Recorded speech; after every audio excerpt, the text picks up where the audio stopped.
네, 여러분 안녕하십니까? 좋은 아침입니다. 모든 참석자 여러분들 행사장 안쪽으로 입장해서 착석을 부탁드리겠습니다. 이제 곧 2022 아시아해양교육자연합 연차대회 2일차 일정이 시작될 예정입니다. 로비에 서 계시는 참석자 여러분들께서는요, 행사장 안쪽으로 입장해서 앞쪽부터 좌석을 채워주시기 바랍니다. 이제 곧 2일차 일정 시작하도록 하겠습니다. 고맙습니다.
Assessment of students on the use of VR in teaching marine education.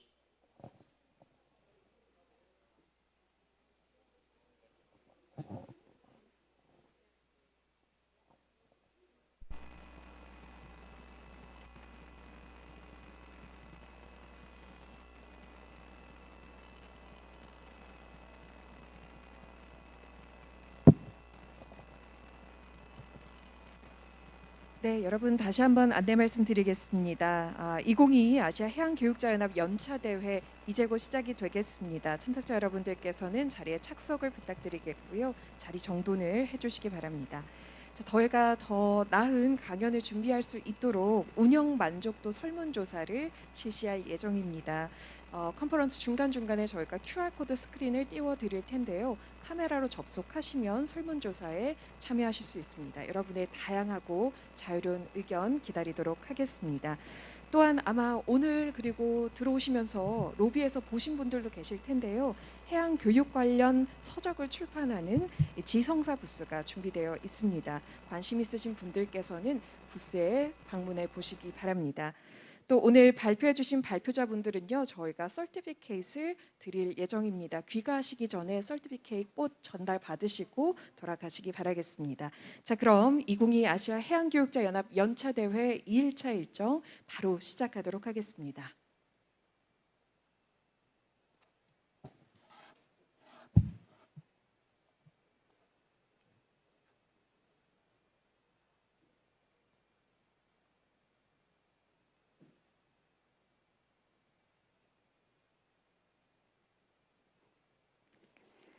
네, 여러분 다시 한번 인사드리겠습니다.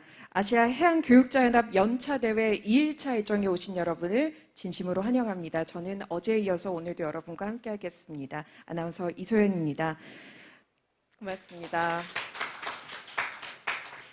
네, 어제는요, 두 분의 기조 연설과 세션 2를 진행해 봤고요. 2일차인 오늘은 세션 2, 3과 세 번째 기조 연설, 그리고 질의 응답으로 일정을 준비했습니다. 계속해서 오늘 함께 해주시고요. 또 온라인을 통해서 전 세계에서 시청해주고 계시는 온라인 참여자분들께서도 이 해양 교육에 대한 많은 관심과 지속적인 지지를 부탁드리겠습니다.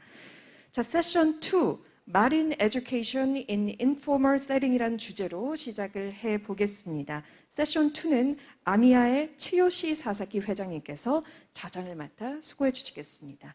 회장님을 박수로 환영해 주십시오.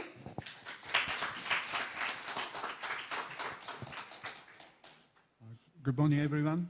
Thank you very much this conference and very good, fruitful discussion and good preparation. And also, I appreciate all the participants.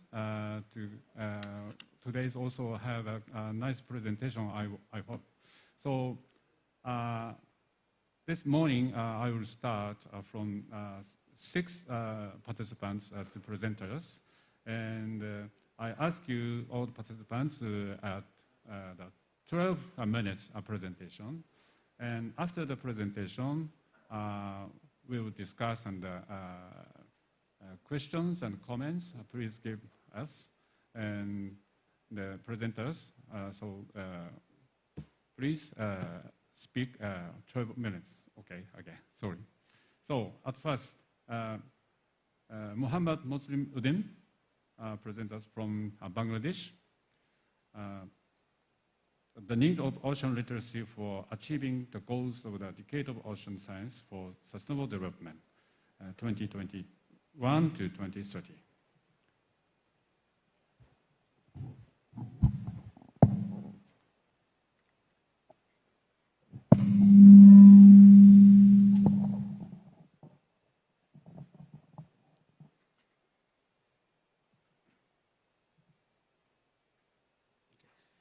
Very good morning, dear audience. So in the first presentation of the informal education, I'm presenting you about the importance of ocean literacy for achieving the goals of the UN Decade of the Ocean for Sustainable Development. So I would like to welcome all of you to the presentation.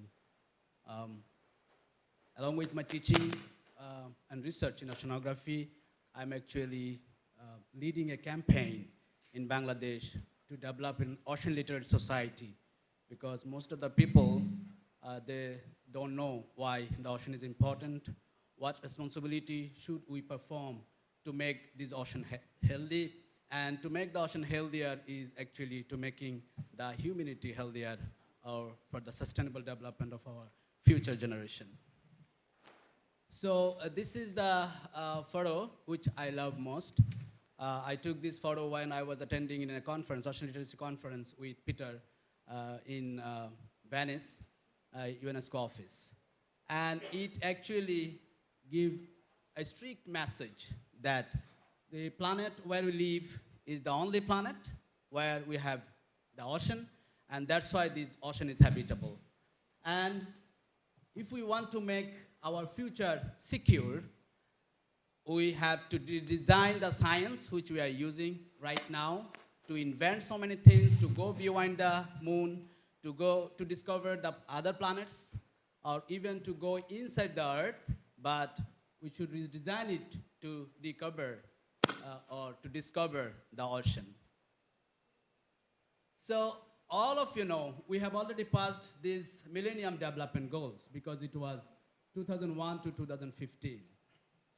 It had 8 goals, and I don't know what you achieved, Korea or other countries, but it shows in 2013, the progress report shows that most of the countries failed to achieve these goals. And only the blue marks were achieved in satisfactory level, but most were undone, and the achievement was uneven by different countries. I mean, different countries achieved in different levels. So, what is the cause behind? So in my opinion, out of all those 8 goals, you see, nothing is to save the ocean. And the target to save the ocean was not included for the development. That's why I said there was no sustainability, because there was no ocean. And if you ask me what is the status of Bangladesh, you see, Bangladesh did a very well achievement. And our Prime Minister, Sheikh Hasina, has got a lot of awards for this achievement. That's why, you know, maybe you see in the news headlines that Bangladesh is advancing very rapidly to the economic development, because Bangladesh took this Millennium Development Goal and next the Sustainable Development Goal seriously to achieve the goals. So after the Millennium Development Goal, you see, moving from the MDGs to SDG, the United Nations and the member countries, they realized that we have to include ocean in our sustainability. That's why, you see, SDG 14 is included, the life below water. And there is a huge change in between Millennium Development Goal and Sustainable Development Goal. They have 169 targets with 17 goals for achievement. And as I said, SDG 14, but SDG 14 is not only actually targeted SDG 14, it is connected with almost all goals, because if you want to reduce your poverty, if you have a good maritime economy, that could help you to achieve your goals. So in SDG 14, we are almost done, because we have only 14.1 and 14.7 to do, but all other 2, 3, 4, and 5, and 6 target is already over. So this is time to reanalyze what is our achievement. And for Bangladesh, you see, our Prime Minister, as I said, has taken it seriously. So we have provided or produced every 2 years the progress report of Bangladesh, what is the status of Bangladesh and how it is. And Prime Minister declared that we are very confident to achieve these SDG goals. But still, the Time magazine says the Earth is in danger, and we are worried how we cannot survive, how the Earth would survive. Because of all of those happenings, because of the warming, you see, 93% of the warming is in the ocean. So we should say global warming is the ocean warming. And you see the carbon dioxide increasing. Most of the carbon dioxide is absorbed by the ocean, because most of the oxygen is produced in the ocean, so they need carbon dioxide. So they are using carbon dioxide, sequestration of carbon dioxide, vent the ocean. So the ocean is making the rules, actually. The ocean is the leader to control all of the phenomenon. And that's why we should think not subset, but as a whole. We shouldn't think only to capture the fisheries. We shouldn't think only to explore the ocean. We should not think only to achieve the ocean resources. That would be a subset of the achievement. What we should think, or we should be interested as a whole, how to make it sustainable. When we subtract one thing, we should think about the other things if it is disturbing or reducing the other. And what we need mostly we need to make the people aware. We should make the processions, we should write, we should speak out what we need to do, and then the people can do it. So we are leading some processions in the country in observation of so many days, relevant with the earth, relevant with the ocean, relevant with the environment, relevant with the biodiversity, because all are relevant with this target. So finally, the UNGA, United Nations General Assembly, they realized that only one goal is not enough to make this earth sustainable. That's why they declared from 2021 to 2030 as the decade of the ocean science for sustainable development. So this decade we are passing is the ocean decade. We should think, when we are eating, we should think if we are anyway polluting the ocean, even if we are far, far away from the ocean. because we think we must realize that even if you are far, far away from the ocean, you are connected with the ocean somehow. Okay? So our life and livelihood is completely depend on the ocean. So they declared this ocean science decade, and we have already passed 1.5 years. We are on the way up. We should realize how much we did. And the vision of the decade is to develop the scientific knowledge. As I said, that we should redesign the science to build the infrastructure, foster partnership for a sustainable and healthy ocean, because we all are partner of the one ocean. So we must have a partnership. And the science we need for the ocean we want. So in 10 years, we have lots of challenges, so we should prioritize at least 10 challenges to solve, but we have only one ocean. Because the ocean holds the key to an equitable and sustainable planet. We should realize this. So those are the 10 challenges what we have to face, and those are the societal targeted outcomes. What's that? Especially, we need a clean ocean. We need a healthy and resilient ocean, a productive ocean, a predictive ocean, a safe ocean, an accessible ocean, and finally, and the most important one, an inspiring and engaging ocean. Because we can do all 3 outcomes without engaging the people with this mission. So we need to inspire the people, we need to engage the people. So what does the ocean decade aim to achieve? Mainly, the science we need for the ocean we want. Mainly, we have lots of target to achieve, but mainly. So to catalyze transformative ocean science solutions, for sustainable development, we need to connect our people to the ocean. So, I know most of you know this old lady whom I respect most because she's the blue lady of the earth. She's working a lot, and I met her in 2015 in Rhode Island. That was amazing to see her and her dedication to work for the ocean. So research and development priority 7 says capacity development, education, and training for the ocean literacy is one of the most important things to achieve. And she said our main challenge is ignorance because we don't know. We don't know why it is important. We don't know what to do. So that is should achieve. So our target is to develop or design the capacity for the ocean literacy. When you see this greenery environment, we see that's lovely. But when we see blue, that should also amaze us that this is too lovely as well for the capacity development. So what we need, first of all, we need ocean literate schools. Our schools should be included, the curriculum should be enriched with ocean literacy. Ocean literate citizen is must to achieve this goal. And finally, the decision makers, entrepreneurs, businessmen, planners, everyone should be ocean literate.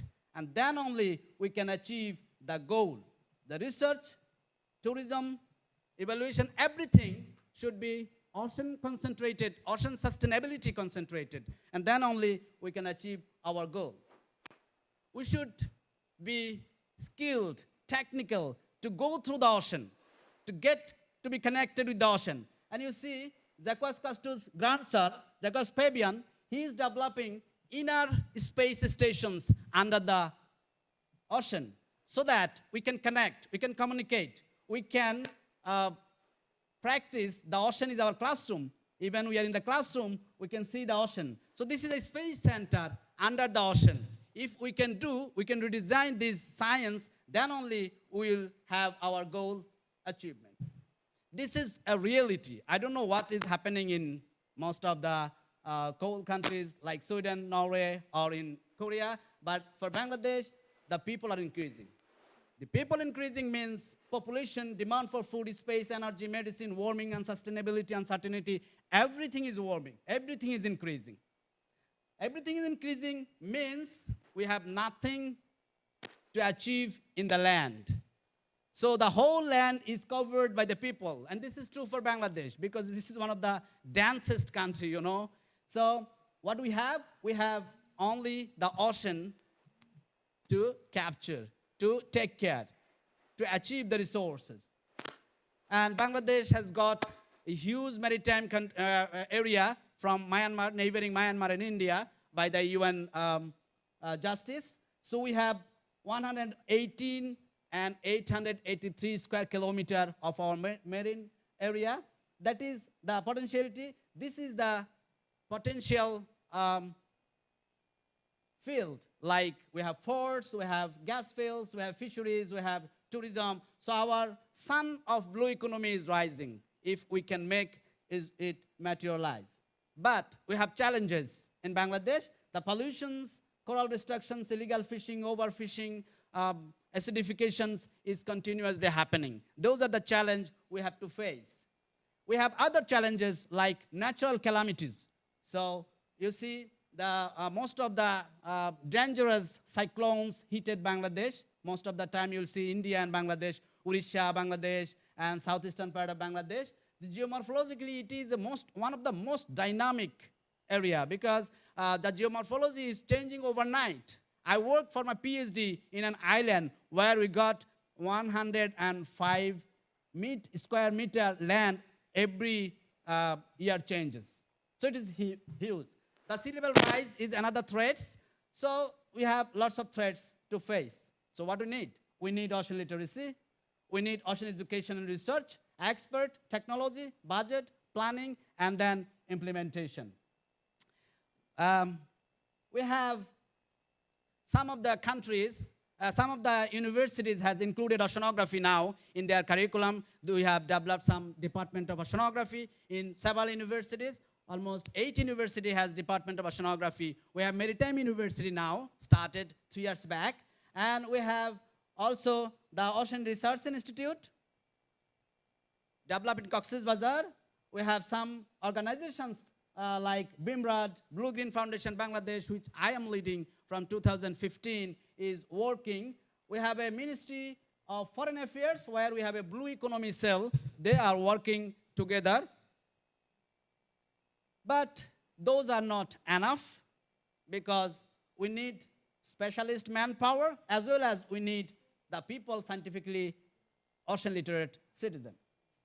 So ocean literacy is important.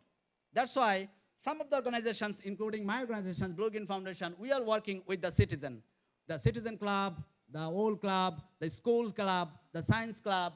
We are working together with Navy as well. And we have formed a marine journalist network in Bangladesh who are helping me a lot, and every day they are focusing on the ocean issues.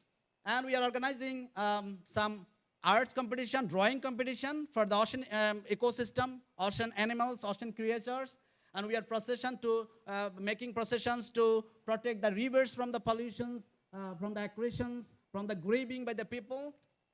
And those are the different talks in the television to make the people aware about the importance of the oceans and their responsibility. The tourism ministry, this is the planning minister. I am talking with him in a seminar for the whole day, prospects and challenges of the blue economy, where I pressed mainly on the opening or creation of a Ministry of Ocean Affairs or Ministry of Ocean Resources. So blue economy prospects with Minister Abdul Mannan. He agreed with me to open it, and he requested our Honorable Prime Minister to take initiatives for a new ministry for Bangladesh.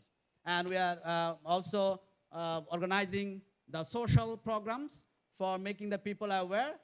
We are also publishing some documents in Bangla language, means native language. And we are also collaborating with the international organizations and international people, like I am here as a part of my participation as an international organization. So AMEA is a dream organization which we built in 2015. And we are very much thankful to our leader. 2 leaders are here, Professor Dr. Peter Todenham and Geraldine. They are actually leading our organization to make it a successful one, to make it happening in Asia, because Asia is one of the most multinational, multicultural, so it is not easy actually to develop it or to make it successful here. So this is how we are progressing in Bangladesh with the newspaper in Bangla language. And I also believe that it is not easy to make it overnight, because we all believe that the Rome was not built in a day. So we need time, and we need plan, and we need to implement. So this is the conclusions, which says that to achieve all of those goals, to achieve all of those societal outcomes true, it is very, very important to make the citizen responsible, to make the citizen smart enough to know about the ocean. So the integrated approach of teaching oceanography, along with the formal education, we need to drive informal activities. Like in drama, last month we released a drama where the life of the fishermen and the importance of fisheries and the pollutions in the ocean was forecasted, was included in the drama.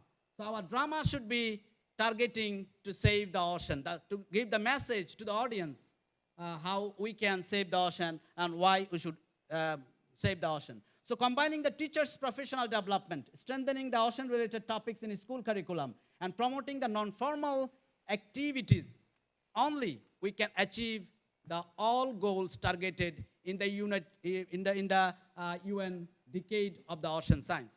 So last but not the least, I am requesting all of you, we should act like an ambassador of the ocean. We should reach, we should teach. We should reach to our goals, we should teach our goals. So thank you very much for listening to me, and thank you all. Thank you very much. Very inspiring me. Thank you very much.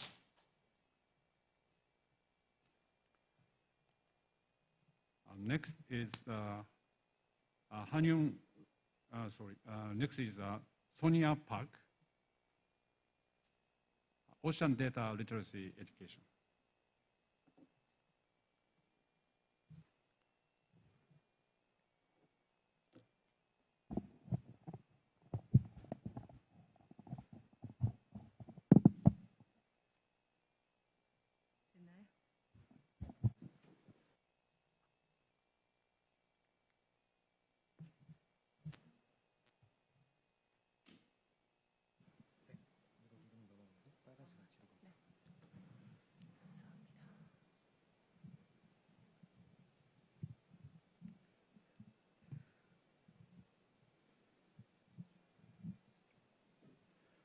네, 안녕하십니까.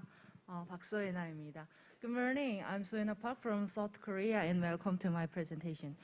저는 해양 데이터 리터러시 교육에 대해서 오늘 소개하려고 합니다.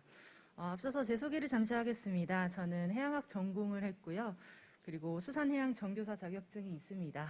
그래서 이런 백그라운드를 가지고 지금 해봄 데이터 회사에서 해양 데이터 리터러시 교육자, 그리고 아웃리치 전문가, 해양 커뮤니케이터로 지금 활동하고 있습니다. 네, 오늘은 해양 데이터 리터러시의 의미가 무엇인지, 그리고 해양 데이터 리터러시를 위해서 어떤 노력들을 하고 있는지 여러분들께 소개하고자 합니다. 해양 데이터 리터러시는 해양 데이터를 통해서 바다를 이해하는 것입니다. 해양 리터러시 그리고 데이터 리터러시, 이 두 가지 의미를 융합한 것이라고 보시면 되는데요. 여기 계시는 분들은 굉장히 해양 리터러시는 잘 알고 계실 것 같아서 제가 데이터 리터러시를 가져왔습니다. 데이터 리터러시는 데이터를 해석해서 의미를 찾아내는 것이라고 볼 수 있습니다. 이것을 가장 잘 표현한 한국 속담이 구슬이 서말이라도 껴야 보배라는 뜻입니다. 사실 우리는 굉장히 데이터 리터러시 친화적인 생활을 하고 있습니다. 이것은 한국의 질병관리청에서 발표한 카드 뉴스입니다. 예방접종을 했을 때와 하지 않았을 때, 코로나에 확진되었을 때 얼만큼 중증화가 되는지에 대한 그래프인데요. 우리는 이 그래프, 데이터를 해석하고 그를 통해서 실생활에 적용합니다. 이렇기 때문에 우리는 백신을 맞아야지 이런 적용을 하게 되죠. 이게 바로 데이터 리터러시의 사례라고 볼 수 있겠습니다. 이 데이터 리터러시는 4가지 과정을 거칩니다. 먼저 데이터를 수집하고요. 그리고 데이터를 분석하고 그리고 시각화하고 적용하는 이 4가지 단계를 거칩니다. 그래서 해양 데이터 리터러시도 이와 같이 4가지 단계를 거치게 됩니다. 먼저 해양 데이터를 수집하고 그 다음으로 해양 데이터를 분석해서 시각화하는 그래프를 그리는 과정을 거칩니다. 그리고 해양 환경을 이해하고 마지막으로 적용하는 그런 단계를 거치게 됩니다. 이 해양 데이터 리터러시를 위해서 약 3가지 정도로 나누어서 이제 저희가 하고 있는 일들을 좀 소개해 드리려고 합니다. 먼저 해양 데이터 리터러시를 위해서 데이터를 수집합니다. 해양과학 데이터 공동 활용 저장소인 조이스 사이트에서 여러 기관에서 지금 하고 있는 해양 연구를 바탕으로 해양 데이터들을 수집해서 저희가 국민들에게 서비스하고 있습니다. 그리고 해양 교육을 진행하고 있습니다. 이 해양 교육에서 가장 중요하게 여기는 것은 바로 해양 데이터와 교육 콘텐츠 그리고 해양 교육 현장의 이 다리 역할을 하는 것인데요. 왜 이것이 필요하냐? 여기 계신 많은 분들이 아마 해양 교육 콘텐츠들을 만들고 그리고 서비스하고 계실 겁니다. 그리고 굉장히 많은 해양 데이터들이 있죠. 그런데 제가 학교에 가보면 선생님들은 해양 콘텐츠가 없어서 교육을 못한다고 하시고 학생들은 해양 데이터가 없어서 쓸 데이터가 없다고 합니다. 왜 그럴까요? 이 많은 콘텐츠들이 잘 전달되지 않기 때문이죠. 그래서 바로 이 해양 교육에 중점을 두고 있는 것이 많은 해양 데이터와 해양 교육 콘텐츠를 실제 교육 현장에 이렇게 연결할 수 있는 다리 역할을 하는 것에 중점을 두고 있습니다. 특히 작년부터 인천에 있는 고등학교와 함께 이 해양 교육을 하고 있고 어제 2분의 선생님이 발표를 하셨고 오늘 오후에 여러 학생들이 또 와서 뉴스 포럼에서 발표를 할 예정입니다. 이 해양 교육을 위해서 저희는 3가지 프로그램을 운영하고 있습니다. 먼저 교사 프로그램인데요. 데이터를 어디서 얻고 그리고 어떻게 분석하고 어떻게 적용할 수 있는가에 대해서 선생님들을 교육합니다. 예를 들면 오션 데이터 뷰 프로그램을 어떻게 활용하는지 이런 것들을 교육하게 됩니다.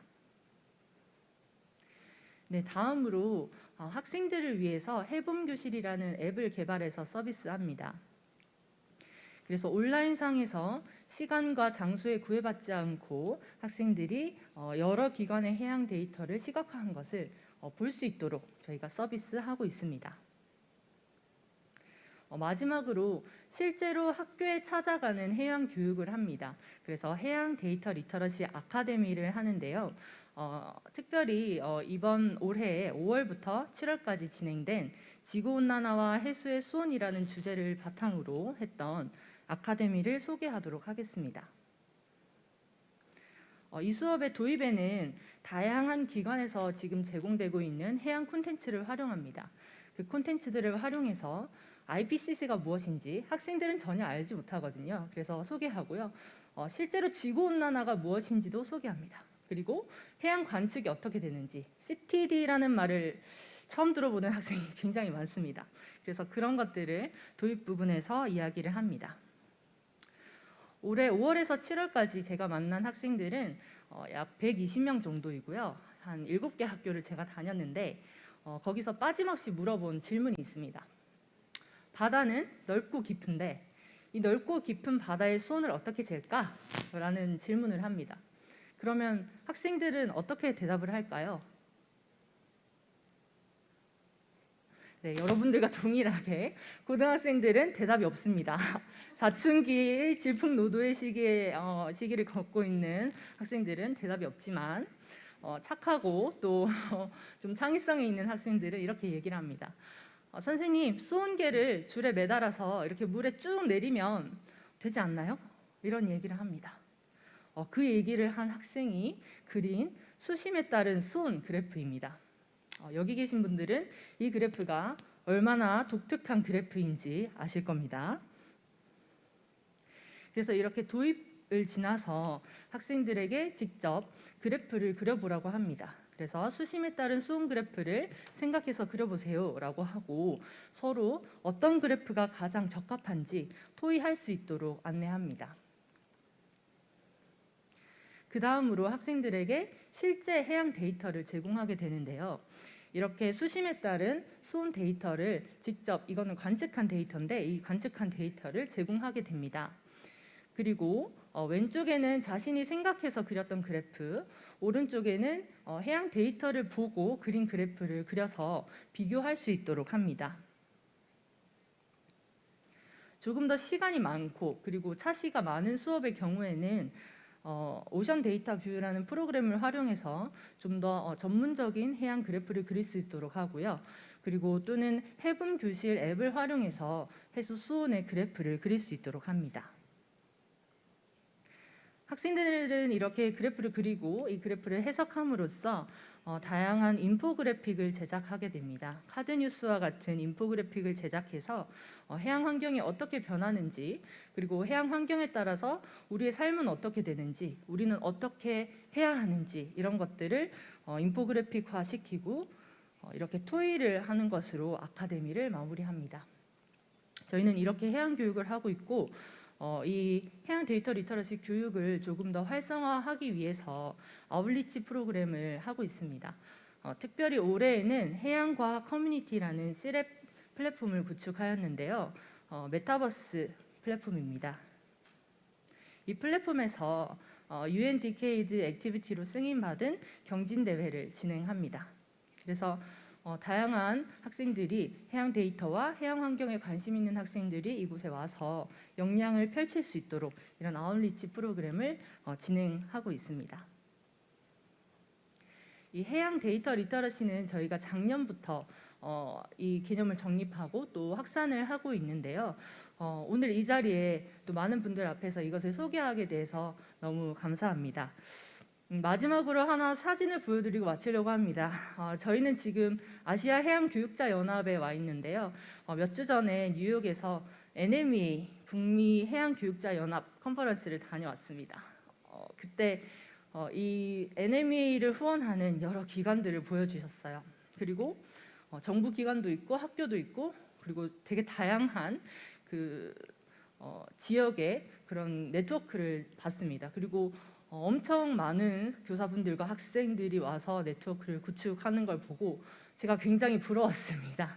그런데 아메를 와보니 저희도 굉장히 많은 기관들이 지금 참석하고 있고 또 여러 해양 교육을 위한 이렇게 노력해 주시는 분들과 교사분들 그리고 학생들이 있는 걸 보고 이것이 참 좋은 해양 교육의 시발점이 되지 않을까 하는 그런 기대감을 가지게 되었습니다.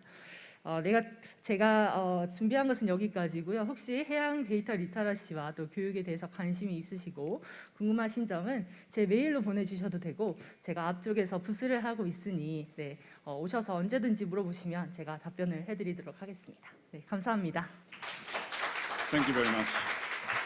Very good information for not only educators but also researchers. Also very good for inform the data literacy towards students. Thank you very much. Next is the video presentation from Mark Freedom.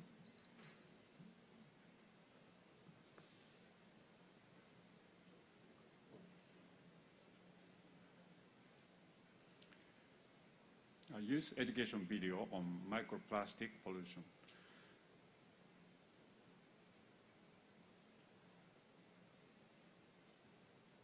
The LA district, and today we're going to be talking about a little bit of ecology, and we're going to be talking about microplastics and more specifically how they impact human organs and other marine organisms.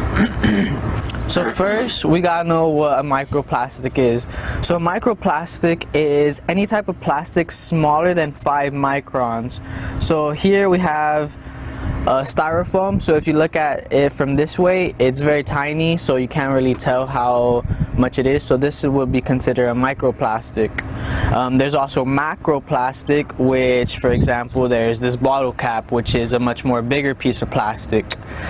So microplastics start off just like any other plastic, so water bottles, caps, anything like that. And the way they become smaller is through the ultraviolet rays from the sunlight when they get direct impact, or when they're early in the ocean and the waves hit directly onto them, which makes them break down into smaller pieces.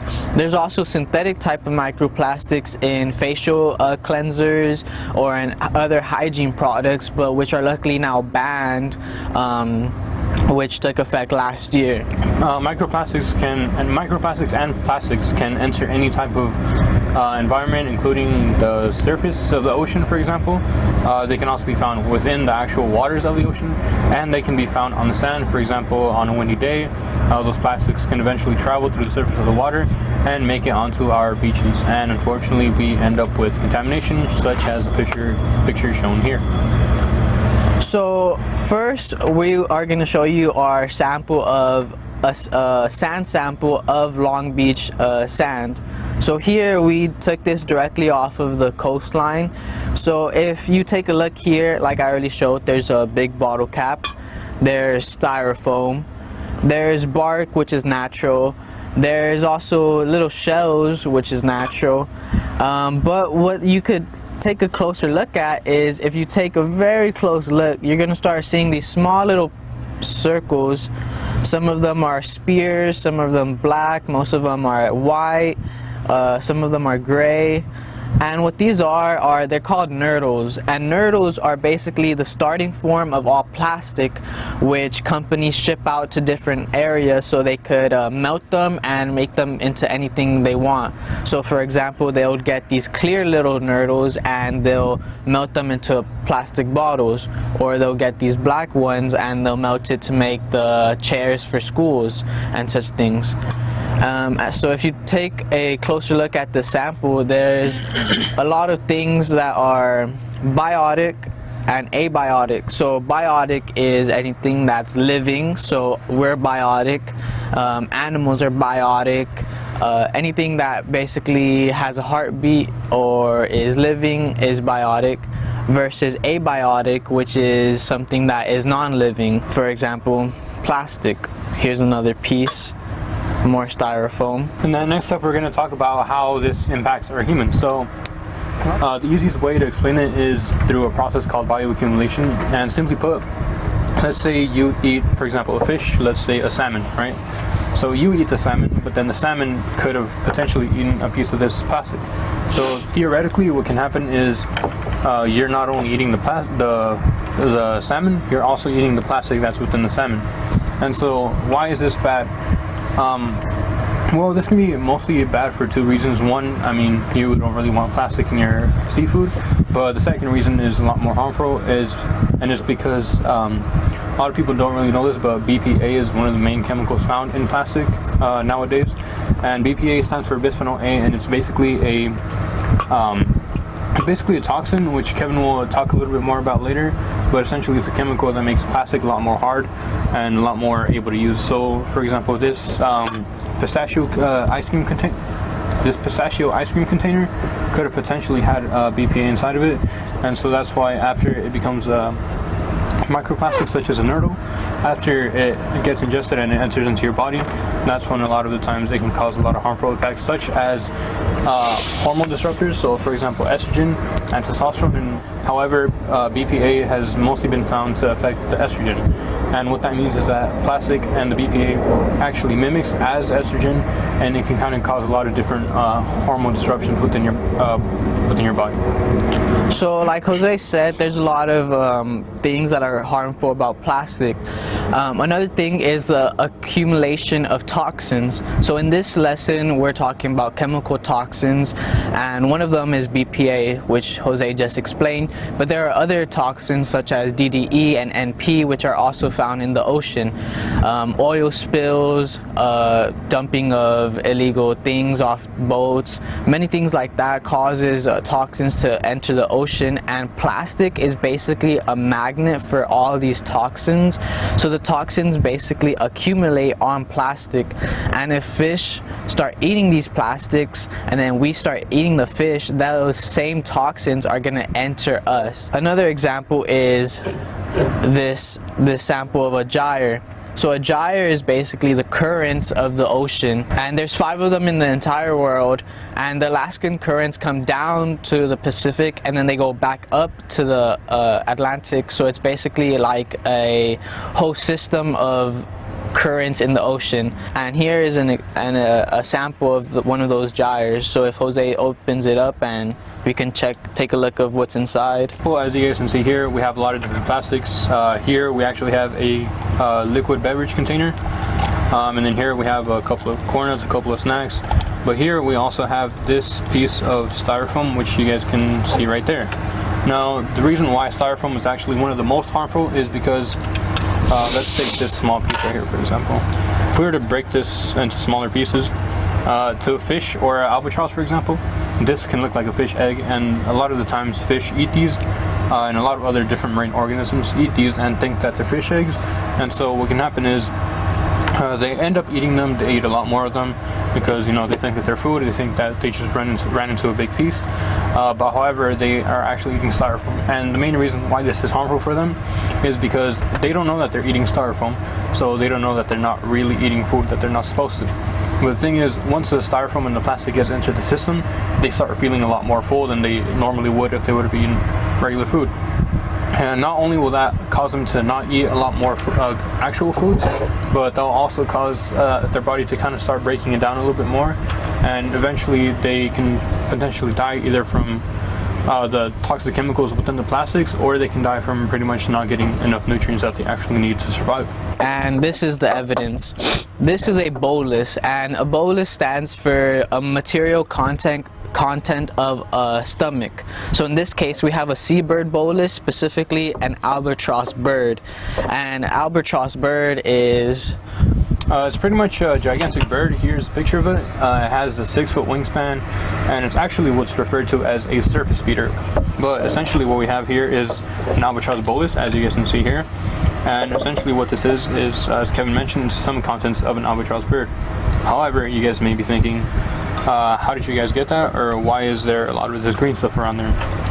This green stuff is actually a lot of potentially fishing line.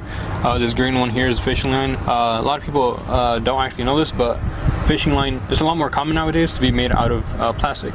And the reason why is because plastic is cheap, it's affordable, and let's say a lot of fishermen go out and they get snared or snapped a lot of the times. Plastic is really cheap, so it's really affordable to kind of reuse. But the thing is, a lot of these animals don't actually know, or a lot of these marine animals don't actually know that we go out there and fish and kind of hunt them down. So a lot of the times they will think that this is food. And as I was mentioning before, albatross are surface feeders. So Kevin, do you mind telling us what a surface feeder is? So a surface feeder basically is they feed on the surface of the ocean. So albatross bird will glide in the air and look down at the ocean surface, and whatever it thinks it's food, it's gonna dive down and get it and then take it in. And for example, in the actual bolus we have nurdles, which I talked about and explained. So nurdles, to them, they may think it's fish eggs, they may think it's squid eggs, they may think it's eggs of any kind, so they're gonna start diving and getting them, which is something that's harmful to them because they can't digest it. And what's even more harmful is that the adult albatross go out for a week or so and they start consuming all these foods, so they could come back and feed it to their young.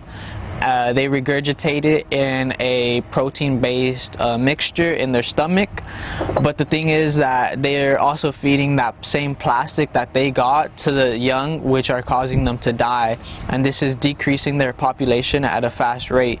So Jose is going to show you some of the things that are getting fed to the young, and some of the things that are found in the albatross bird. So as Kevin was actually mentioning before, there's a difference between abiotic and biotic materials. This, for example, is a squid beak. Now, squids would be the biotic portion of the, I guess you can say, the meal that this albatross had before it died. So albatrosses, as I was mentioning before, they are surface feeders. So essentially what they do is they kind of fly around, and then whenever they see like a fish or something, or a squid, for example, on the top of the water, they kind of dive down and then they kind of swoop in there and just kind of catch their meal. However, plastic and microplastics, as you guys can actually see here, tends to float a lot of the times. So the food chain is basically the hierarchy of what's basically who eats who. And humans are at the top of the food chain versus a small little animal such as a little lizard, a little insect. Those are at the bottom because they feed on grass, they feed on natural things. And then a much more bigger predator is going to eat that, and then another predator is going to eat that. And basically the nutrients from that small little animal or that small little insect is going to travel up to the bigger predator. So that's how nutrients gets passed up the food web or the food chain. But in our case, since we're all the way at the top, we eat basically anything that we want. For example, in this case, the food web in the ocean, there's going to be small little clams, small little shells, and then bigger animals are going to eat that, and then much more bigger animals eat that, and then of course we eat those big fish such as tuna, salmon, and all those other animals. So imagine if a small little animal in the ocean eats a piece of plastic and a much more bigger animal eats that fish. So that plastic is going to go to that animal, and then we're going to eat that same fish. So the plastic's going to bioaccumulate in the fish, and then it's going to end up in us. Now we may not notice it because it's so tiny or it's not affecting us directly. Another thing that can also happen within the food web is that, let's say for example, as I also mentioned before, the albatross doesn't give the food to his babies. Then that means that the babies are going to die, and then the albatross population is going to decrease. So what that means is that there are no albatross to eat the squids, which means that the squids are eventually going to increase in population. Now what this can happen is this can have very different effects on our ecosystem, one of them being an overpopulation of squids and a decreasing population in albatross. But however, this can also potentially lead to an impact on our life because there's going to be a lot more fish and a lot more squid in the ocean, and there's not going to be as many birds. Now birds, they do play a very vital role in our ecosystems, as do squids do, but that's just one of the things to take into consideration when we're dealing with so many different types of plastics. Once you mix in an abiotic organism that's not really supposed to be there, then that can mess up a lot of different things on the food web, causing our environment to kind of collapse. Thank you for listening to our lesson. If you're watching this as part of an assignment, please write these 3 questions at the bottom of your paper. What is a microplastic? Why is it harmful to all marine organisms? And last but not least, write a short 5 to 7 sentence summary of what you learned today. For more information, you could visit www.lametopsail.org.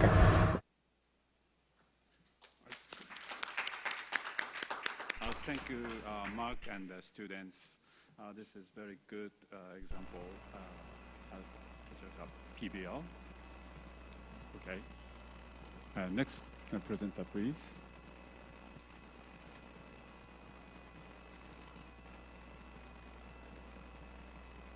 Efforts of the Korean Ocean Foundation for cultivating Korean ocean literacy. Thank you very much. 네, thank you. 안녕하십니까. 한국해양재단 기획전략팀을 맡고 있는 김성우 실장입니다. 만나서 반갑습니다. 금일 저희 한국의 해양적 소양 육성을 위한 한국해양재단의 노력을 주제로 발표하도록 하겠습니다. 먼저 목차를 소개하도록 하겠습니다.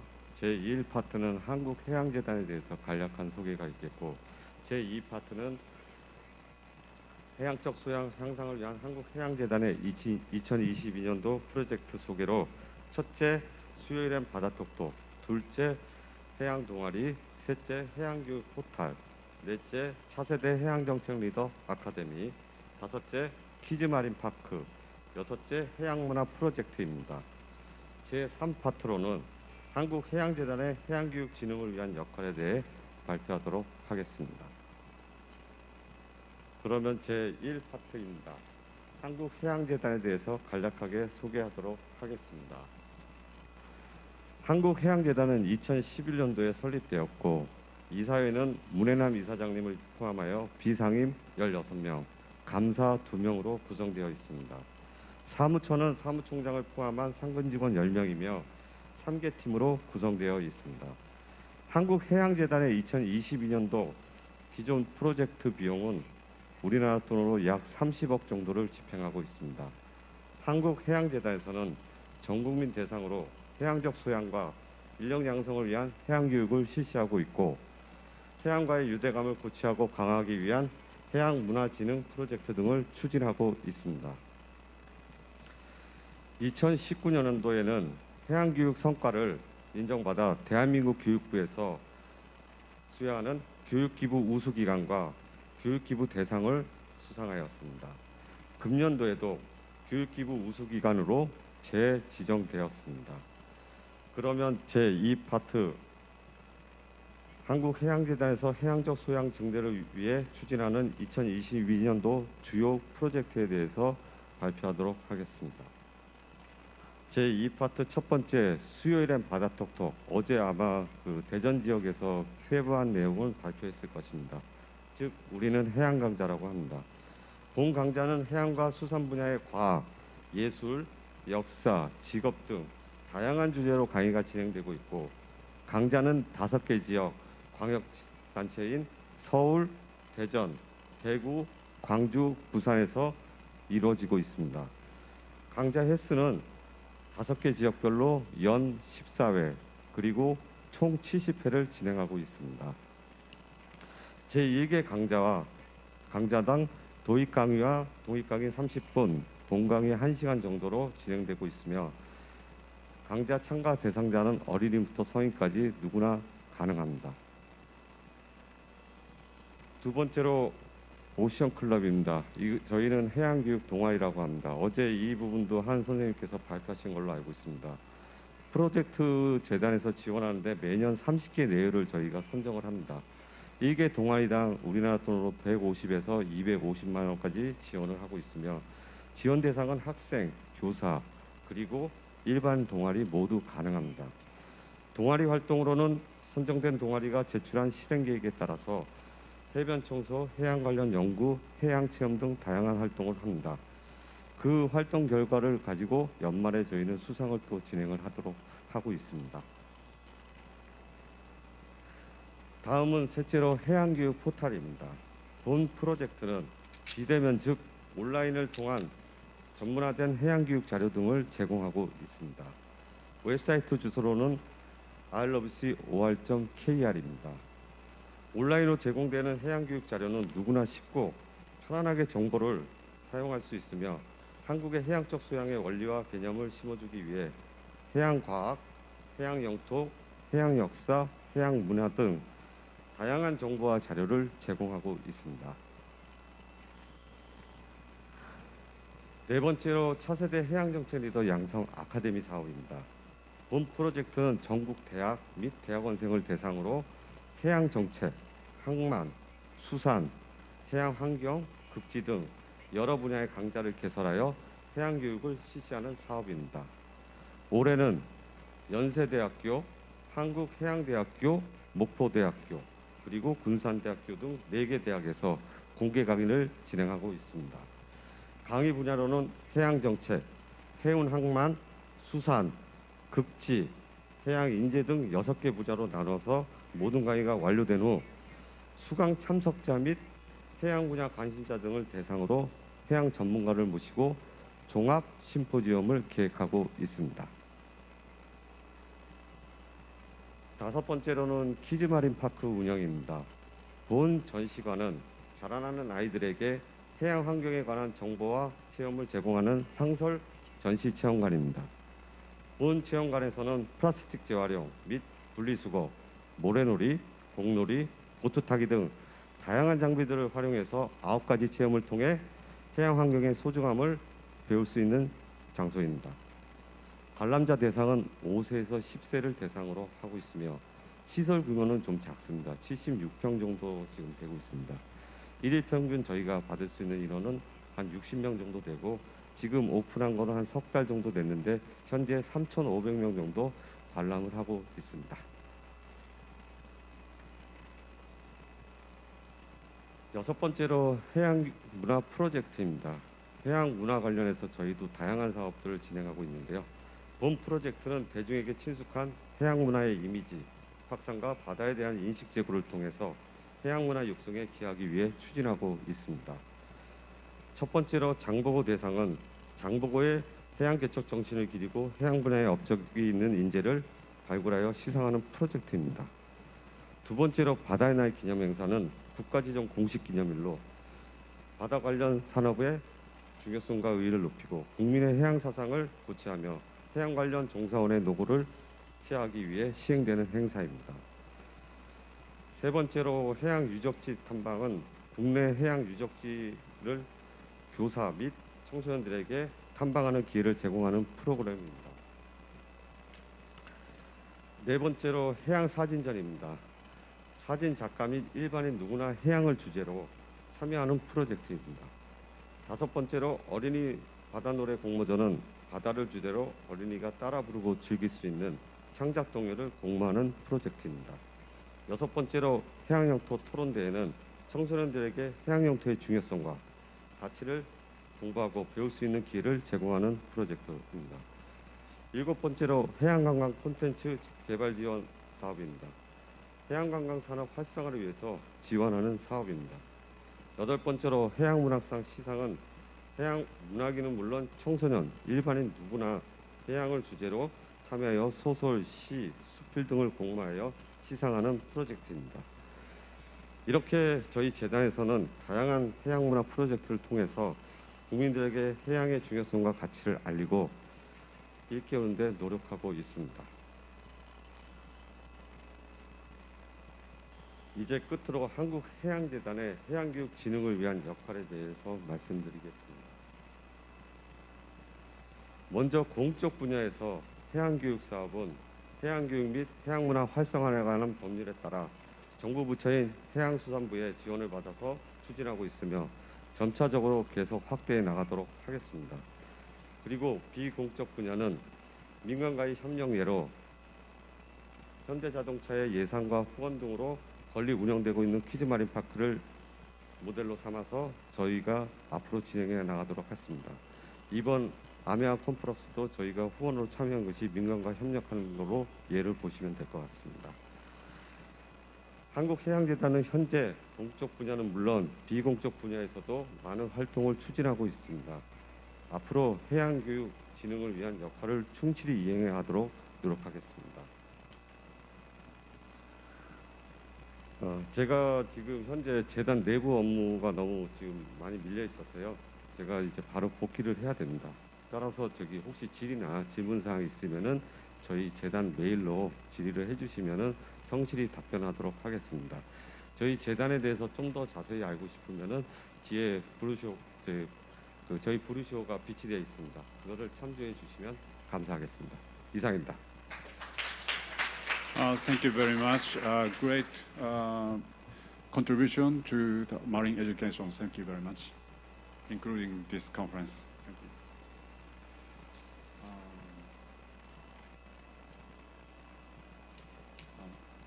Next presenter, please. This is a video presentation. A marine education plastic socialization of a German for elementary school. Winner, Seabird Bolus, University Lyon.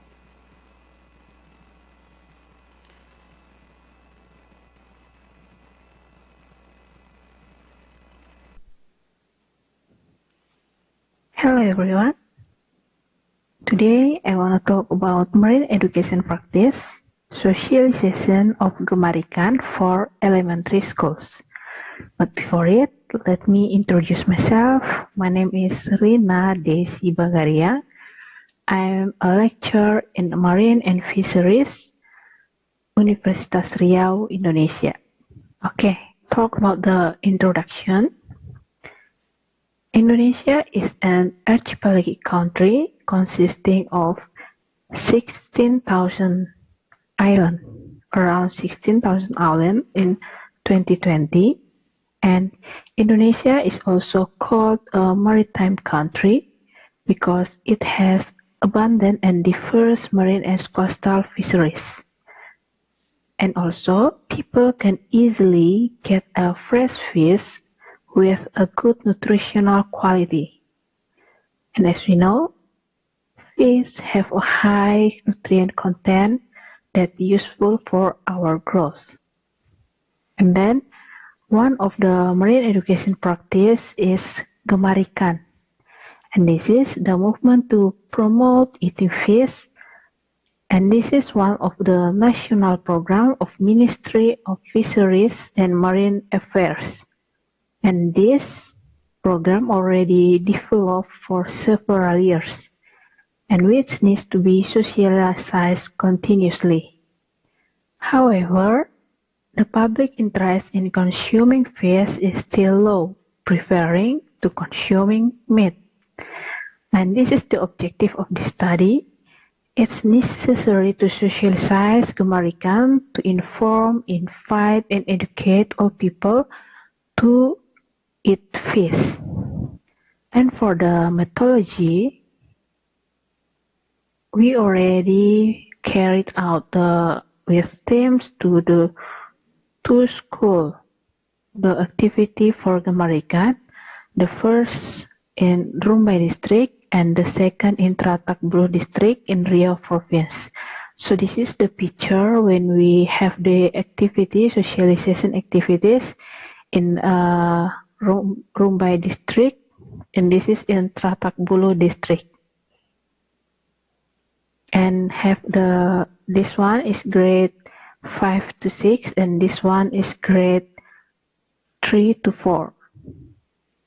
School is an effective socialization place, especially for elementary school. Socialization in elementary school because gemarikan needs to be socialized from an early age. Children need to be educated about the content of fish and the benefit for growth. Early socialization is expected to increase children's interest in eating fish and eating processed product made from fish. So this is the activity to educate gemarikan in elementary school that we already done. First, we educate by introducing the types of fish in the waters. This one introducing by showing pictures, and some of the activities show by directly fish. Show them some fish directly. And then the second one, show fish that can be consumed. After we introduce of the type of fish, we show fish that can be consumed, shows what fish can be eaten, both from freshwater fish, marine fish, or brackish water fish. Then after that, we socialize the benefit and nutritional content, and this is the most important, so that the children knows the content of fish and explaining its benefit for their growth. And after that, we have some relaxation, watching fishery movies such as Finding Nemo and another. And then after that, we have making a puppet stage with a fish puppet, and this one telling the children the importance of eating fish with a puppet stage. After the story, we have some games, and for the provide the education with games. This is random games of fish pictures. And then the last one, we have educate by inviting children to consume fish product directly. And as the result, after we done all the activity, and here we can see the activity and what's the expression of the children. This one such some games, and this is the puzzle of the fish, and this try to eat directly the product from the fish. And of course, every activity carried out must be interesting, so the children do not get bored following each activity. Therefore, we socialize gamarikan with various practices and games, and it's directly followed by the children. During the socialization process, we receive a good response from the school, and also the children or the students seem enthusiastic and participate in every activity. And socialization that has been carried out is expected to increase the student interest in fish and increase their appetite from meat to fish, so that fish will become a children's favorite menu in the future. And as the conclusion, socialization of gamarikan requires support from all community. Parents, teachers, not only from the government. And especially for elementary school, more support is needed from the parents and teachers.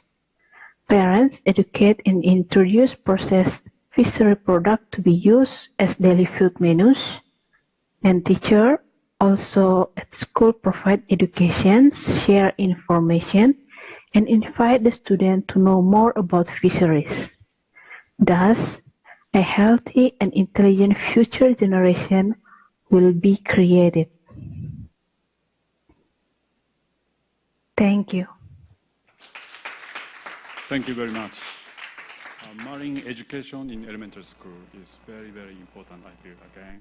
And using local fish make kids to be interested. Thank you very much. And last presentation is Nanhi Kam, Korea Coastal Management Association. Status and prospect of coastal education in Korea.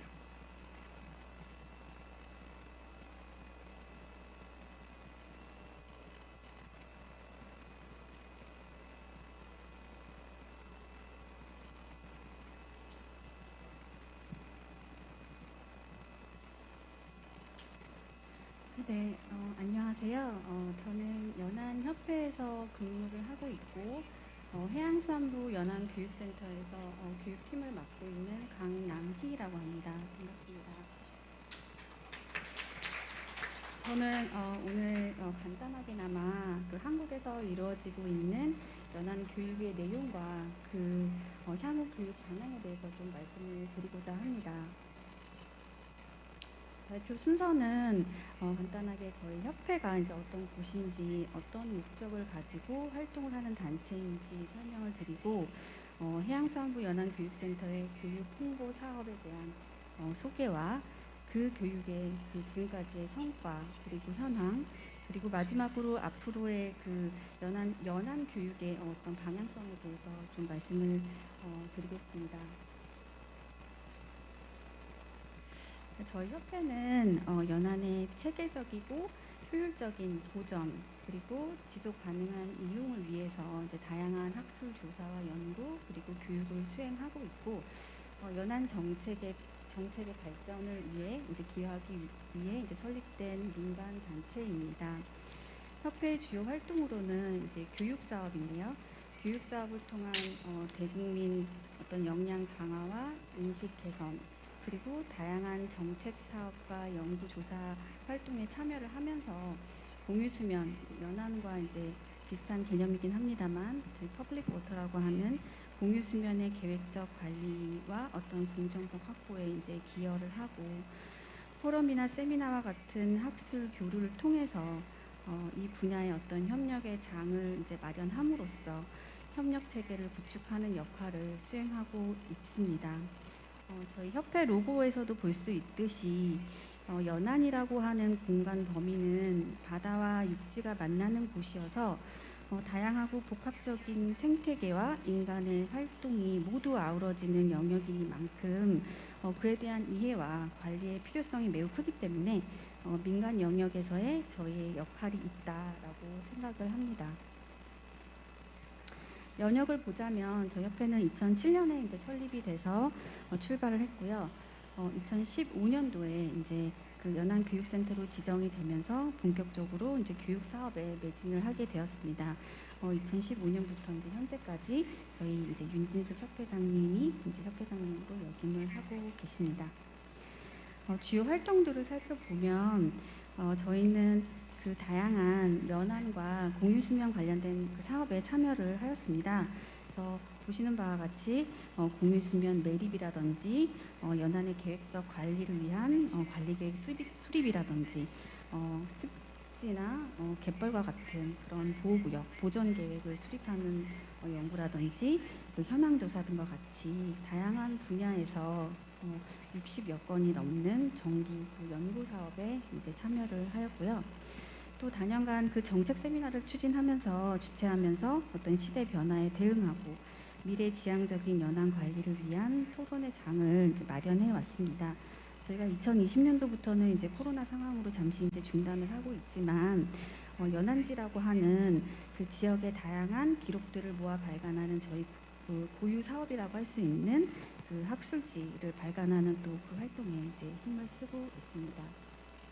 그 외에도 이제 뭐 해양 치유라든지 그 기본 조사 그리고 자연 해안과 관련된 다양한 주제로 이제 참여를 하였습니다. 다음은 연안 교육센터 사업에 대해서 소개를 해드리겠습니다. 연안 교육센터는 그 연안의 보존과 지속 가능한 발전을 위해서 일반인들을 대상으로 하는 연안 교육의 필요성이 이제 증대함에 따라 그들의 어떤 역량 강화와 인식 증진을 목적으로 설립이 되었고요. 사업의 주요 내용은 크게 세 가지 축으로 이루어져 있습니다. 연안 교육과 콘텐츠 개발, 그리고 네트워크 구축, 그리고 홍보 사업을 주 이제 내용으로 하고 있는데 저희는 연안 관리법이라고 하는 이제 그 법에 근거하여 이제 사업을 시행을 하고 있습니다. 주요 사업들을 하나하나 살펴보면 저희가 총 그 5개 이제 교육 과정을 운영을 하고 있는데요. 기본 교육, 연안 지킴이 교육, 그리고 거점 교육, 전문 교육, 초, 중 등 온라인 교육을 운영을 하고 있습니다. 기본 교육은 그 연안에 관심이 있는 사람이라면 누구나 참여할 수 있는 이해하기 쉬운 그런 내용의 어떤 기본 교육이고요. 교육의 내용은 연안과 연안 관리의 개념, 그리고 현황, 뭐 해안선이랄지 바닷가라든지 뭐 무인도서와 같은 그런 현황에 대한 정보와 그리고 관련 정책, 이제 가장 그 연안과 관련된 정책이라고 하면은 뭐 매립도 있을 수 있고 침식도 있을 수 있고 그리고 재해와 관련된 제도가 많이 있는데요. 이제 그런 것들을 이제 일반인 수준에서 이해하기 쉽게 이제 강의를 하고 이제 과거에는 이제 그 사진처럼 저희가 직접 강의하는 방식이었는데 이제 코로나 이후부터는 이제 저희가 교육 교재, 영상, 웹툰, 퀴즈와 같은 이제 콘텐츠 위주로 방향을 바꾸면서 이제 교육이 이제 온라인으로 전환되는 이제 과정에 있다고 볼 수 있습니다. 두 번째로는 이제 연안 지킴이 교육입니다. 연안 지킴이는 이제 연안관리법에 따라서 이제 지자체에서 이제 위촉하는 지킴이들인데요.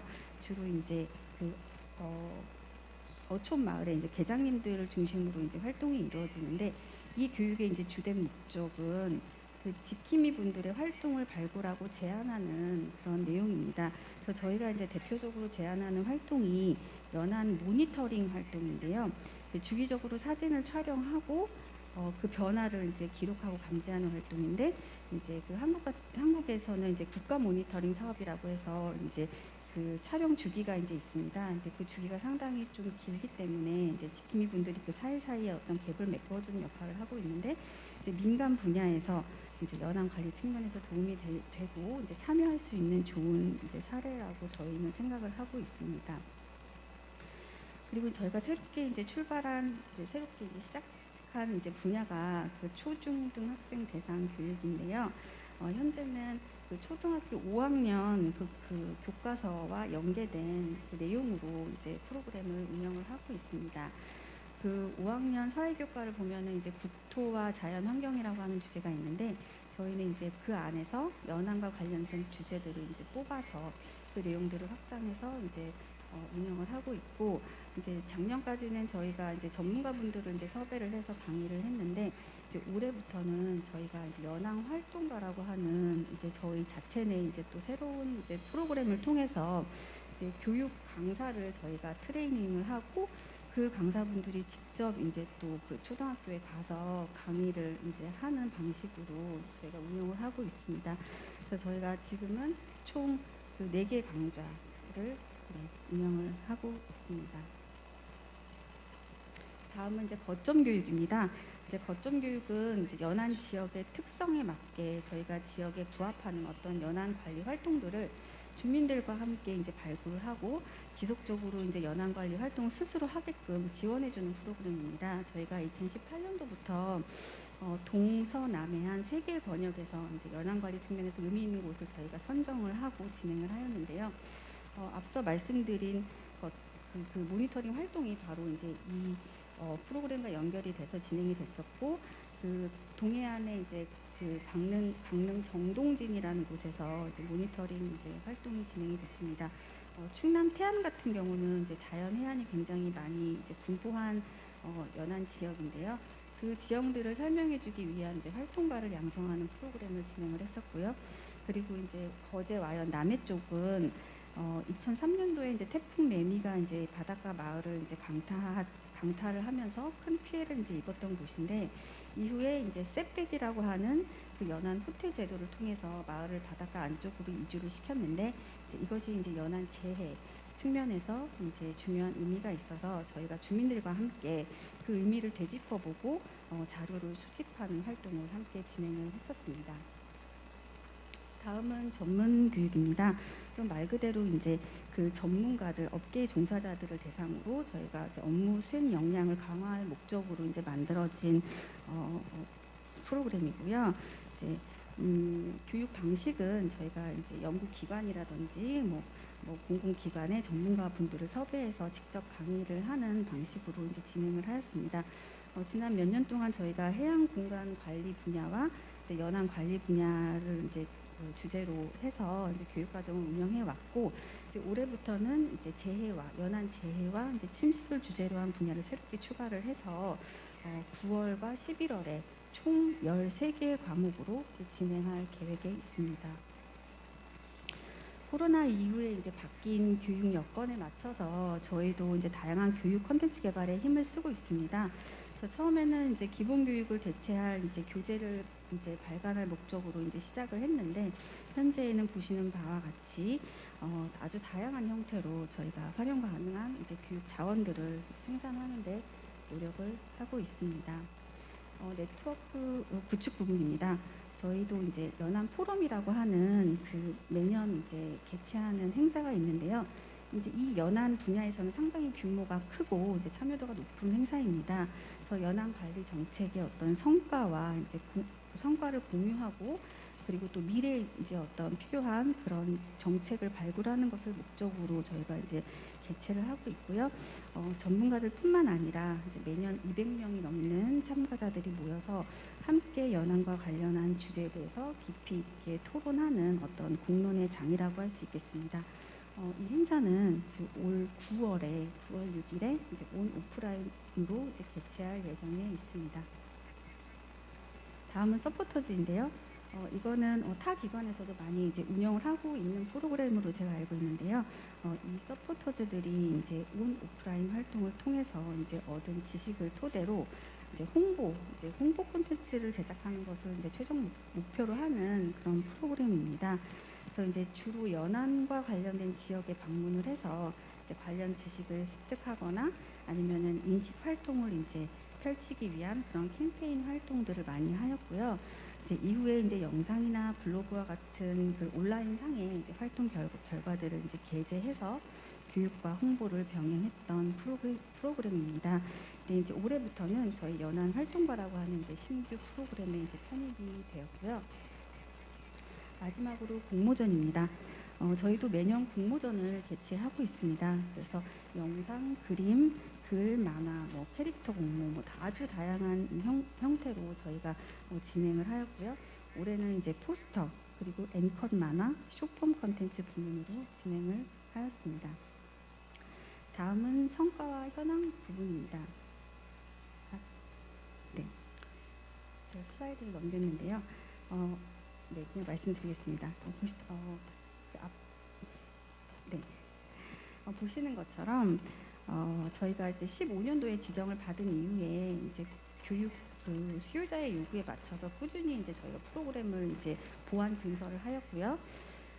그런 결과 덕분인지 저희 교육 수요자가 굉장히 많이 증가하였습니다. 그래서 2015년도에 그 674명으로 시작했었는데 작년 기준으로 보면은 저희가 11,428명으로 이제 크게 증가한 것을 볼 수 있고, 이제 앞으로의 이제 저의 과제는 이제 다가오는 어떤 미래형 교육의 준비와 증가된 교육 수요에 대응을 하면서 이제 체계적인 이제 교육을 시행하고 보급하는 일이라고 생각이 됩니다.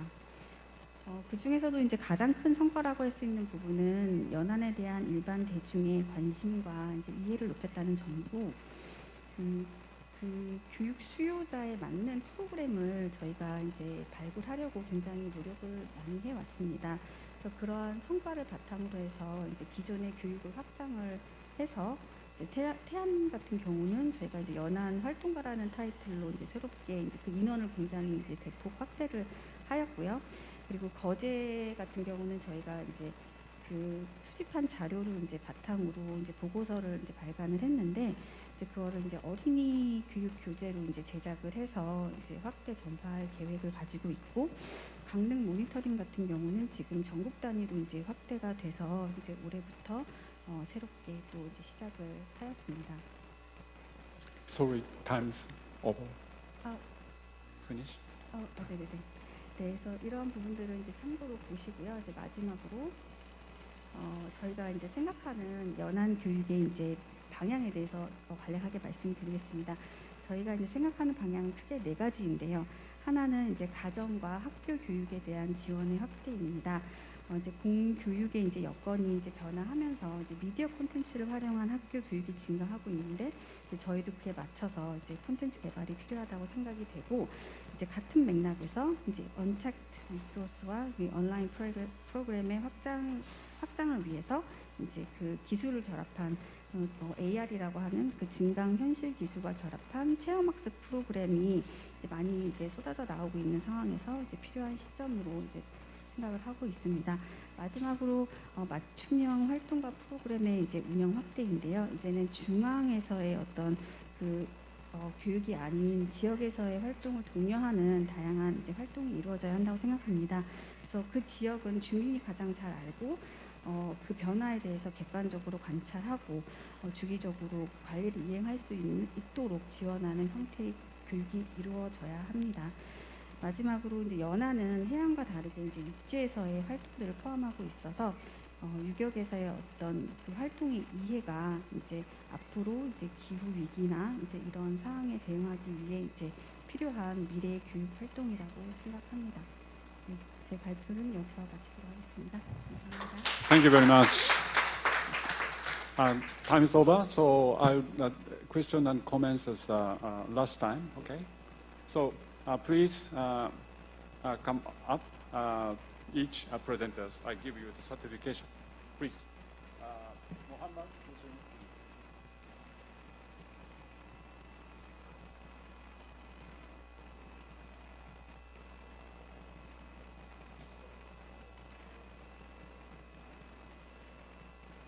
네, 오늘 발표에 참여해주셨던 발표자분들께 서티피케이트를 수여하도록 하겠습니다. 발표에 참여해주신 분들은 순서대로 앞쪽으로 나와주시기 바랍니다.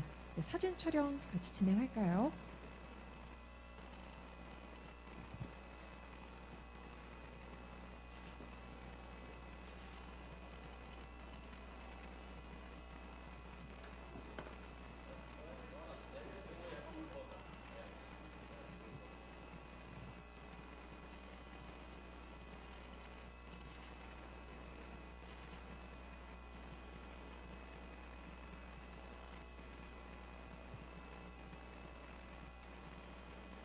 네, 또 호명되신 분들께서는 앞쪽으로 자리를 해주시고요. 발표자 분들께 서티피케이트를 수여하도록 하겠습니다.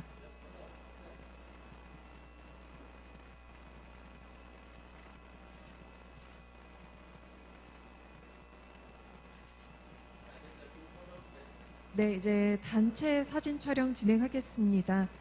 수여 받으신 잘 보일 수 있도록 앞쪽을 향해서 들어주시고요.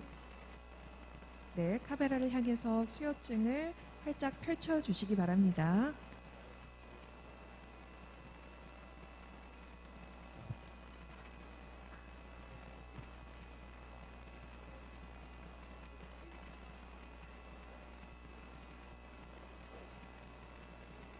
네, 고맙습니다. 박수 부탁드립니다. 네, 수고 많으셨습니다. 자, 저희 이제 발표를 들어봤고요. 잠시 쉬어가는 시간 갖도록 하겠습니다. 그 전에 제가 안내해드렸던 운영 만족도 설문조사 휴식 시간 이용해서 참여를 부탁드리겠습니다. 스크린에 저희가 QR코드를 띄워드릴 텐데요. 휴대전화를 통해서 설문조사에 참여를 해주시고요. 또 해양교육 관련 서적에 관심이 있으신 분들께서는 로비에 위치해 있는 지성사 부스 방문을 부탁드리겠습니다. 또한 오늘 발표에 참여해주신 모든 발표자분들께는 저희가 서티피케이트를 수여해 드릴 예정입니다. 일찍 떠나시는 분들께서는요, 등록 데스크에서 먼저 수령을 꼭 받아가시기 바라겠습니다. 자, 진행에 수고해주신 치오시 사사키 회장님께 박수 부탁드리겠고요. 네, 고맙습니다. 계속해서 수고 부탁드리겠습니다. 저희 10시 40분에 다시 시작하겠습니다. 10분 동안 휴식 시간 취하시고요. 잠시 후에 다시 뵙겠습니다. 고맙습니다.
네, 여러분 안내 말씀드리겠습니다. 이제 곧 세션 2 계속해서 진행이 되겠습니다. 로비에 계신 참석자 여러분들께서는 안쪽으로 입장을 부탁드리겠습니다. 세션 2의 두 번째 파트 진행을 시작하도록 하겠습니다. 자리 정돈을 부탁드리겠습니다. 모두 착석을 부탁드립니다.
네, 로비에 계신 참석자분들께 안내 말씀드리겠습니다. 이제 바로 착석하시는 대로 세션 2 두 번째 파트 이어가도록 하겠습니다. 모든 분들 행사장 안쪽으로 들어오셔서 착석을 부탁드리겠습니다.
네, 약속드린 시간이 됐습니다. 지금부터 세션을 계속해서 진행해 보겠습니다.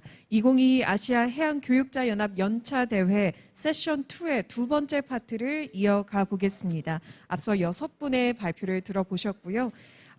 이 시간에는 7분의 연사분들께서 발표를 준비하고 계십니다. 자, 그럼 계속해서 아시아해양교육자연합 치요시 사사키 회장님께서 진행에 수고를 해주시겠습니다. 여러분 박수 보내주시기 바랍니다.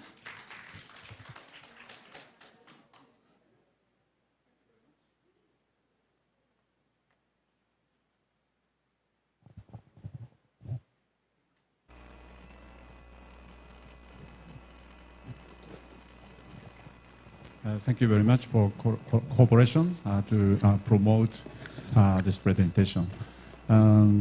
So next presentation is start now, and one presenter is added. So this time is very short. So please I give you 10 minutes, just only 10 minutes for presenters. Sorry, please change. And I also call you before 10 minutes, and please restrict this time. So thank you very much. At first, presenter is Edwin Fabian Perona, Maritime Academy of Asia and the Pacific. Evaluation of a maritime literature module using Google Classroom as an online teaching and learning platform on video.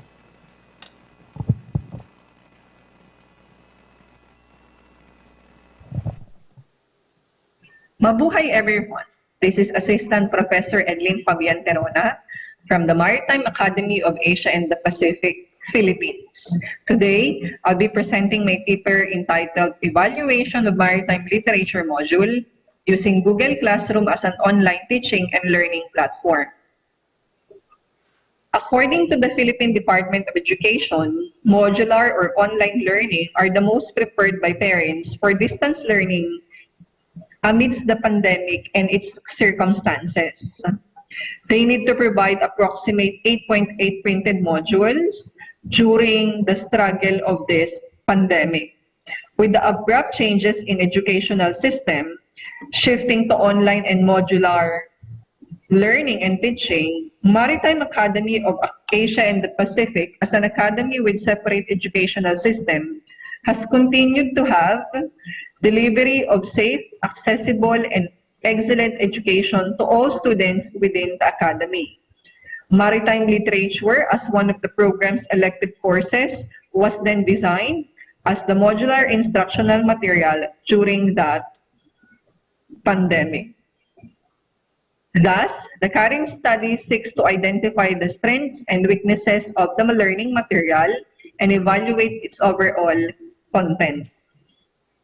The general problem of the study is to evaluate the said material, and specifically it focuses on the following aspects: students' level of knowledge, effort and understanding, the time spent, alignment of learning outcomes, connection of activities, having the interesting and most difficult topic for the students. Figure 1 depicts the research paradigm having the principle of constructive alignment as stated by Biggs and Tang, as the examination and learning activities and education must be focused on the learning objectives. The present study is an action research paper which is focused on solving a certain phenomena which is adopting the online and new normal education.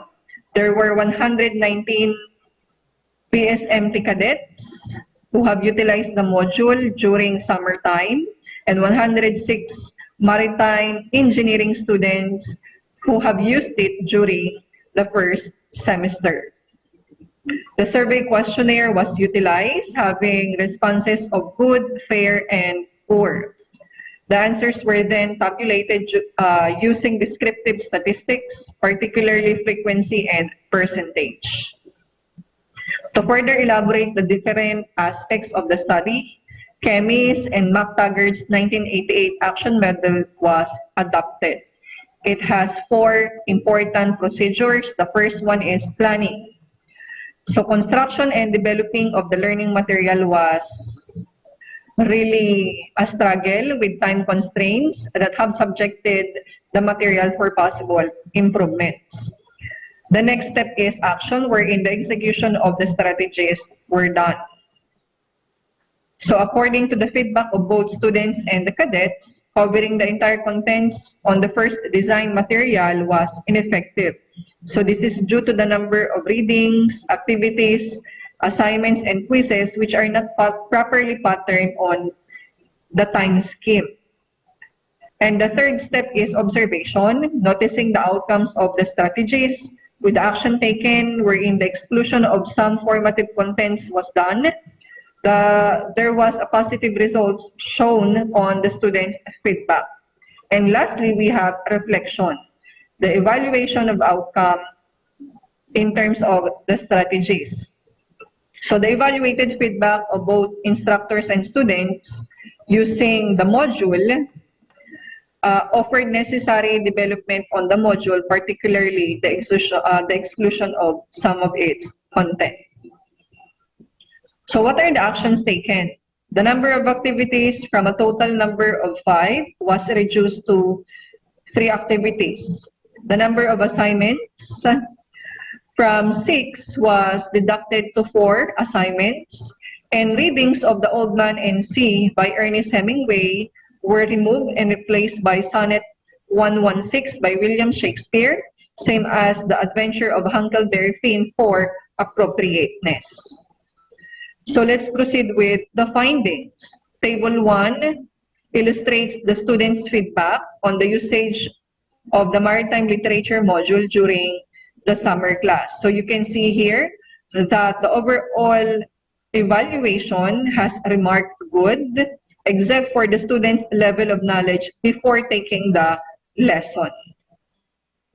And table number 2 represents the most interesting and most difficult topics, wherein it shows that most interesting included division of literature and formalist criticism, while the most difficult topics were smooth between the sea and the land, the topic of the constructionist criticism, and contextual analysis.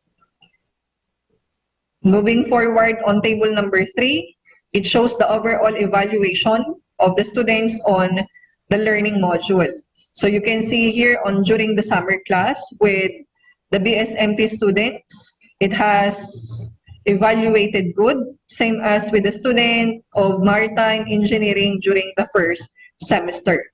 So this is supported by the study of Burge 2019, that being clear about the module purpose will enable students' participation and communication on a certain topic. Implications of the study are the following. First is designing a learning material-like module requires alignment of the content, which is vital factor on the effectiveness of any learning and teaching material. Second is the clarity that can be attainable in terms of goals and outcomes. Related formative activities will assist students in filling up the gap on achieving the intended learning course outcome. And number 3, the quantity of outputs provided to the students must be proportional to the time frame, wherein time definitely allows students to accomplish tasks without sacrificing its quality. So conclusion revealed that students' evaluation have remarked good. Most interesting topics include division of literature and formalist criticism. Most difficult topics include smooth between sea and the land, the constructionist criticism, and contextual analysis. And lastly, the overall evaluation on the usage of the maritime literature module was remarked good. So in view of the conclusions made, the following measures were recommended. First one is constructive alignment supports positive academic outcomes for increasingly diverse group of learners.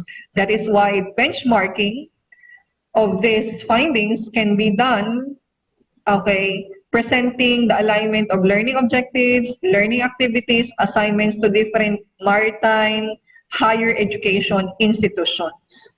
Secondly is for MAAC to continue providing real-life topics and activities that provides concrete applications for classroom knowledge and skills as students related to their own chosen profession. This is actually made possible by the academies through the training ships owned by MAAC, which is Kapitan Gregorio Oca and Kapitan Felix Oca. And then lastly is to maintain the feedback, and feed-forward process. Feedback improves learning confidence, motivation to learn, and ultimately, learners' attainment. It should be noted that feedback must establish its purpose and focus on learning's future application. So these are my preferences. So before I end my presentation, I would like to reiterate that effective and successful learning and teaching are achieved when the right and appropriate learning material is used. Again, this is Assistant Professor Edwin Fabian Perona. Thank you for listening and mabuhay everyone. Thank you very much. Very good presentation about evaluation of maritime literature module. Thank you very much. Next presenter.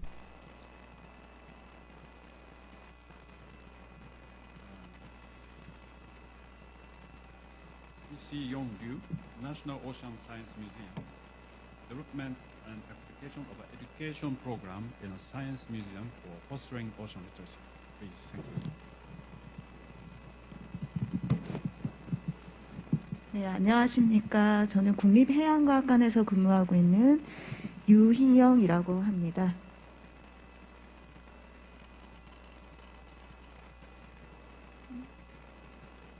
네, 먼저 저희 기관 소개를 해드리도록 하겠습니다.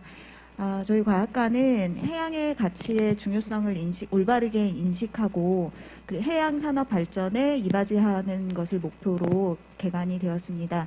2020년 7월 31일이 최초로 개관한 날이고요. 우리나라에서는 대한민국에서는 첫 번째로 해양과학을 소재로 개관한 과학관입니다. 저희는 저희의 역할이 해양과학 교육을 위한 허브기관으로서의 역할을 해야 된다라고 생각을 하고 있습니다. 오른쪽에 보시는 그 사진들은 저희 과학관의 부설 시설들이고요. 직접 가보시게 되면은 관련된 시설을 보실 수 있습니다. 최근에 그 오션 메이즈라고 하는 미로 찾기 활동에 시설이 추가적으로 오픈이 되었습니다. 저희 과학관의 역할을 과학관 교육의 역할을 크게 4가지로 생각을 하고 있습니다. 먼저 해양과학 교육 프로그램의 연구와 개발, 그리고 두 번째로 해양과학 교육 프로그램을 보급하는 것입니다. 현재 그 일선 학교에서 그 해양과학을 시도하고 계시는 선생님들이 계시지만 많은 자료들이 부족한 실정입니다. 그래서 해양과학을 촉진하기 위해서 교육 프로그램을 개발하고 보급하는 것도 저희의 임무 중에 하나로 생각을 하고 있습니다. 그리고 세 번째는 교사의 해양과학 교수 역량을 강화하는 티처 트레이닝을 시도하고 있습니다. 그리고 마지막으로 해양과학 교육의 소통 센터로서의 문화적인 역할을 하고자 합니다. 이러한 역할들을 수행하게 된다면 저희는 이로써 몇 가지 결과들을 예측을 할 수가 있을 거라고 생각하는데요. 먼저 해양과학에 대한 사람들의 호기심을 증진하고 그리고 해양과학 교육을 확산할 수 있다는 점, 그리고 세 번째로 해양과학을 평생 동안 학습할 수 있는 평생학습을 추구할 수 있다고 생각을 하고 있습니다. 두 번째 기대 효과로는 그 해양과학에 대해서 탤런트를 갖고 있는 인재를 발굴하고 육성할 수 있는 것, 그리고 이것이 해양과학의 그 산업 발달에 새로운 기술을 적용한 산업 발달에 기여할 수 있을 것이라고 생각하고 있습니다. 이러한 두 가지 큰 두 개의 그 기대 효과는 서로 상호작용을 하면서 해양과학의 발전을 이끌 수 있을 것이라고 보고 있습니다. 저희 과학관 교육 프로그램의 그 특징을 몇 가지 설명드리고자 합니다. 오늘 지금 보시는 슬라이드는 저희 과학관 교육을 크게 4개의 분류로 카테고리화하였고, 첫 번째로 스페셜라이제이션, 그리고 두 번째로 생애 주기별 교육, 그리고 세 번째 지역사회와의 연계, 네 번째로는 그 인재 발굴과 육성을 목표로 하고 있습니다. 첫 번째로 해양과학이라는 소재 자체가 사람들에게 굉장히 낯설기 때문에 그 일반 대중들에게는 낯선 편입니다. 그래서 저희가 해양과학을 교육하는 개척자로서 저희 과학관만의 독특한 교육 프로그램을 개발하고자 하고 있습니다. 두 번째로 그 인펀트부터 그 프라임 에이지까지 각 생애 주기별로 필요한 교육 프로그램을 개발하고자 하고 있습니다. 세 번째로는 저희 과학관이 위치하고 있는 곳이 동해안 지역입니다. 한국의 동해안 지역입니다. 그래서 그 태평양을 바라볼 수 있고, 지역 특성상 금강송이라고 하는 독특한 소나무들이 자라고 있습니다. 그리고 유명한 그 생산물로 스노우크랩, 대게 등이 있습니다. 그래서 지역 사회의 어떤 그 머터리얼들과 연계해서 교육을 이렇게 제공하려고 하고 있습니다. 그리고 마지막으로는 그 탤런티드 퍼슨을 기르고자 하기 위해서 커리어 에듀케이션하고 티처 에듀케이션을 동시에 진행하고 있습니다. 지금 보시는 내용은 4개의 카테고리에서 각각 신규 개발된 교육 프로그램의 타이틀입니다. 그래서 1, 2, 3, 4번의 그 카테고리에서 각각의 교육 프로그램을 작년도에 개발을 했습니다. 개발 완료한 프로그램의 그 타이틀들이고요. 오늘은 이 중에서 4개 프로그램의 독특한 점만을 소개시켜 드리고자 합니다.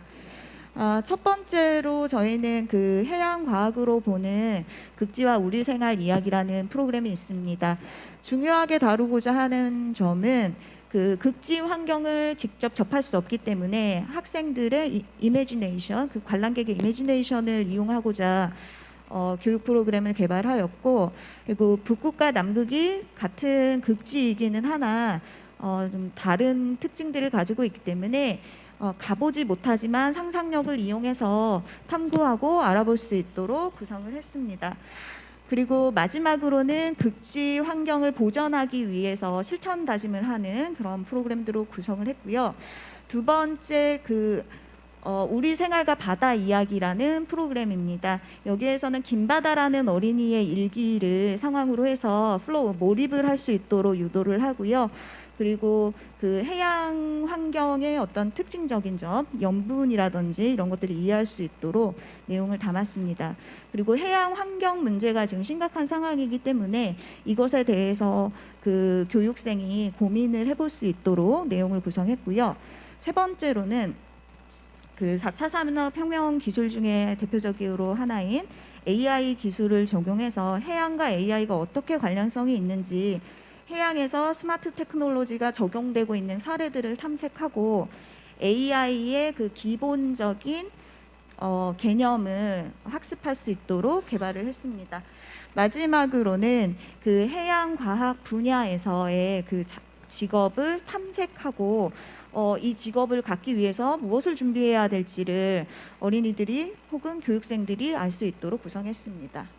네, 첫 번째 프로그램 말씀드리겠습니다. 해양과학으로 보는 극지 이야기입니다. 우리 생활과 극지 이야기라는 프로그램이고요. 첫 번째 그 컨텍스트 상황에서 북극과 남극의 환경을 지도 위에, 맵 위에다가 그 스티커로 붙여서 상상한 내용들을 구현할 수 있도록 했습니다. 과학관 교육의 특성이 긴 시간 동안 이루어질 수가 없기 때문에 최대 보통 2시간 이내에 교육이 완료가 되어야 합니다. 그래서 자유롭게 빨리 확인할 수 있도록 스티커로 표현을 할 수 있도록 개발을 했고요. 스티커 내용들은 멀리서는 잘 보이시지 않으시겠지만 우리나라의 극지에 있는 세종과학기지라든지 이런 것들 일러스트레이션으로 간단하게 표현을 해놨습니다. 그래서 저희가 생각하는 핵심적인 부분은 상상력을 활용할 수 있도록 했다라는 점입니다. 그래서 나아가서는 그 크리에이티브 싱킹을 더 이렇게 키워나갈 수 있도록 하는데 목표를 두고 있습니다. 역시 마찬가지 맥락으로 이미지네이션을 스스로 사용할 수 있도록 그 레터를 제시하고 이 레터가 누구에게서 발신이 된 것인지, 그리고 마지막으로는 레터를 스스로도 한번 작성해 보게 하는 것. 그래서 그 환경적인 실천 다짐을 스스로 글을 쓰면서 리플렉션 할 수 있도록 개발을 했습니다. 네. 이 프로그램에서 저희는 이제 저희가 중점을 두고 있는 부분들은 스스로의 창의력을 활용하는 것, 첫 번째, 두 번째, 리플렉션을 할 수 있는 단계를 구성하는 것, 그리고 세 번째는 첨단 기술을 접할 수 있는 것이었는데요. 그래서 우리나라의 기상청에서 극지의 그 온도를 확인을 할 수가 있습니다. 그래서 여러 가지를 우리나라의 그 웹사이트에서 확인하고 정리할 수 있도록 구성을 했고요. 마지막으로 이 프로그램의 경우에는 전시관에서 투어를 함께 하면서 다른 내용들을 스스로 탐색할 수 있도록 구성을 했습니다. 그래서 보시는 카드, 왼쪽에 있는 카드들에 전시관에서 학습한 내용, 스스로 탐색한 내용들을 작성할 수 있도록 구성을 해서 지금 현재 적용하고 있습니다. 30 minutes. 네, 두 번째 프로그램은 그 어린이의 일기이고요. 파란색 글씨로 작성되어 있는 부분들이 클로입니다. 그래서 힌트를 가지고 스스로 인식해서 어떤 상황인지를 파악할 수 있게 하고요. 역시 이제 그 사진을 통해서 우리가 직접 관찰할 수 없는 것들을 사진을 통해서 문제점을 스스로 이렇게 감정이입을 하면서 표현을 할 수 있도록 구성을 했습니다. 역시 여기에서도 그 환경적인 문제를 해결하기 위해서 국내의 웹사이트와 연결을 해서 여러 가지 활동들을 할 수 있도록 개발을 했습니다. 세 번째는 AI가 해양과학 분야에서 어디서 사용이 되고 있는지, 활용되고 있는지를 스스로 생각해보고, 그리고 AI의 기본 그 러닝 그 프로세스를 스스로 실천해 볼 수 있도록, 실습해 볼 수 있도록 개발을 했습니다. 마지막으로는 그 진로 탐색과 관련된 내용인데요. 해양과 관련 있는 직업을 저희는 좀 범위를 넓혀서 과학뿐만이 아니라 해양 관련 직업을 연상해 보고, 그리고 몇 가지 직업, 저희는 이제 5가지만 제시를 했는데요. 본인의 그 적성을 문장으로 읽고 체크를 해보면서 내가 준비해 나갈 수 있는 직업이 어느 부분이 있을까 탐색할 수 있도록 했습니다. 저희가 이 4개의 프로그램 외에도 몇 가지 프로그램들을 더 만들었습니다만 4개의 프로그램만 파일럿 테스트를 현재 완료를 했고요. 완료한 결과 실질적으로 카테고리별로 어떤 그 반응에 있어서 큰 차이는 없었습니다. 통계적인 유의한 차이는 없었습니다. 다만 확인해 볼 수 있었던 내용은 역시 그 에브리데이 라이프하고 관련이 있는 내용들에 대해서 그 교육생들이 조금 더 관심을 많이 갖게 되었고, 그리고 흥미도 좀 더 많이 있었다. 그래서 우리가 교육을 시도해 갈 수 있는 방법은 일상생활 속에서 접할 수 있는 소재를 바탕으로 교육 프로그램을 우선은 개발을 하고 한 발짝씩 교육 프로그램을 업그레이드 해나가야 되겠구나라고 판단을 했습니다. 다만 아쉬운 점은 직업 탐색에 관해서는 좀 재미없다라는 반응들이 나왔는데, 이 부분에 있어서는 낯설기 때문이기도 했을 것이고, 그리고 저희가 파일럿 테스트를 했던 대상이 초등학교 6학년이었습니다. 그래서 아직은 직업 세계하고는 동떨어져 있는 어린이들이어서 조금 더 흥미도가 낮게 나오지 않았나라고 추측을 했습니다. 그래서 이런 내용을 바탕으로 좀 더 그 교육생이 적극적으로 참여할 수 있는 교구들을 함께 개발하고 있습니다. 네, 이상입니다. 감사합니다. Thank you very much. Thank you. This is the first museum, science museum, to promote ocean literacy. So our AMEA as a promoter is very, very admirable museum. Thank you very much. Next presenter is Ma Yong, University of China, Ocean University. Now start the video presentation. Curriculum integration and goal convergence of maritime education in China. Everyone, congratulations on the successful holding of this AMEA annual meeting in Korea. The topic of my report is curriculum integration and goal convergence of modern education in China. At this conference, I will mainly share the experience of modern education curriculum construction in primary and secondary schools in China. The first part, development stage of the curriculum view of modern education in China. The first one is development stage. The best period of modern education at the end of the 20th century. There are two sources of modern education in primary and secondary schools in China. The first is modern education of Xiazi Central Primary School in Putuo District, Zhoushan, Zhejiang Province in 1988. The start point of modern education in Putuo District of Zhoushan City is a future fisherman school established by Xiazi Central Primary School in 1988, which offers school-based courses of modern education, including modern education activity courses and social practice courses. The second is modern education of experimental primary school in Xinan District, Qingdao City, Shandong Province in 1998. In 1998, it took the lead in establishing the first female modern school in China to carry out modern education activities focusing on discipline, penetration, and research-based learning. The formative period of regional modern education at the beginning of this century. Modern education in Qingdao, Shandong Province, Putuo, Zhejiang Province, and Hainan region. The main area of modern education at the present is the map. Modern education is mainly concentrated in coastal areas, and it is gradually promoted from the coast to inland along the coastline about 18,000 kilometers of coastline. The second reference source of architects and reference in curriculum construction. Work-class 3E or ARF model. Chinese modern education is deeply influenced by work-class environmental education model. That is the famous work-class 3E model. Education about environment, education in environment, and education for environment. It can be used for reference in modern education in China, transformed to modern education disciplinary curriculum, modern education activity curriculum, and modern education environmental curriculum. The second part, integration of modern education.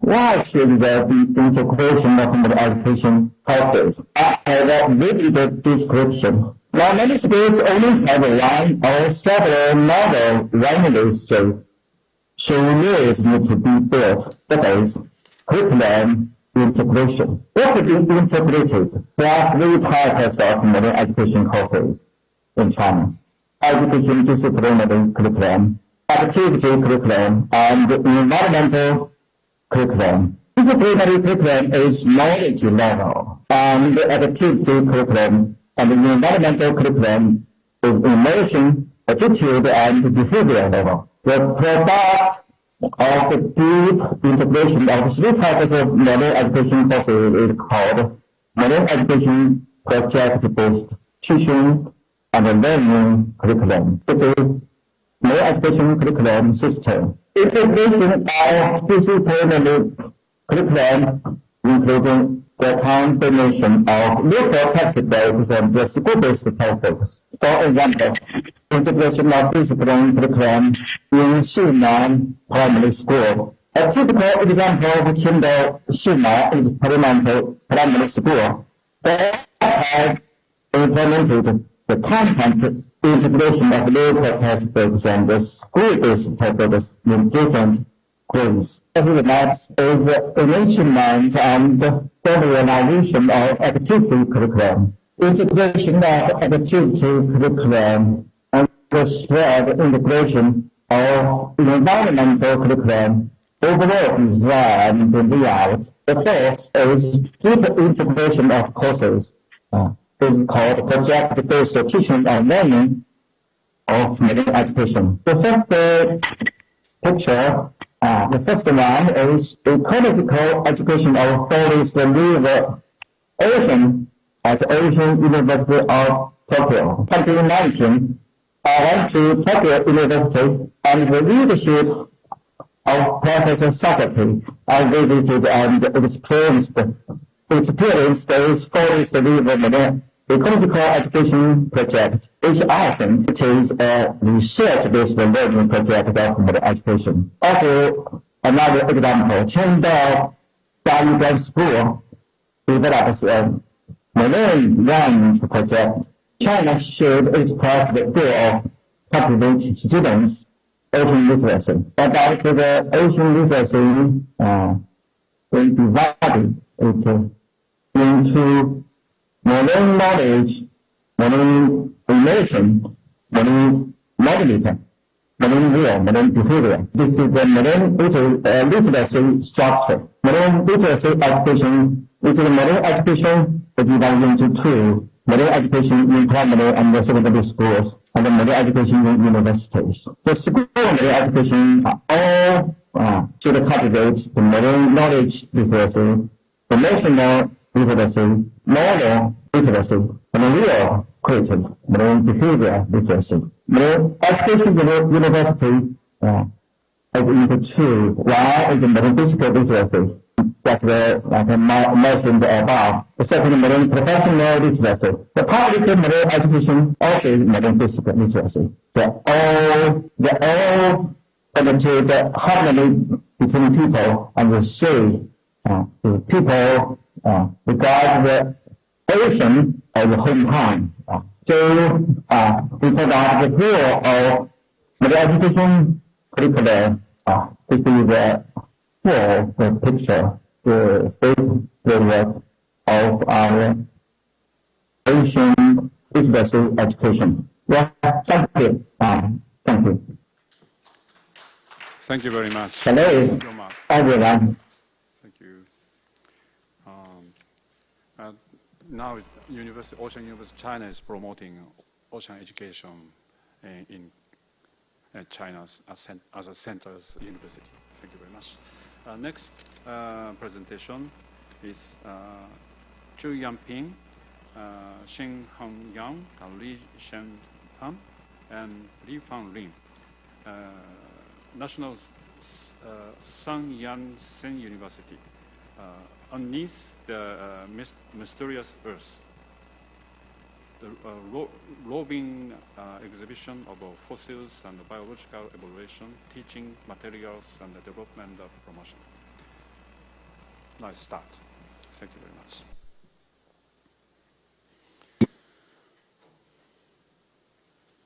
Good evening, everyone. I'm Yongping Zhang from National Sun Yat-sen University. So it's my great honor to share my experience on promoting marine education. Today, my talk's topic is Unearth the Mysterious Earth, Roving Exhibition of Fossils and Biological Evolution, Teaching Material Development and Promotion. Before I present my talk, I would like to thank Professor Tsuyoshi and Professor King, who helped us to organize this great conference. Although it's a pity for me not to join you on site, but for this presentation, I hope that I can share my ideas, how we do and how we teach students to learn and to understand the nature by fossils. So basically, we in marine fossils. So not only trilobes, but also some foraminifera, tiny creatures living in the ocean. So the same of them both have shells created by carbonate. So that makes them can preserve like a fossil. So what is a fossil? So basically students all know dinosaurs. So they love dinosaurs.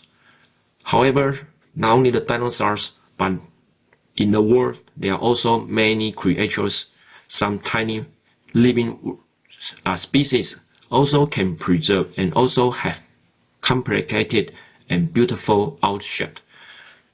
So in these activities, fossils we use to teach students to learn or also to understand the impacts, how climate change or how environment changes on a geobiosphere.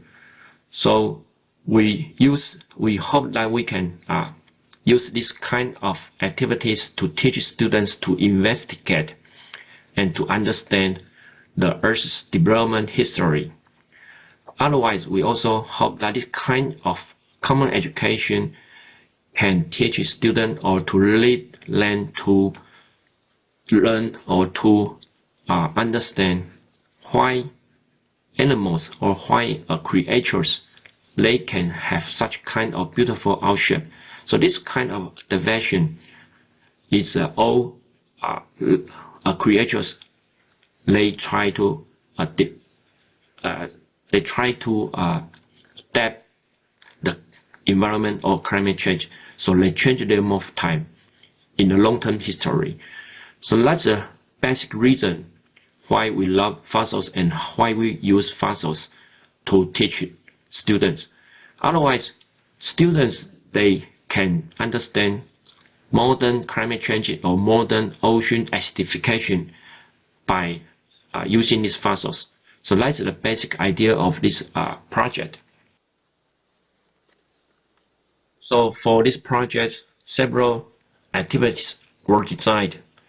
So first, we prepare a rolling exhibition. So we bring fossils into classroom, not let the students go to the museum. We prepare hundreds of fossils, include foraminifera, trilobes, and also ammonite. So we bring these fossils into classroom to let students to touch, to observe, and to learn to how the creatures looks like. So this kind of activity we call like a portable exhibition. So for portable exhibition, we also design several courses and also lectures. So we try to include several courses. We call this STEM-based courses. And otherwise, we also for better promote this project, we designed a portable teaching toolbox. So we hope that after this project, we can share this toolbox to all the courses to teachers who teach in high school or elementary school. So that we can promote these spatial activities that can be done by itself. So teachers in the schools, they can follow this bus or they can learn how to teach by these lectures. And we hope that this can better promote marine education widely. So for the fossils, if time is enough or the school is allowed, we also teach students how to observe and how to clean the fossils. So they can look details of the fossils and they can observe the fossils details. So we also bring students out, go outside. It's a kind of field trip. So we unearth the fossils by students themselves. So they can experience fossils in outdoors. So this kind of production for the past 2 years, more than 40,000 students have joined. So first, the rolling exhibition. So in this, you can see that we bring fossils into classroom. So students, they can look very detailed and very close to the fossils. So if the condition is allowed, we also let students to make molds. So they can make this by their hand, and also they can clean fossils by their hand. So this kind of touch and observation, we believe that this kind of experience can help them and also can touch them. So the marine education can be better promoted. So scientific lectures we teach students to have basic ideas about what is fossil and how environmental change or climate change can lead to fossil extinct. So we are lucky that this project, when we promote this project, we attract some news reporters to follow us, go into the classroom, and they have this kind of report. So on the newspapers, so we can attract more attentions from school students and also the school teachers.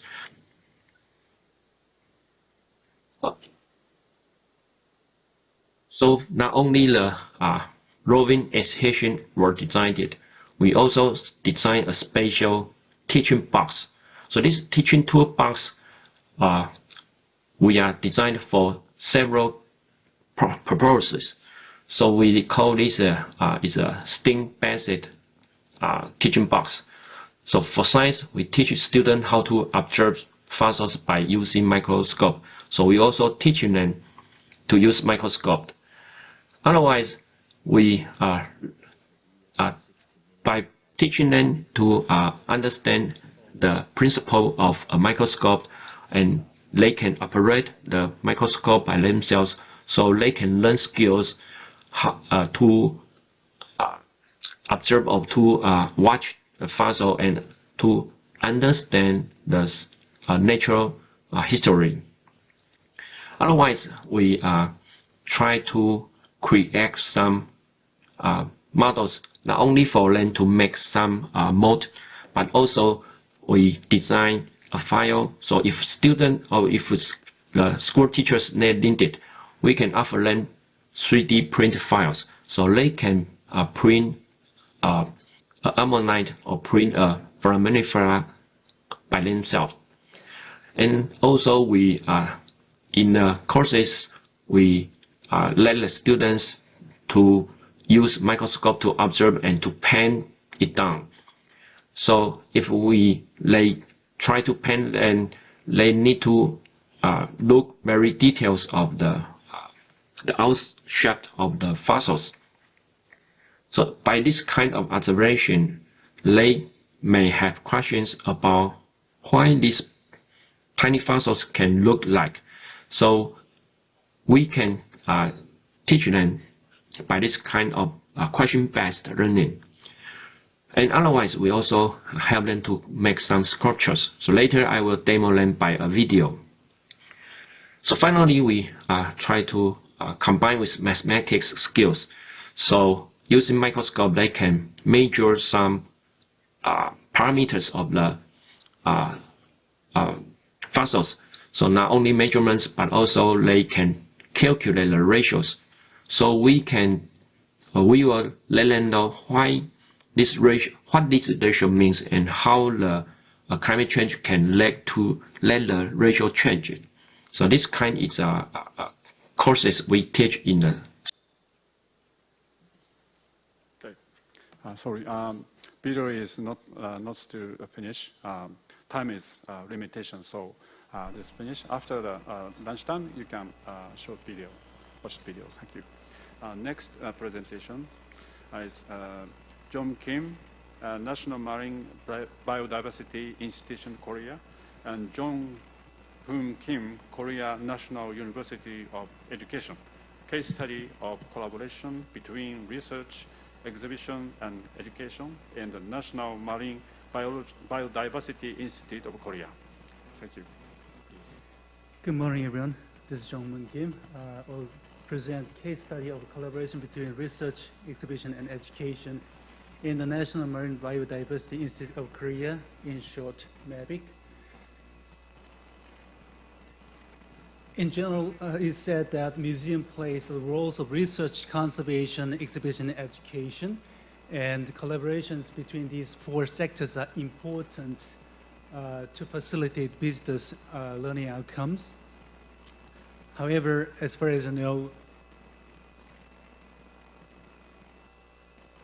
few studies have reported how scientists, exhibit designers, and educators work together for visitors, and relatively little attention has been paid to Asian context. That brought me the following research question. One, what is the characteristics of collaboration between research, exhibition, and education in MABIC?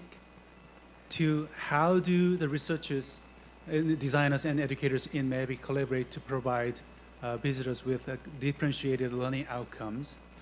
However, the third question, how these learning experiences facilitate changes in the visitors' learning ocean literacy will be remained for the next research. We believe this research will provide marine educators with insights into how scientists, designers, and educators work together, and what educators might consider when they plan new programs to facilitate visitors' learning experiences. I will skip the theories because of time constraint. This study was conducted in MABIC.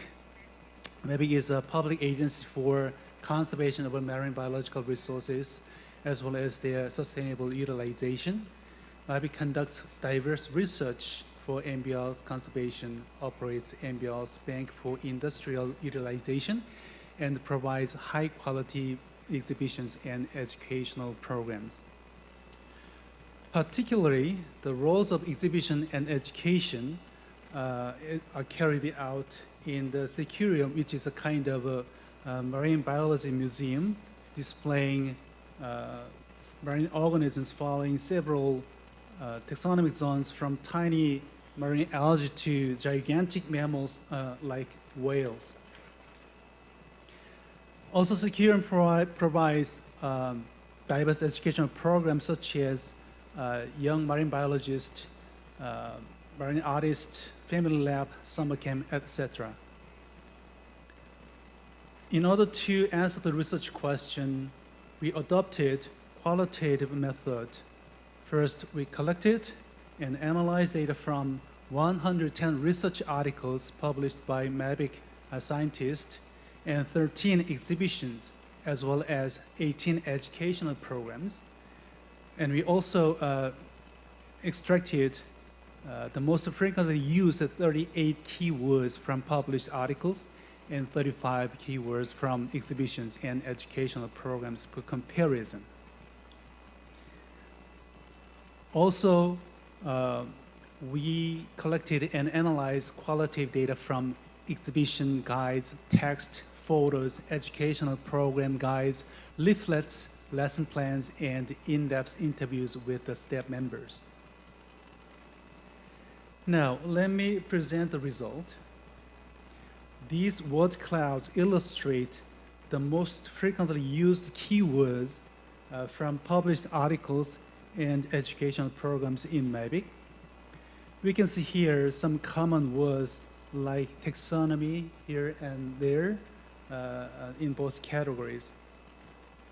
When we compare the word frequencies, taxonomy, biodiversity, marine algae were the most frequently used keywords in both categories. Probably this is because those words are easier to apply in exhibition and education compared to the words like enzymes, hierarchical sequencing, and fucoidan comes from applied science sector. Now, let me present the case of collaborations between research, exhibition, and education. First, one of the research conducted in MAVIC is investigation of dead sea turtles. When the dead sea turtles were found and reported in the coastal area in Korea, MAVIC has brought and dissected them to find out the reasons of the death. About 45 sea turtles were investigated every year from 2017. Surprisingly, the research team found that about 80% of dead sea turtle have plastics in their stomach, and 20% of the sea turtles' deaths was directly related to the plastic garbage coming from our daily life. One of them here, KOL93, 3-year-old sea turtle released in the Hana Aquarium and released in 2019 and found dead after 11 days from releasing due to the intake of 225 pieces of plastic. Of course, the researchers in MAVIC intended to share this result with, through articles, but they thought these results should be shared and reported not only to academia but also to the general public at the same time in a deeper manner. So they discussed with the exhibition designers and educators how we can effectively deliver the message from the dead sea turtles. As a result of this close collaboration, the special exhibition entitled No Plastic, the menu for 11 days, as well as the educational program SOS, Rescue Our Marine Friends, were produced, and they are deeply affect the general public with a strong message. The second case is at the Sea Snake Lab. The research distribution and sea snake in Korea reported interesting result. Basically, sea snake lives in tropical and subtropical area, but due to the climate change, they began to be found in southern coastal area in Korea. Based on this research finding, a sea snake laboratory exhibition was opened in 2018. In this exhibition, visitors are able to meet the live sea snakes in the tank and learn what kind of research related to the sea snake are conducted in MAVIC and what kind of tools the scientists use. Also, educators run a special program called Finding a Real Sea Snake. Using the sea snake's molecular marker and electroprocess technique, students try to find a real sea snake from different samples. Lastly, just mention the title of the project from research exhibition and education for the third case because of time constraint. The research finding from investigation of invasive species was reflected in the special exhibition entitled Guest Without Invitation, as well as education program Guilty or Not Guilty. From the titles, you may imagine what kind of messages are delivered to the visitors in the exhibition and education. These studies present a snapshot of a study shows a snapshot of collaboration between the research, exhibition, and education in MAVIC. We found that 1 minute. Frequently used common keywords in the field of research, exhibition, education of MAVIC were taxonomy, marine algae, and biodiversity. And from the beginning of the project, researchers, exhibition designers, and educators MAVIC worked closely together to facilitate learning experiences of the general public. But the third question was remained unanswered, so we think more research should follow to evaluate the changes in ocean literacy of the general public and the effect of collaboration between research, exhibition, and education. Thank you for listening. Thank you very much. Very good engagement to promote research, exhibition, and educations. Thank you very much. Next presenter, Angelica Bailon and Eduardo Mar Santos, Maritime Academy of Asia and Pacific. Philippine Marine Education in the time of pandemic, ensuring sustainability at the Maritime Academy of Asia and the Pacific. Please, thank you. Good morning, everyone.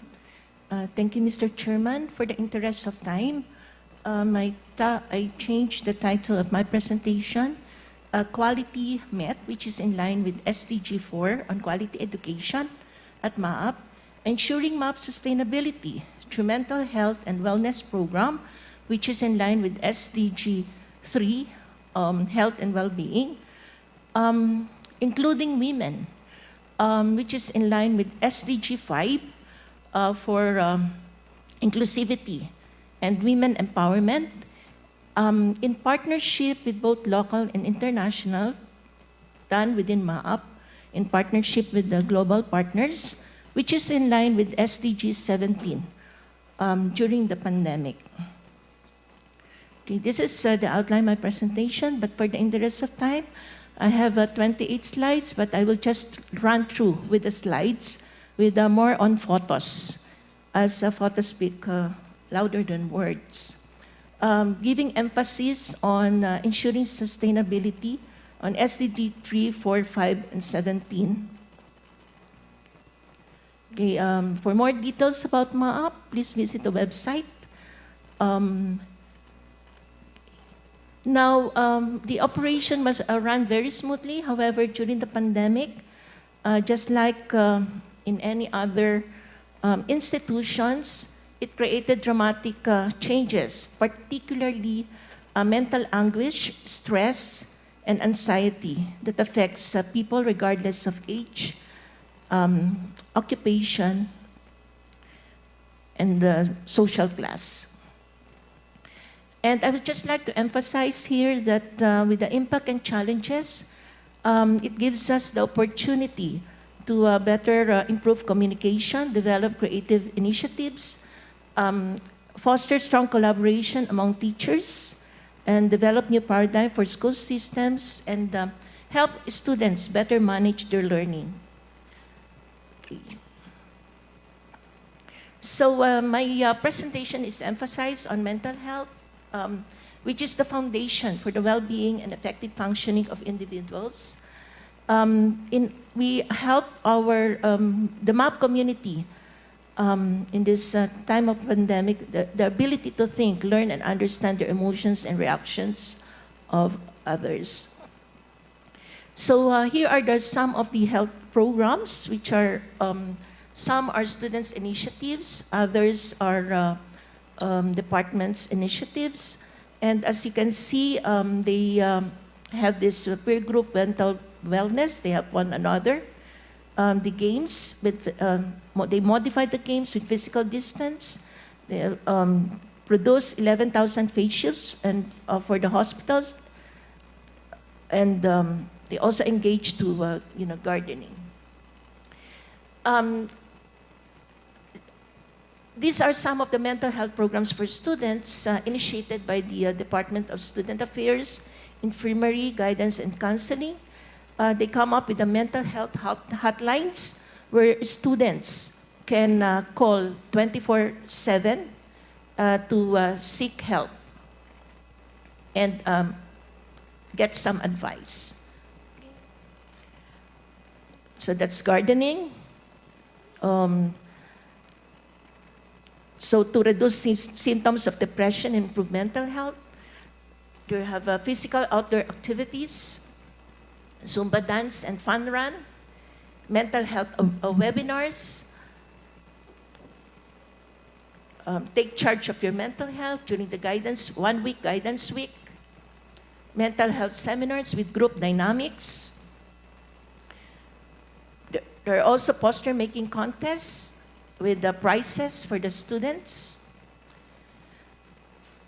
Also, they were encouraged to write some good food for thoughts during the World Mental Health Awareness Month. Seafarers webinar on mental health in partnership with the Singapore Maritime Officers Union and the Associated Marine Officers Seamen's Union of the Philippines. More mental health webinars, mental rebirth, in partnership with the with GIG and Amazing Sampaguita Foundation and Gold Foundation. This is also another project, Erasmus project, Beautiful Mind International Province Management plus International Training Course. And also as part of MAAP Community Extension Services, like the research unit, they facilitated the Family Mental Health Webinar with 504 attendees from the Armed Forces of the Philippines and other international attendees. The beneficiaries were provided with guidance in practicing proper defense mechanism against stress during pandemic. Initiated by the guidance counselor and volunteer psychology instructor, wherein 128 officially registered audience, including teachers, parents, and learners, and over more than 1,500 views over Facebook. And beneficiaries were provided with mental health awareness. And every Thursday, there's also a MAAP Bible study group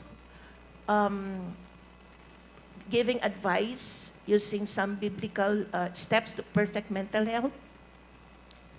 And MAAP believe that a mental healthy individual community would result to the implementation of all the MAAP initiatives like digital innovation, which I presented yesterday, and our continuous process improvement initiatives. We continuously undergo the international accreditation. We send faculty for scholarships. We continue with our global partnership with AMEA and the rest of our partners. And we also have this action plans, COVID-19 risk management plans, still following the health protocols, and we have isolation facilities confirming to IATF requirements. So in conclusion, the pandemic, of course, affected MAAP economically because it added costs for procurement of servers, tablets, installation of CCTV and wide-angle cameras for stable internet connection. Socially, it enhanced tandem teaching and additional training for instructors, increased self-discipline among cadets.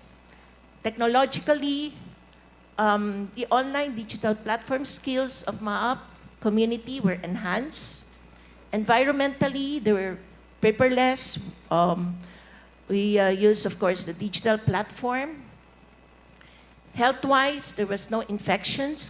We continuously operate, ensuring that MAAP community remains healthy, physically, mentally, and spiritually through the various mental health and wellness programs for MAAP sustainability in delivering quality education, which supported the Sustainable Development Goals, particularly number 3, on health, well-being, number 4, on quality education, number 5, gender inclusivity and women empowerment, and number 17, on global partnership. With that, thank you very much and good day. Thank you very much, Corporation. focus on the mental health program is very, very important. Thank you very much. Next presenter is Hyun Dae-sung, Korea Maritime Institute. Case study of Korea Maritime Institute supporting school marine education. Please, thank you very much. 안녕하세요. 한국해양수산개발원 명예연구위원으로 있는 현대송입니다.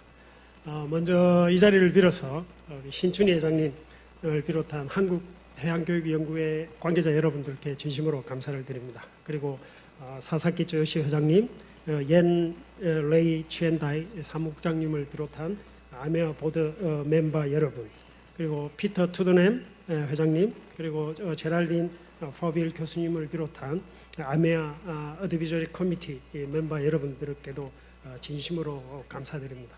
무엇보다도 해양교육에 대한 열의를 가지고 이 자리에 참석해 주신 많은 선생님들께 진심으로 감사를 드립니다. 이번 회의의 주제는 오션 리터러시 함량을 위한 해양교육의 방향이라는 주제로 오늘 우리가 2022년 아메아 연차대회를 하고 있습니다만은 동부 켄터키의 대홍수를 우리가 지금 목격하고 지구 반대편에 있는 우리 한국에서도 115년 만에 대폭우라는 이러한 기후 변화가 아니라 이제는 정말 기후 위기라는 말이 실감이 나는 현재입니다. 그래서 오늘 주제는 아주 정말이지 적절한 주제라고 볼 수가 있고, 여기에서 우리 KMI의 해양 아카데미가 어떠한 역할을 해왔고 앞으로 어떤 계획을 가지고 있는지 여러분들에게 설명을 드리게 되어서 굉장히 기쁘게 생각합니다. 우선 저희들이 어떠한 활동을 해왔고 앞으로 어떠한 계획을 가지고 있는지를 설명해 드리고 하겠습니다. 기조 강연을 하신 피터 투드넴 회장님께서 25년 전에 미국에서 시작한 오션 리터러시가 이제는 전 세계적인 운동으로 확산되고 있다고 어저께 말씀을 드렸습니다만은 실제로 KMI는 1997년 그러니까 약 25년 전에 국무총리실 산하의 국책연구기관으로 탄생을 했습니다. 우리나라의 해양수산에 관한 정책을 전반적으로 저희들이 다루고 있습니다. 그래서 현재는 우리 한국에서 유일한 해양수산 분야의 글로벌 싱크탱크로서 큰 역할을 하고 있습니다. 그 중에서도 저희들은 연구기관이긴 하지만 약간의 교육 기능을 가진 해양 아카데미가 2009년에 설립되었습니다. 약 12년 정도의 역사를 가지고 있습니다만은 12년의 활동을 10여 분 안에 축약을 해서 설명드리기는 정말로 주마간산식으로 설명을 할 수밖에 없는 상황이라서 나중에 여러분들께서 조금이라도 저희 활동에 대해서 관심이 있으시면 저희들에게 연락 주시면 저희들에게 소상하게 다시 설명을 드리도록 하겠습니다. KMI의 오션 아카데미의 기본 역할은 두 가지 분야에서 나누어서 학교 해양교육, 사회 해양교육 이 두 가지 이 영역에서 교재 개발, 인력 양성, 그리고 해양 시민 프로젝트, 그리고 국가적인 지금 프로젝트인 해양 교육의 인프라 확대 이 네 가지 부분에서 저희들이 역할을 하고 있습니다. 구체적인 저희들의 활동에 대해서는 다음에 조금 자세하게 타임라인에 맞춰서 설명을 드리도록 하겠습니다. 저희들이 2009년에 탄생을 하고 그 5월 달에 저희들이 설립이 되었습니다만은 바로 그때부터 우리나라에 해양교육 교재가 거의 없다는 사실에 착목을 해서 저희들이 그때부터 교재 개발에 심혈을 기울였습니다. 그래서 저희들이 초, 중, 고 학생들의 부교재를 저희들이 쭉 제작을 해왔습니다. 그리고 이러한 교재가 현장에서 충분히 활용이 될 수 있도록 저희들이 배포하는 작업을 2017년부터 열심히 수행을 해오고 있습니다. 그리고 최근에는 부산시 교육청과 함께 같이 협업을 해서 교육 교재를 제작을 하고 있고, 또 어제 많은 선생님들께서 언급하신 오션 사이언스 시퀀스라는 미국에서 초등학교 3, 5학년 교재를 저희들이 번역을 해서 지금 현장에서 활용하는 활동을 하고 있습니다. 그리고 인력 양성에 있어서는 저희들이 해양 교육을 담당하시는 선생님들에게 전문가로서 활동하실 수 있도록 많은 교육 기회를 드리고 있고, 그 다음에 그러한 교육을 마치신 선생님들을 계속해서 저희들이 이 한국해양교육연구회와 협업을 해서 해양교육 네트워크 포럼이라는 행사를 진행을 하면서 선생님들께서 일회성 직무연수가 아니라 그 직무연수를 계기로 앞으로도 계속 해양교육에 관심을 가지고 활동하실 수 있도록 도와드리고 있습니다. 그리고 해양시민 프로젝트는 저희들이 KBS 한국방송공사와 협업을 해서 시민강좌를 KBS 홀에서 부산에서 계속 개최를 했습니다.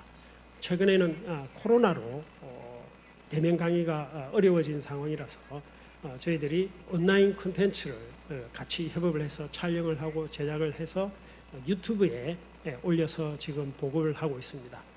선생님들께서 유튜브에서 저희들 KMI와 KBS 같이 키워드를 치시면 저희들이 만든 여러 가지 콘텐츠를 접하실 수 있을 것입니다. 그리고 저희들은 2021년에 해양교육 및 해양문화 활성화에 관한 법이 제정이 되었습니다. 그 법의 기초를 저희들이 만들었고, 또 그 법은 5년마다 해양 기본 계획을 수립을 해서 수행을 하도록 되어 있습니다. 그러한 기본 계획도 저희들이 작성을 했습니다. 그래서 이제 법과 제도를 만들었기 때문에 이러한 법과 제도에 기반한 정책들이 충실히 수행이 될 수 있도록 저희들 KMI가 앞장을 서고 있습니다. 2010년부터 2021년까지 저희들이 16종류의 책을 만들었습니다. 조금 작아서 보시기가 어려울 수도 있겠습니다만은 바다 이야기라든지 우리 바다 넓히기, 우리 바다 알아보기 등 학생들이 바다와 조금 더 친근하게 다가설 수 있도록 하는 교재를 만들었습니다. 남은 시간이 얼마 되지 않아서 조금 빨리 진행을 하도록 하겠습니다. 해양과 진로라는 중학생용 교재는 자유학기제에 맞추어서 현장에서 학생들이 수업 시간, 진로 시간이나 그 다음에 동아리 활동에서 사용할 수 있도록 저희들이 만들었고, 또 학생들이 배우는 교과 과목, 과학이나 사회 과목과 연동해서 할 수 있도록 저희들이 제작을 했습니다. 많은 선생님들이 현장 교육에서 하신 그런 프로그램들을 저희들도 마찬가지로 이렇게 해왔습니다. 초등학교 교재들은 역시 오늘 발표에서 인도네시아의 라니 교수였습니까? 게마리칸이라는 초등학교 때 만들어진 식생활 습관이 평생을 간다 하고 발표를 해주셨습니다만은 저희들도 해양 교육에 있어서 초등학교 교육이 가장 중요하다고 생각하고 있습니다. 그래서 초등학교 여기 오늘 참석하신 선생님들 중에서도 필자로 참석하신 선생님들이 계시지만 그분들께서 심혈을 기울여서 초등학생용 교재를 세 가지 종류로 1, 2학년용, 3, 4학년용, 5, 6학년용 이렇게 해서 바다와 친근해지기 쉬운 내용, 그리고 바다와 같이 바다를 즐기면서 놀면서 배울 수 있는 내용을 중심으로 교재를 제작을 했습니다. 특히 1, 2학년은 이제 바다와 친근해져야 되기 때문에 바다 동물 흉내내기, 그리고 해양과 연관된 단어들을 통해서 한글을 습득할 수 있도록, 코리안 알파벳을 습득할 수 있도록 이러한 구성이 되어 있습니다. 이제 3, 4학년이 되면 우리 인간들이, 우리 인류들이 바다와 어떻게 밀접한 관련을 가지고 있는가를 이해할 수 있는 내용으로 이렇게 설명을 했습니다. 여러 가지 동화나 영화, 그리고 신화, 여기에서 나오는 바다, 그리고 여기에 바다 현상 이런 것들이 어떠한 연관이 있는가, 이렇게 해서 바다를 이해할 수 있도록 하는 내용으로 구성이 되어 있습니다. 5, 6학년들은 조금 더 심화된 내용이죠. 여러 가지 해수면 상승이 우리 인간들에게 어떠한 영향을 주는지, 그리고 여러 가지 마린 레저 활동을 하면서 우리가 알아야 할 안전 규칙 같은 게 있는지, 이런 것들과 그 다음에 현재의 첨단 산업 기술들이 해양과 어떻게 접목이 되고 있는가 하는 것을 설명을 하고 있습니다. 이렇게 1, 2학년들이 여러 가지 바다의 생태계 흉내를 내면서 여러 가지 우뭇가사리나 뭐 성게 그리고 직접 생선이 돼 보면서 서로 역할 게임을 하는 그런 설명들입니다. 저희들이 16종류의 책을 만들어서 지금 보급을 하고 있습니다. 2017년부터 현재까지 약 32,700권, 약 33,000권의 책을 현장에 보급을 하고 있습니다. 이러한 활동들은 앞으로도 계속될 것입니다. 우리 지금 KMI 전시 부스에 일부 전시가 되어 있습니다만은 거기에 신청서가 있습니다. 혹시 학교 교육에 여러분들이 교실에서 사용하고 싶다고 저희들에게 연락을 주시면 필요한 부수만큼 얼마든지 저희들이 제공해 드리고 있습니다. 그리고 뭐 현재 저희들이 해외의 교재들도 많이 분석을 하고 있습니다. 그래서 그걸 바탕으로 조금 더 좋은 교재들을 계속 만들어서 보급을 하도록 하겠습니다.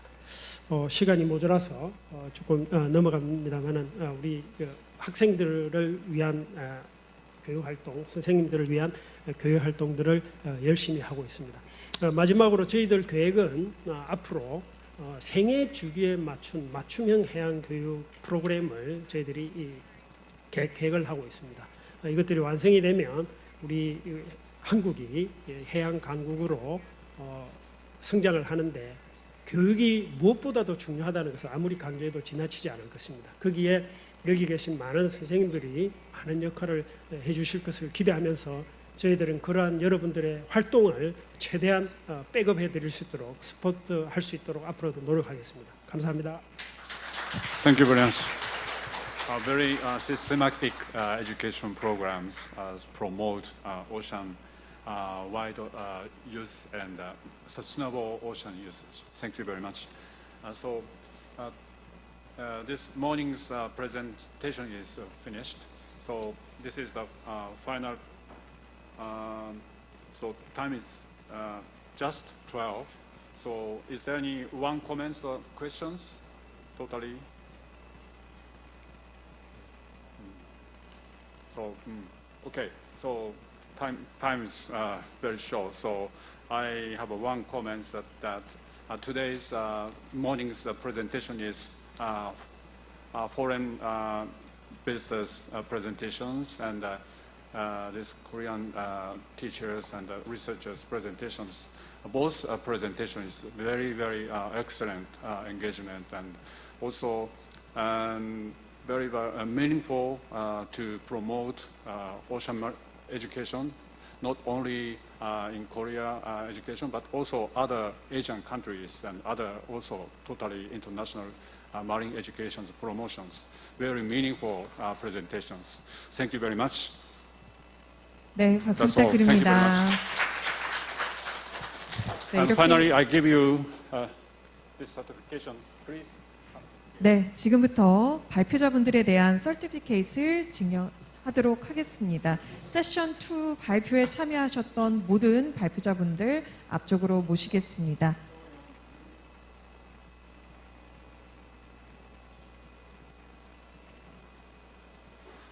네, 발표를 통해서 적극적으로 참여를 해주셨습니다. 네, 박수 보내드릴까요?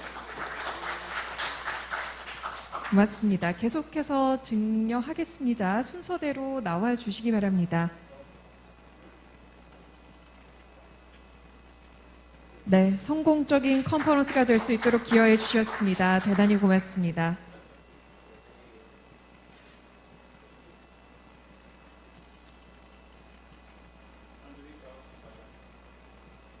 네, 수여하도록 하겠습니다. 네, 해양적 소양을 건설할 수 있도록 큰 도움을 해주셨습니다. 네, 고맙습니다.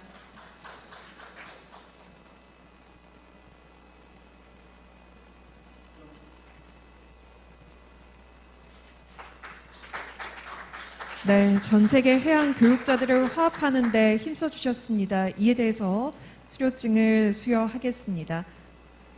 네, 고맙습니다. 이렇게 세션 2는 마무리하도록 하겠고요. 발표 어떻게 들으셨습니까?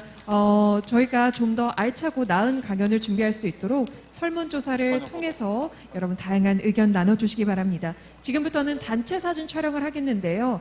단체 사진 촬영은 2번에 나눠서 진행하겠습니다. 먼저 세션 2 발표자분들을 모시고 사진 촬영하고요. 그 다음에 전체 참석자분들 앞으로 모시고 사진 촬영하겠습니다. 먼저 세션 2 발표자분들 앞쪽으로 나와 주시기 바랍니다. So we're going to have a commemorative group photograph session. And first, we're going to take a picture with the speakers of the session 2, and then we're going to take a picture with all the participants. So please come up to the stage. First, the speakers of the session 2.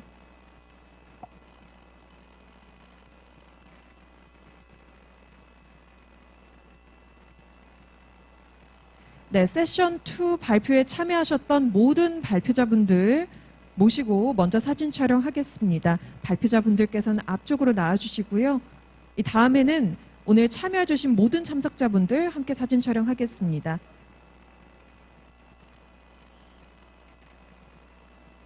네. 증서가 잘 보일 수 있게 카메라를 향해서 펼쳐주시고요. Yes, please open the certificate. Yeah.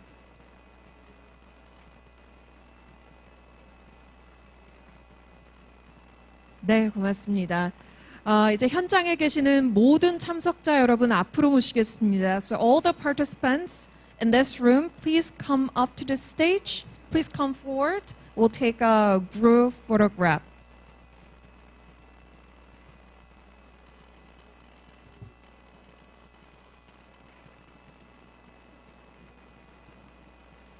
네, 행사장에 계신 모든 참석자분들 모시고 사진 촬영하겠습니다. 앞쪽으로 자리해 주시고요.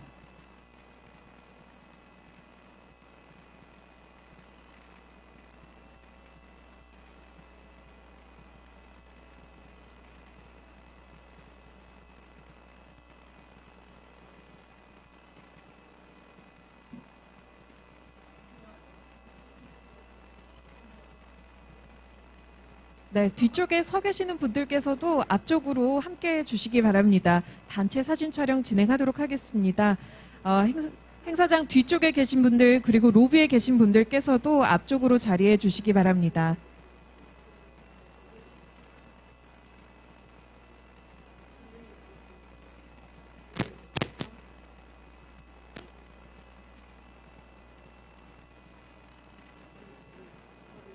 Yes, we're going to take a picture all together, so please come forward to join us.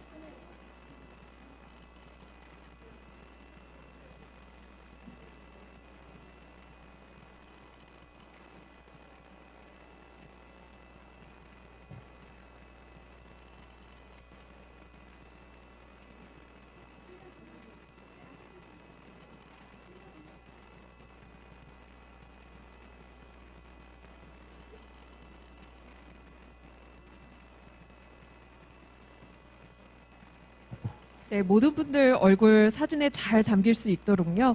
사이사이로 서주시기 바랍니다.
네, 고맙습니다.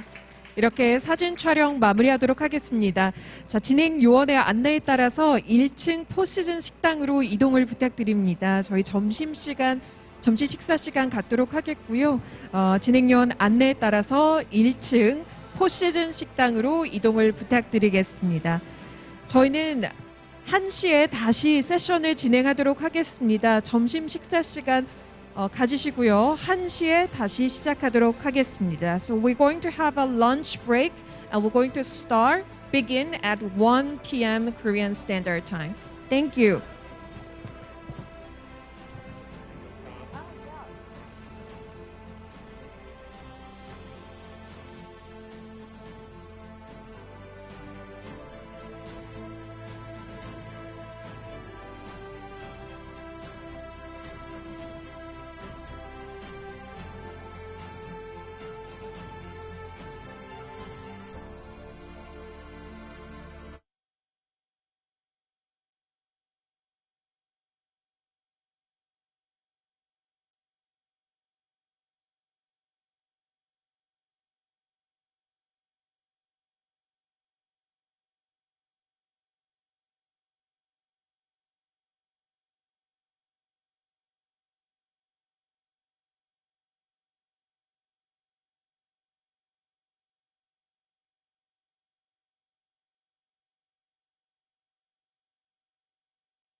So all the participants of the conference, we're going to resume our next session shortly. So please come inside the hall and be seated.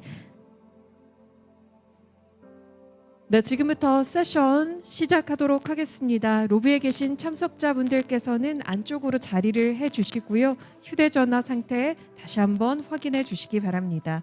그리고 지금 스크린에 보여지고 있는 QR코드를 접속하셔서 저희가 다음번에 좀 더 알찬 강의 준비할 수 있도록 설문조사에 참여해 주시면 감사하겠습니다.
네, 지금 저희가 스크린에 QR코드를 띄워드렸는데요. 더 나은 강의를 위해서 여러분의 다양한 의견 자유롭게 설문조사를 통해서 나눠주시기 바랍니다. 소지하고 계신 휴대전화를 통해서 카메라로 접속을 하시면 설문조사에 참여하실 수 있습니다.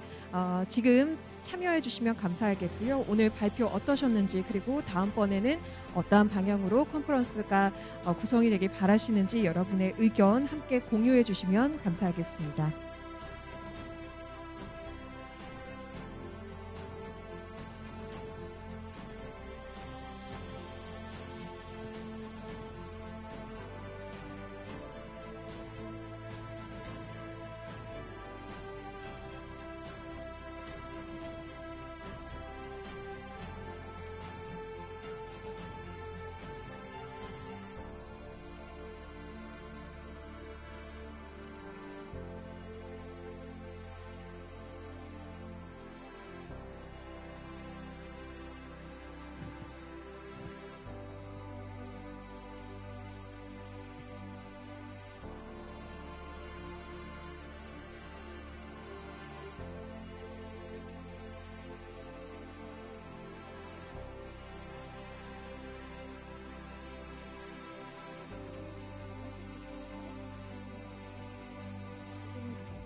네, 그럼 지금부터 세션을 이어가도록 하겠습니다. 2022 아시아해양교육자연합 연차대회 2일차 일정 함께하고 계십니다.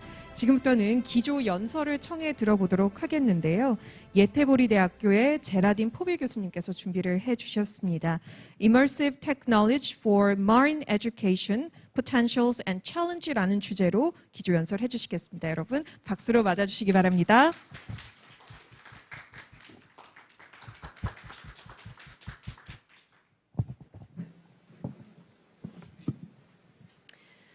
안녕하세요. 감사합니다 for inviting me as keynote speaker. It is a great honor for me to be here with you. This is my first time in South Korea, as you can guess from my very basic Korean vocabulary. And I'm here to discuss the role of immersive technology for marine education with you today. So first, I would like to start by discussing this out of sight, out of mind nature of the ocean. Then I will go on to discussing the metaverse. Then we will dive into VR, virtual reality for marine education. Then we will spend a bit of time on other kind of technology, immersive technology for marine education. And finally, some take-home message and reflections. So we are gathered at this conference because we see a need to increase ocean literacy among the public. And this is actually supported by the research that exists, not a lot, that looked at the level of ocean literacy or knowledge in different populations. And many of these papers point at a low level of ocean literacy. And I'm very interested in the reasons for this low level of ocean literacy. There are a lot of factors involved, and there is some research existing on some of the structural nature of this issue, problem in terms of formal education sector and policy and culture. But today, I would like to focus on the psychological factors of this out of sight, out of mind mentality. And to do that, I would like to discuss two psychological factors: psychological distance and nature connectedness. And psychological distance relates to the fact that it's difficult to care and to relate to marine environmental issues that we are actually responsible for. So that's what psychological distance is. And researchers have looked at 4 different kinds of psychological distance. The first one is social. It means that the consequences of this environmental issue will actually impact other people outside of your community. The second is about the temporal distance.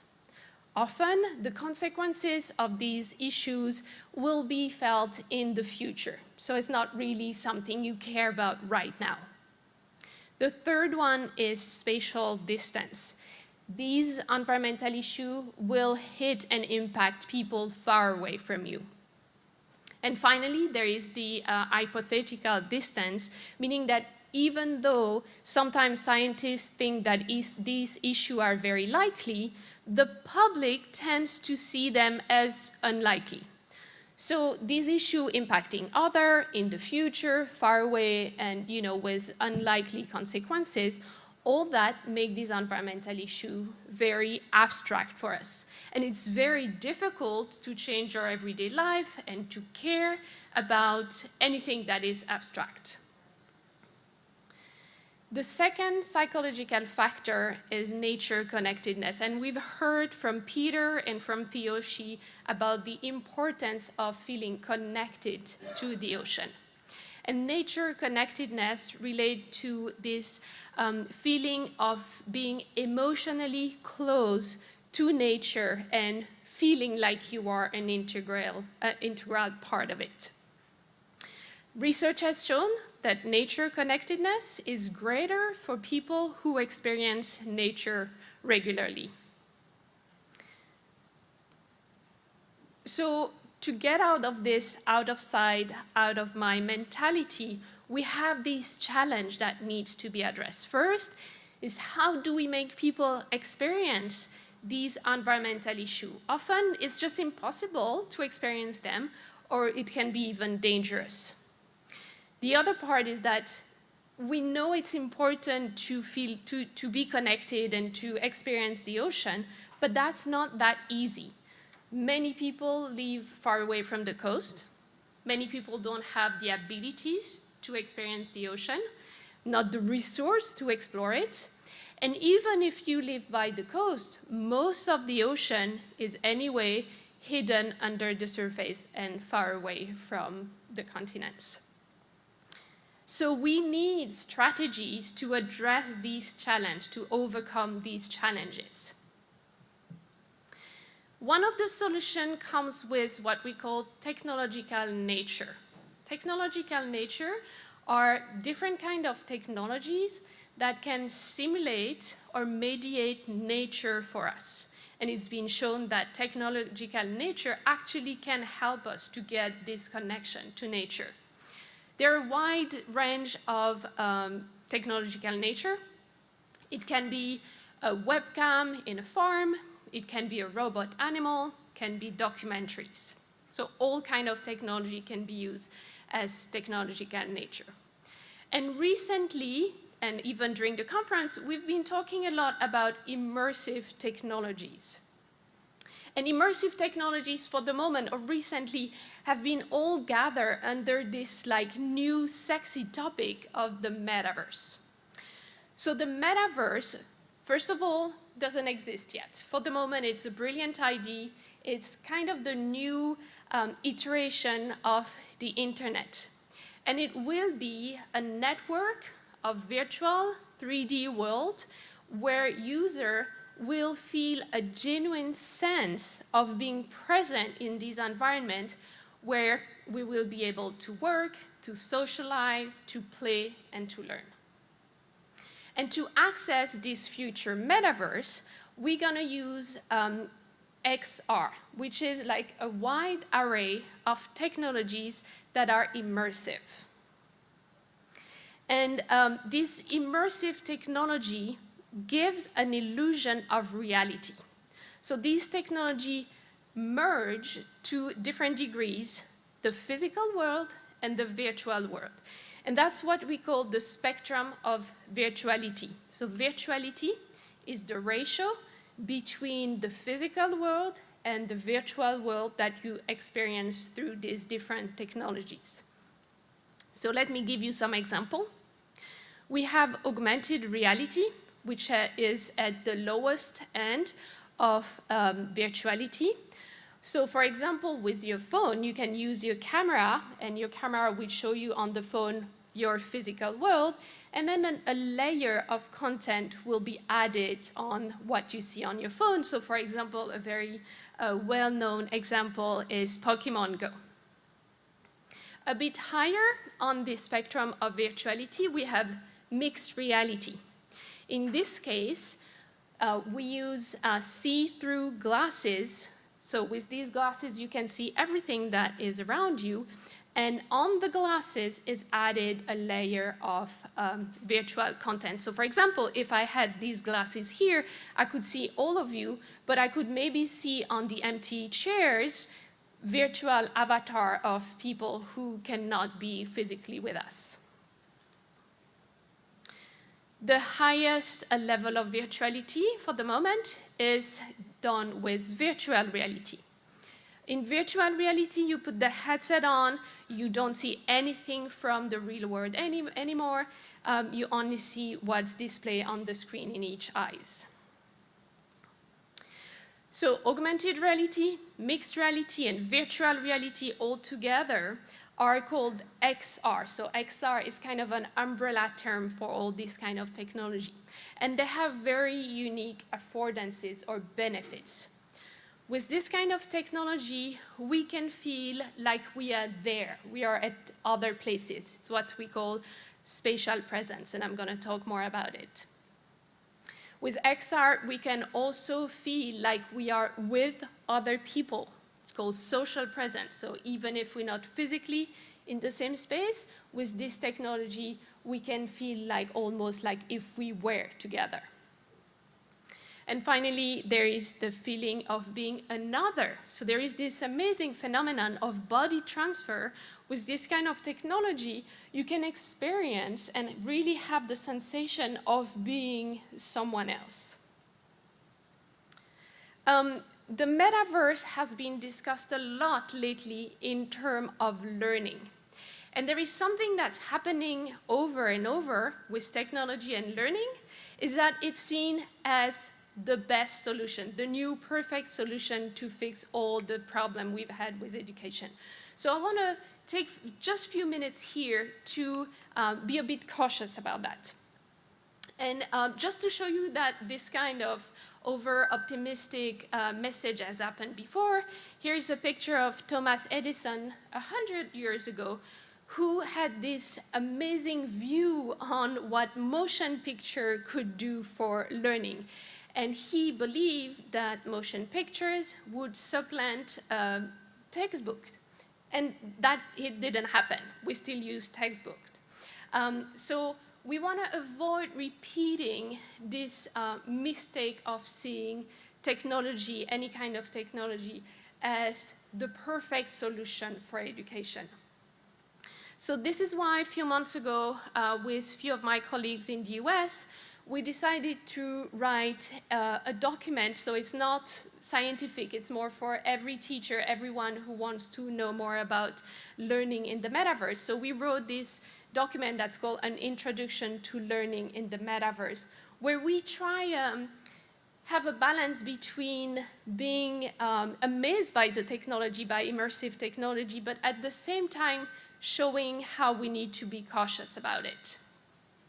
So for example, in this document, we talk about some of the amazing affordances of VR that are based on research, existing research. So a lot of research has shown, for example, that using XR increases learners' interest and motivation. Also with XR, you can visualize phenomena that you don't see just with your eyes. You can also go on amazing field trips that would be impossible otherwise. But we need also to think and discuss the limitation of XR, because XR is not good for everything. So for example, when we are in this kind of headset, it is very overwhelming. Like you have someone talking to you, you can move around, you have this amazing virtual world. So it is really not the best environment if you want to memorize something, because there is just too much happening. There is also important time constraint. I personally can stay in a VR headset about 10-15 minutes, but after that, it becomes uncomfortable. There is also issues with affordability. It is still expensive, and so on. So it is very important when we have discussion about the metaverse or about XR to kind of go away from focusing on the technology, but instead think more about what are the learning goals? What is it I want my learner to know by the end of my activity? It is important to consider who your learners are, because not everyone can be in a headset, for example. And then think about your context. And if you can answer these three questions and then still think that XR is a way or tool that can be used, then great, let's have a discussion about that. But let's not focus on the technology as being the centerpiece. Okay, so now let's talk about VR in more details. So as I already said, when you are in VR, you have this headset on you. You are totally blind from the world around you, and all you see is what's displayed on each of the screen in front of each eyes. When you are in VR, the position of your headset, so your head, and the hand controller is tracked at all times. And this is what creates the phenomenon of immersion, so make you believe that you are in this environment. And why is that? It's because in the real world, when I move, what I see changes according to it. So if I get closer to the microphone, I will see it bigger. So this is something that needs to be replicated in VR. So the headset will actually track your position so that the images in the headset can be updated and you have this feeling of reality. So what does that mean in terms of psychology? So here is a video of a VR activity. In the last 3 years, I've given a lot of VR workshops where I have 10, 15 colleagues that come to me, and for an hour, I talk to them about VR. And I always start with this VR activity because they get what VR can do. When the doors open and you are suddenly suspended above, like on the 30th floor, and I ask them to walk on that rickety plank. The reactions are amazing. So these are, colleagues, and they know that they have other people looking at them in the room, and suddenly they start giggling, screaming, sweating, heart rate increases. Some people ask me, can I hold your hand? Or they just remove the headset. So these professional people, knowing very well that I would not put them in any danger, still have this visceral reaction. So a part of your brain is really tricked with this kind of technology and really believes in it.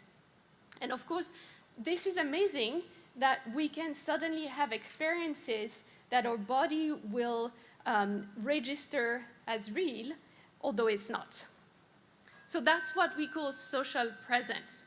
You believe you're there. And I've done this plank over and over, and I still don't really enjoy it because I'm still like, I know it's not real, I know it's not real.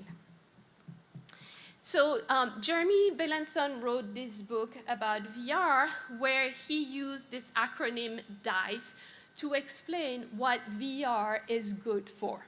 So according to him, VR is good for experiences that are dangerous, such as putting out a fire, that are impossible, walking on Mars, that are counterproductive, such as cutting tree to help people save trees or learn how to save trees, or expensive, like diving. So these DICE, dangerous, impossible, counterproductive, and expensive, really covers what I told you earlier about these challenges to having this connection to the ocean. We cannot experience environmental issues, and we cannot always go in the ocean. But it seemed that VR could actually be a good tool to connect to the ocean. So when I started at Stanford University 3 years ago, our first task, as we were interested in VR for marine education, was to kind of map the field we would play in. So we did a literature review of all the papers existing. And our goal at first was to look at the paper focusing on VR for marine education. But we couldn't find enough, so we extended our research to VR and environmental education. So it's all the papers are from 2002 to 2018, so it's a bit outdated now. It's time to do a new one. But at that time, we could find 13 peer-reviewed articles. A lot of these papers focused on consumption, how to decrease participant meat consumption, water, and paper consumption. A lot of these studies were comparative treatment, where you have some of your participants in VR, some of your participants watching a video, and some of them reading a book. And finally, out of these 13 papers, only 5 focused on marine education, and out of these 5 papers, 3 were simply descriptive. So this is to tell you how little research there is, or there was at that time, on VR and marine education. And now I would like to present some of the research that are existing in VR and marine education, just to give you a sense of where the field is at. One of the most studies and first educationally based VR activity is the Stanford Ocean Acidification Experience. This is a 6-minute VR activity where first you are in a city and you can see the molecule of carbon dioxide getting up in the atmosphere. Then you're on a boat, you see this molecule dissolving in seawater, and then you turn into a scientist. And on this video, you can see on the left side the person in VR, and then in the main video, you can see what she sees. And basically, she's transported on a reef, and she's asked to find around her this species of sea snail. And to do that, she has a bucket with flax that she is asked to put on the sea snail she found.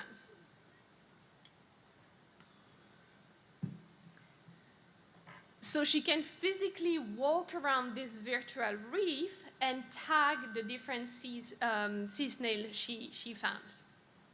Then she's transported onto an acidified reef, and she's asked to do the same task, but of course, there is no sea snail on that environment. This study showed that people who use this activity increase their knowledge and interest on ocean acidification. Also, I told you earlier that when you're in VR, your hand controllers and your head is tracked at all times. So these are very interesting data for researchers. And this study showed that the more people move around the reef, the more they learn. So that's an interesting finding. We run a second study based also on the Stanford Ocean Acidification experience. This was before COVID. And in that study, we have two research questions. First, we were wondering what were the challenges to teaching about ocean acidification. And then we were wondering how VR could help mitigate these challenges that we were about to identify. So to do that, first we created an online survey that we sent to the marine education community where we asked them to write as many challenges as they could. Then we spent a whole week with 4 researchers trying to categorize these challenges, and then we went with a second survey where we presented these categories and asked marine educators to rank them, which one were the most serious according to them. So here's what it looks like. So each cross on the left-hand side is one of the 269 challenges that we received from the community. And then we spent a week trying to cluster them. We ended up with 21 categories. We sent these categories to the community again. They ranked categories 1 to 7 were the most serious. And then just to digest all these data a bit more, later on, we put these categories into 4 overarching themes. And these 4 overarching themes in terms of challenges to teaching ocean acidification were the lack of ocean science literacy, the unpreparedness of the educational field, the complex and invisible nature of ocean acidification, and the lack of personal connection to the ocean. For research question 2, we had 23 participant marine educators use the VR experience, and then we had some consultation with them. We ran that part at the National Marine Educator Association conference, so each of our participants went through that VR activity, and then they had 2 hours group discussion, and we analyzed their discourse, and this helped us to see 3 ways in which this marine educator saw VR has potentially a way to help with these challenges. And what they saw as the main affordances were empowering the learners, so the learner will get a sense of agency. It was also about perspective taking, helping these students to see the problem from a different angle. And finally, visualization, which is so important in an issue that is invisible. So there is an alignment between the affordances seen by the educators and some of the main themes of challenges. Okay, so more recently, another study from Jessica Blythe and colleague she was interested in ocean empathy and how showing scenarios of the future ocean to these participants might impact their level of ocean empathy. So this team decided to present either optimistic future scenario or pessimistic future scenario to the participant. Moreover, the participants either would be exposed to these scenarios by reading a text about it, or they would be exposed through VR. And they measure ocean empathy before and after this exposure. They also measure ocean empathy again 3 months later. What they demonstrated is that being exposed to this kind of future scenario increase ocean empathy. But actually using pessimistic scenario increase ocean empathy more than optimistic scenario. Also, they demonstrated that this increase in ocean empathy was the same for people who use VR and who read a description on a book. They also showed that after 3 months, the ocean empathy that had increased actually went back to like baseline level, which makes total sense. Or we want to increase different aspects of ocean literacy, but it makes total sense that one exposure for few minutes will not last forever. So it's all about exposing people to this kind of technology or ideas over and over so that you build up on it. Another interesting project is from my friend Danny Pimentel. It's called Project Shell, and the focus here is on sea turtle. So in this VR activity, the participant is in a virtual rehabilitation center where they can look at sea turtle. And there was like 2 conditions, 2 groups of participants. In one group, in the VR activity, you would see only 1 turtle that was rehabilitated. In the other group, you can see like 7 turtles. The participant got $5 for participating in this study. And at the end, they were asked how much of these $5 they would like to donate to the rehabilitation center, from 0 to 5. And they showed that the participant who saw only 1 turtle wanted to give more money than in the condition with 7. And based on theories, they believe that because it's easier to feel empathy for one individual that you can relate to instead of a large group. So recently we ran, well, that was pre-COVID, we ran another study on the Stanford Ocean acidification experience, and in this case, we were interested in the design of the activity itself. So when you create this kind of activity, you can decide how it will go, and there is a lot of decision that goes into it. So we wanted to see a bit like what are the design choices that are important. So here are the different variables that we looked at. So first of all, this activity is narrated. So we created one version where the narrator is a woman and a version where the narrator is a male, because there is research showing that in general, people trust male voices as scientists more than females. So we wanted to test that. The second variable was about segmentation. So I told you earlier that VR is very cognitively overloading. There is just so much going on all the time. So in one version, the participant would go from one scene to the next one right after the other, so no breaks.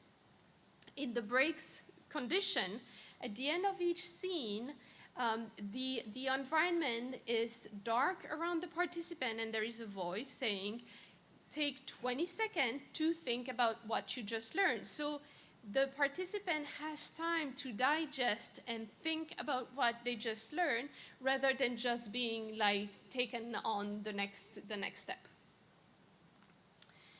Then we were also interested in body movement. I told you earlier, a previous study showed that the more people move in VR, it seems like the more they learn. So we wanted to test that. In one version, the participants were standing and so able to move around the reef. In another version, they were seated, so they could not move at all. And the last one was about the framing. How do we talk about ocean acidification? This study was conducted and led in the US, where climate change is a very polarized topic. So we wanted to test that. So in one version, we talk about ocean acidification, but never mention climate change. In the other version, we make climate change, the relationship between climate change and ocean acidification very clear.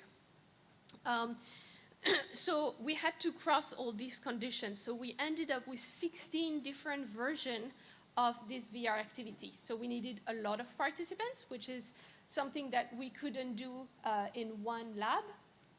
So we sent this study to different universities and museums in the US and in Europe.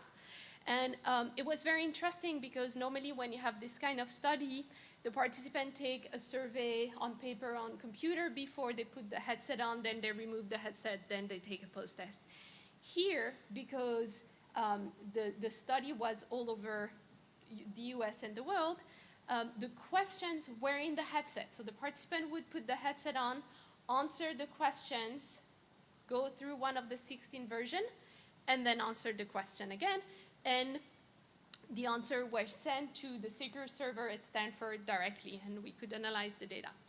This was pre-COVID, so we are just now going back to the data and analyzing them. So I'm hoping that in a couple of months, I will be able to present the result to this study. Okay, so my intention by presenting all these different studies was to show you how complex this puzzle is. We know very little about VR for marine education. There is much that needs to be discovered, much research questions that we haven't addressed yet. So that's a very, very exciting field to be in.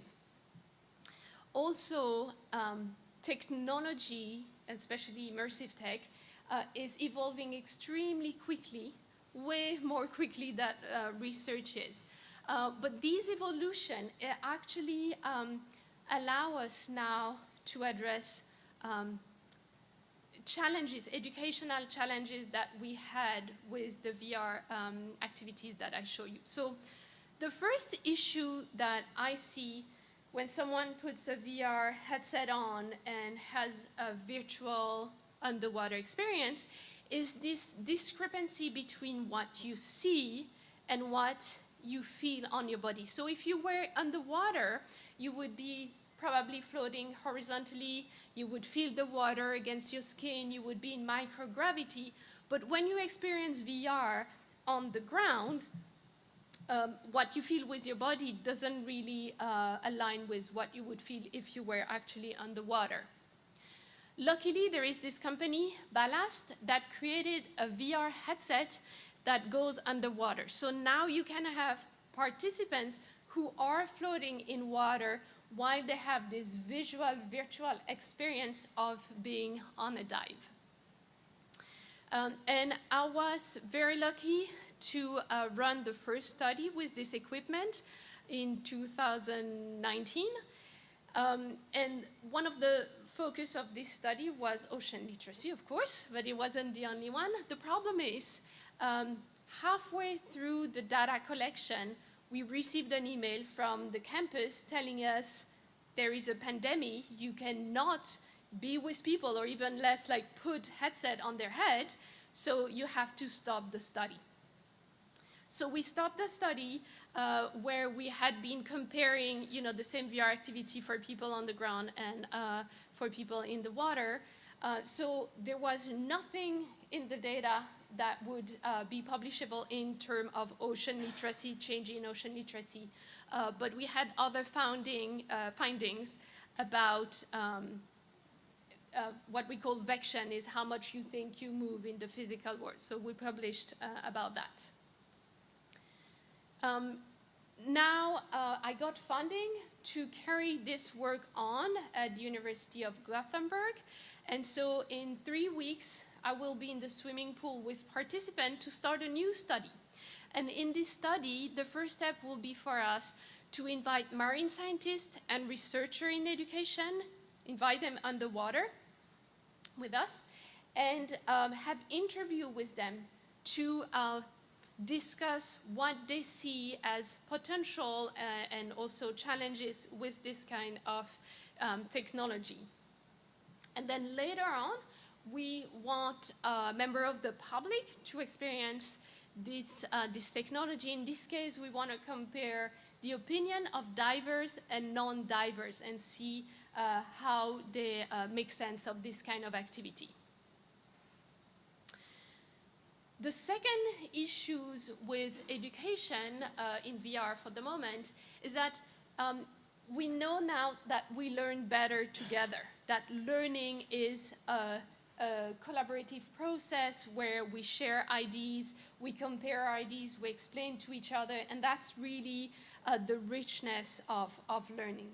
But everything I've shown you so far is actually a person alone in VR with no interaction with anyone else. So it goes a bit against this trend in education for the moment. Well, again, the technology is evolving very quickly, so now we can meet other people in VR. It's still the early days of this kind of technology, but we are now designing a study with the University of Copenhagen and Stanford University where we're going to have students and their avatar in this virtual world, and we're going to ask them to discuss marine environmental issues. And we wonder if being underwater, like virtually underwater, and talking about this issue might help them to see these issues as more concrete than discussing about the ocean if we are in a room like this one where there is nothing that really connects us to the ocean. Okay, so enough with VR. I want to briefly mention XR, which are the other kind of technologies. And so I work mainly with VR, but I think it's very important to talk, for example, about augmented reality. So VR headsets are still very expensive, while augmented reality is literally in everyone's hand with our phones, okay? Daniel Pimentel created this lens on Snapchat where you can rescue a penguin.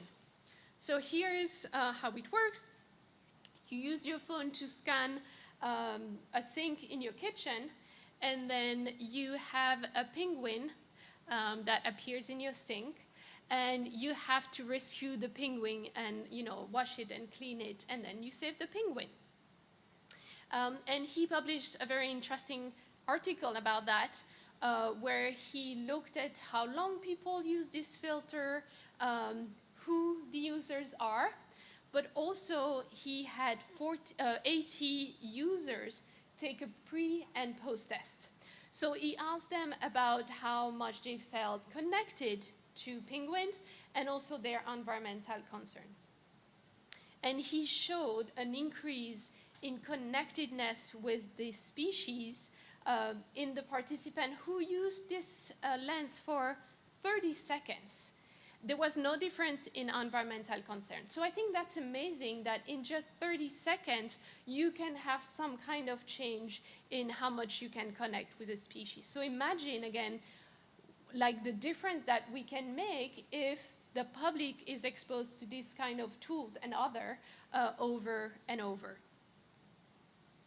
Something else that I found very interesting is a recent project that we started with Roblox. Can you raise your hand if you know what Roblox is?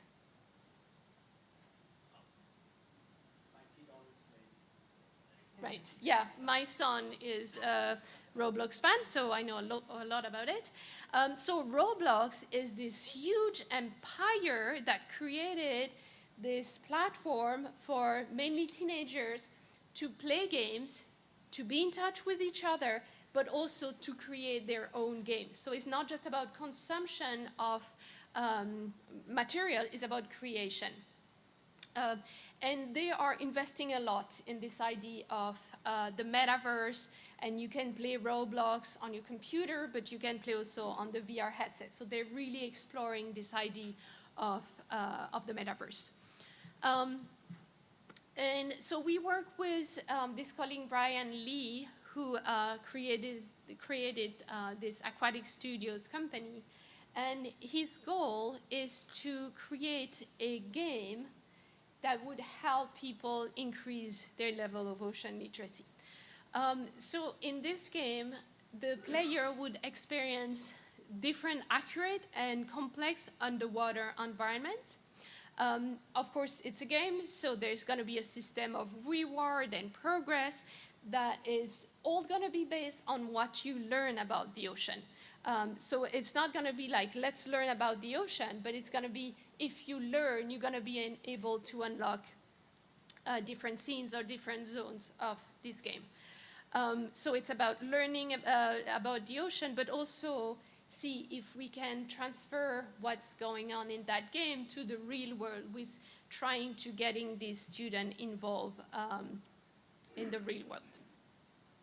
So basically this game would be like some kind of storyline with side quest where participants can socialize. There's going to be like conservation and education messages. So for the moment, we're looking at funding opportunity for this project. Okay, so let's finish with some take-home message and reflection. So what I wanted you to see in this presentation is that virtual reality is a promising tool for ocean literacy. It's not going to be a silver bullet. It's not going to solve everything. And for the moment, we know very little. There is a need for more research on how VR can impact ocean literacy. But it's actually very difficult to do this kind of research for the moment because there aren't so many good contents that we can use. So we need to have more content creator developing VR activities related to the ocean that then could be used for research purpose. I'm also very interested, although not so involved right now, but in augmented reality, which is something that is so affordable that everyone has with them at all times. And there is even less research on AR and marine education than VR and marine education. So definitely a field that needs more focus. And then the metaverse, we all have a role to play in figuring out what the metaverse can mean for ocean literacy. But again, it will not fix all the problem, but we have to be very cautious in how we think about the metaverse for ocean literacy. So basically, there is so much more to learn, which I think make this field very exciting. And there are so many opportunities for all of us to collaborate on this kind of project. I don't know if we're going to have time for a question, or maybe it can be like tonight or during the field trip. But I think it's interesting and important for us to think about all these ideas. So I wrote some kind of prompt or question that I would love for some of you who are interested in this field to think about and maybe have discussion around. So I would love to hear about your personal experience of VR and the ocean. Good experience, bad experiences. What do you think would be the most impactful ways of using VR for marine education? Again, there is no way to use VR for everything related to marine education, especially if you can go to the seashore. You really don't need VR if you can do it for real. I'm wondering what topic related to marine education you think could be applied in VR. Very important, what are the barriers that you think your learner would have with VR? And also, what are the most pressing and exciting research questions that we can address altogether. And with that, if you're interested in this topic, I would recommend reading Experience on Demand from Jeremy Belenson, which is a brilliant book summarizing everything we know about virtual reality, and it's really accessible. It's actually a very engaging book. And then there is this report that we recently wrote, an introduction to learning in the metaverse. Feel free to be in touch with me during the conference or after with my email and my Twitter. And with that, I would like to thank all of you for your attention. And I would like to thank the translator at the back of the room who have been doing an amazing job since yesterday and allowing us who speak different language to actually understand and talk to each other. Thank you. 네, 박수 부탁드립니다. Thank you very much, Professor, for sharing with us your thoughts and experience. That was very much informative. 고맙습니다. 예태보리 대학교의 제라딘 포비 교수님께서 발표를 해주셨습니다. 자, 지금부터는요, 오늘 이 컨퍼런스를 위해서 수고를 해주신 두 분의 연사분께 저희가 서티피케이트를 수여하는 시간을 갖도록 하겠습니다. 수여에는 신춘희 회장님께서 수고해 주시겠습니다. 여러분 박수로 환영해 주십시오. So we're going to present a certification to the Professor Geraldine Fauville and President Peter Tottenham. 네, 고맙습니다. Thank you very much for your active involvement and hard work. Next. 네, we're going to take a picture together. Thank you very much. So next, President Peter Tottenham will present certificate of appreciation. Thank you very much for your hard work. 고맙습니다.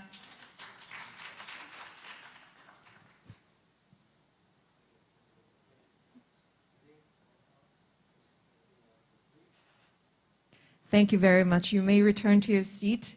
네, 고맙습니다. 이렇게 사진 촬영 마무리하겠고요. 수고해주신 두 분께 감사의 말씀드리겠습니다. 네.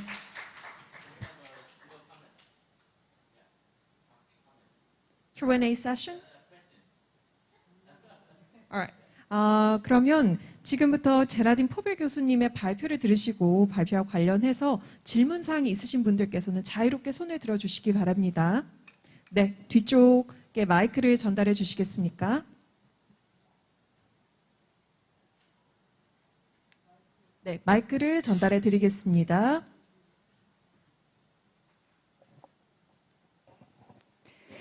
예, 교수님의 발표 굉장히 흥미롭게 잘 들었습니다. 저는 그 VR 스토리텔링을 공부했던 연구자였고요.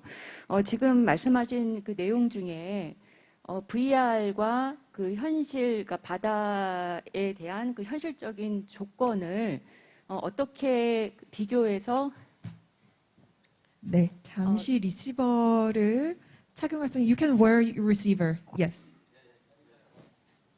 네, 다시 질문을 부탁드리겠습니다. Sorry. 선생님의 발표 굉장히 흥미롭게 잘 들었고요. 저는 이 VR 스토리텔링을 공부했던 연구자입니다. 그래서 이 VR로만 가능한 경험이 무엇이고 이것이 해양 교육과 어떻게 양립할 수 있는가 이런 고민을 좀 할 수 있을 것 같습니다. 예를 들면 VR 콘텐츠가 이 해양 경험을 모방하려고만 한다면 결코 이 실제 해양 속에 들어가서 경험하는 것보다 더 좋은 콘텐츠를 만드는 것은 사실상 불가능할 겁니다. 하지만 VR로만 가능한 경험을 저희가 콘텐츠로 만들 수 있다면 그것이 VR을 활용한 교육의 최대치를 보여줄 수 있는 게 아닌가 이런 생각을 합니다. 가령 이 해양 오염 때문에 멸종된 그런 생물들을 우리가 VR로 경험할 수 있다든가 아니면은 고대 생태계, 지금과는 현저히 다른 고대 생태계 해양 환경을 우리가 VR 콘텐츠로 경험할 수 있다든가 이런 그 VR로만 특화된 콘텐츠를 만들었을 때 이것이 현실 해양 조건과 차이가 난다는 것을 이 교육에 활용할 수 있으면 많은 가능성이 있지 않을까 이런 생각을 하고 있고요. 또 하나 제가 교수님 발표를 들으면서 흥미롭게 들었던 것은 아까 VR 그 게임도 좀 언급을 하셨는데 인터랙티비티 그 상호작용성이 VR 콘텐츠의 경험을 개인화할 때 훨씬 더 VR 콘텐츠에 대한 몰입도를 높일 수 있다고 봅니다. 그래서 이 해양 관련 VR 콘텐츠에서 이 인터랙티비티의 정도와 이 몰입도에 대한 그런 연구들이 있는지 좀 궁금합니다. 이상입니다. Yeah, thank you so much for the question and comment. I agree with you that VR should be used for experience that you would not, be able to do otherwise, like endangered species that you can suddenly embody and have this very emotional connection with. There is also, I think, a field that is underexplored that is combining VR with other experience. So for example, if you have a physical experience on the beach, which for me is the most important, is having this connection with the physical ocean. But what about after that exposure to the ocean, having a VR activity that would show you what you were not able to see on the beach because, for example, carbon dioxide dissolving in the water. This is something that is invisible even if you are by the shore. So with VR, you can combine. So VR is just one of the tool that's available in the toolbox of marine educators, and it should be used wisely and combined. In terms of interactivity and games, there is a lot of studies showing that the more people engage with any kind of activity, the more they will learn. So it's like this embodied cognition. The more you use your whole body to learn something, the more you can learn. So there is this important part of turning the learner into agent, into people who can have an impact on, for example, what happens in the game. And this is something that we can do in VR. Thank you. All right, thank you for the answer. 아마 질문을 한 가지 정도 더 받을 수 있을 것 같은데요. 혹시 현장에서 질문 있으신 분 자유롭게 손을 들어주시기 바랍니다. Is there anyone who would like to ask a question to the professor? Yes, to 마이크 전달 가장 앞쪽 줄로 부탁드리겠습니다.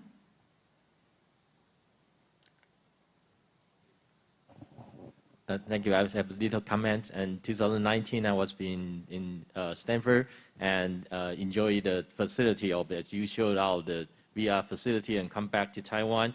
And we start to communicate with the technique and the engineer, and the student designs a lot of facility. As you can see the exhibition booth, and some student and some research projects start from, you inspire many people. And conference, the most important is to understand about the inference, and we can try the technique and find out the network, and people can interact as if we interact many times, and to discuss about how do you develop your own research disciplines and how to apply this in your classroom. So we cooperate with a lot of primary and junior high school, and we outreach to their school that have experience. And there's so many field teachers, and they are interested about the content because they do the VR or XR, but they don't really know who can interact. So I appreciate your sharing, and I hope in the future and everyone can join the network and join AMEA, and we have a very fruitful discussion about the VRs and the immersive facility. Thank you. Thank you. All right, thank you very much for the comments. 고맙습니다. 그럼 교수님 자리로 모시겠습니다. Thank you for the presentation, and we may return to our seats. 네, 예태보리대학교 제라딘 포빌 교수님의 기조연설 함께 하셨습니다. 자, 지금부터는요, 세션 3를 진행해 보겠습니다. 세 번째 세션에서는요, 인터내셔널 유스 포럼이라는 주제로 전 세계의 많은 연사분들과 함께 다양한 의견 나눠보도록 하겠습니다. 세션 3는요, 내셔널 타이완 오션 유니버시티의 레이엔 교수님께서 좌장을 맡아 수고해 주시겠습니다. 여러분 박수로 환영해 주시죠.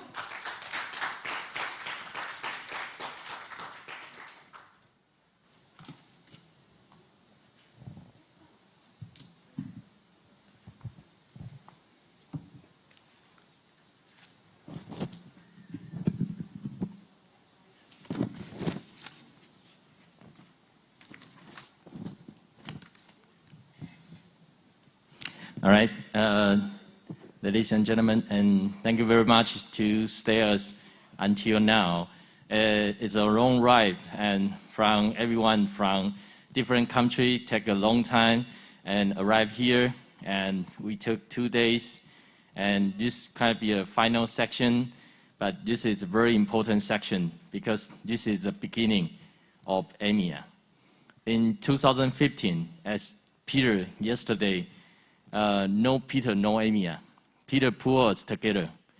But 4 of us, now it become maybe 4,000 of us. It's step by step. 2015, we start, we don't know where we are going, what we can do. The first conference in Japan, in a classroom, about 20 people. It's an international conference. Taiwan, China, and Japan. And the other person, we don't know who is come from. And the most important is we go from Taiwan first conference to Philippines, the second conference. We appreciate Angelica Bellon and President Santos want to host the formal conference. Should be the first formal conference because the name of AMEA first conference in Taiwan is pre-conference. We say we are not the first conference, so Philippines should be the first one. But actually, we said it as the third one because Japan would be the first one, and China to Qingdao, and then we come back to Korean. This is a very important because in Qingdao, we settled down the strategical plan. The action plan including 5 parts, and first one is enhance ocean literacy in Asia. The second is strengthen the cooperation of marine education. The third one is encourage youth participation. The fourth is strengthen the marine education academic research. The fifth is promote SDGs in Asia. This action plan is very, very important for us. The third one, encourage youth participation. We work for a long time because if we want to sustainable, youth power is the most important thing. We always thinking about after 10 years, Peter retired, everyone retired, what happened? So, yeah, Peter retires 20 years later, yeah. And people retire who got to be work and who will be coming to AMEA, how to become sustainable. So strategic action plan, third one is to conduct AMEA Youth Conference. That is now what we are doing.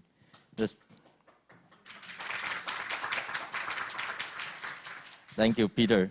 And strategy 3-2, organize the International Marine Education Camp. That is many people doing, how to take your student out. And Jiyoshi and me, we organized Forest River Camp as Jiyoshi presentation. There is so many interaction from different countries, China, Taiwan, but need Korean. So please take your student to Taiwan, take your student to Japan. That is the most important. And yesterday, the day before yesterday, we have 13 youth committee. And later we will have the first meeting. So that is a milestone of AMEA. We set up the first step. So the most important thing is we need the people to come here to let others know who you are. Show what is your interest. This is not an academic research. The content is not important. No one will really interested about your content, but people want to know you. So everyone have 7 minutes, and in your 7 minutes, please let everyone know you. Please show them your enthusiasm in doing something. please show yourself, please perform yourself. But don't think it's an academic presentation. We need the first step to build up your network. We need ears. We need the first step to build up. So first one, we would like to invite Yan Shihan from National Taiwan Ocean University, and she is my assistant. Also a graduate student, master student, and graduate from Transportation and Ship Management. She wants to present study on sustainable awareness of social responsibility through curriculum, itinerary, and practice for university students. Let's welcome Hannah. Well, thank you, Professor Ray, and it's really my honor to be the first one to do the presentation. Good afternoon, everyone. I'm Hannah from National Taiwan Ocean University. So my presentation is about the marine education course designed on SDGs application and university talent cultivation. So my topic is study on sustainable awareness and social responsibility through curriculum inquiry and practice for university students. So this is Heping Island, next to our school and also the main venue for our classes. So we don't teach students in the classroom. We learn from the community of Heping Island. So Heping Island was a fishery village, but due to the fish resources and heavy industry decline and cost, Heping Island became a higher aging community. In 2018, Heping Island Park reopened. Soon, it became a tourism attraction. However, during the industrial transformation, there are lots of conflict in the community. So we send our students into and use what we learn from the university to help our residents and the business.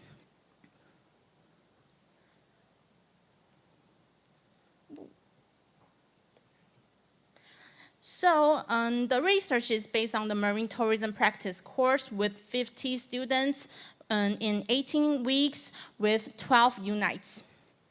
The course design consists of 3 parts. The part 1, understand the book of anthropologies of tourism. The part 2, the field exploration, to understand the development of industry and the current situation. Part 3, learning by doing. After knowing well the resource, we will send 50 students study at the spot to promote SDGs and development sustainable tourism plans. So here are 4 steps. By going to the field and getting close to the residents and businesses, during the process, we can more understand our community's situation and put it in practice. Number 2, experiential learning by David Cope, 1894. Students gain knowledge skills through the experiential learning and cultivate independent thinking and solving abilities. The number 3, social responsibility, and dedicate what we learn from the university to assist the local economic and cultural development and reflect the value of being a university student.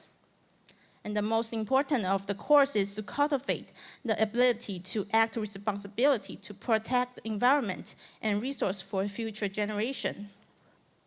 So based on the Cope's experiential learning cycle, including concrete experience and reflect observation, abstract conceptualization, and active experimentation. So how to reach the SDGs to assist the community? So we cooperate with Zhonghua Sustainable Development Exchange Association, develop a certification to promote sustainability. Includes 4 major contents. So at the end of the semester, we invest SDGs certification coaching team to evaluate SDGs programs that students propose with the residents. As the result, we can see students' sense of responsibility for the environment and symbolic role are higher than other aspects.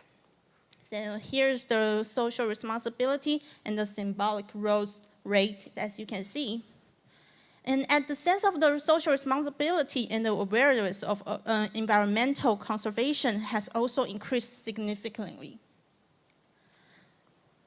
So after this course, we can see there's a potential to gain the SDGs certification, and like for 10 business, they can highly potential to gain the certification of the SDGs.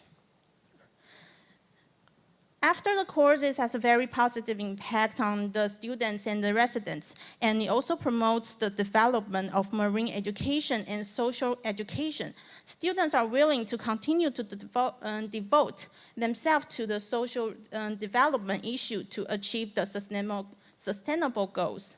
So therefore, planning a systemized marine education practice course should go from awareness course to the practical course, step by step, and we can make the change of the world. Thank you. 감사합니다. Right. Okay, thank you for the presentation of Hannah. And actually, USR is University Social Responsibility, and SDGs is a Sustainable Development Goal. So it can be getting together, and whatever you are a primary, secondary, or university student, everyone have to work the same thing, because we want to contribute ourselves to the society. It's not only study. So this is a very good presentation, and I hope everyone can engage into social responsibility promotion. Thank you, Hannah, again.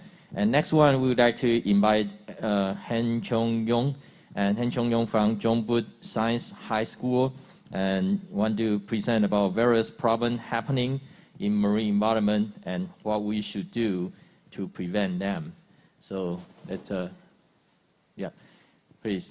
Yeah, and as we know that marine environmental problems is a lot, and how do we do how to prevent them? Let's welcome Ms. Han.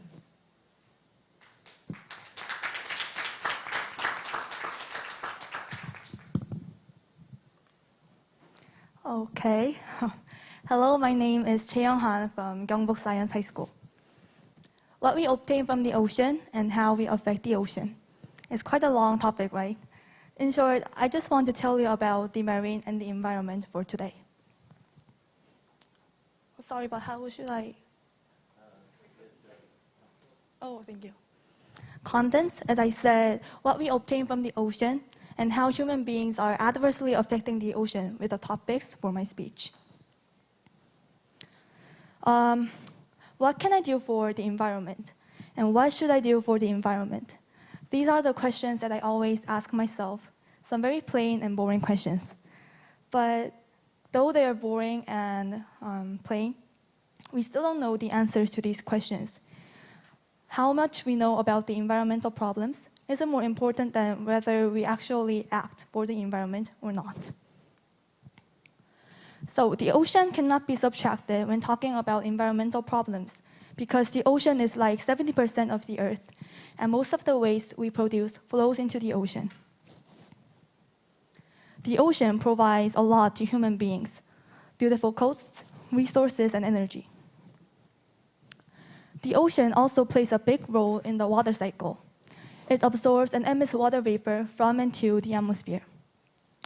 Water vapor rising from the ocean becomes heavier in the clouds, and it becomes liquid water and falls to us in a very familiar form called rain. Having mentioned rain, I would like to introduce you about a project that we are participating in our school, which is called the KOME project. A KOME project is a project where we collect rainwater monthly and send it to the IBS Center for Climate Physics. And there, the researchers analyze the water isotopes in the rainwater we send to them. Then, what can we know from water isotopes? These are water isotopes. And among these, what we use for isotope analysis is the H218O and H216O. 18O is heavier than 16O, which means that H218O is more difficult to evaporate than H216O. But if the temperature goes up, H218O also becomes easier to evaporate. And using this, if we know the value of 18O to 16O, and then compare it with the average value, which is like 0.2%, we can receive many different kinds of information, such as the sea level of a certain age, or average temperature in a certain region, and so on. Like this, the ocean provides a lot to human beings in many ways, but it seems like human beings don't appreciate them. This is a picture of a phenomenon called El Niño and La Niña. El Niño, where the temperature of the Eastern Pacific becomes higher than usual, and it lasts for like months or longer. And La Niña is the opposite. Normally, the ocean current of the Eastern Pacific moves to the west due to the trade wind. And, sorry, I'm a bit nervous. Sorry. Due to the trade wind and the deep cold water in the Eastern Pacific upwell, which makes relatively low temperature in the Eastern Pacific.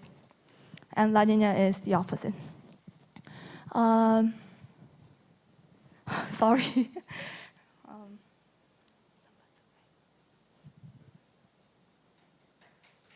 Thank you. Thank you. Thank you. Thank you.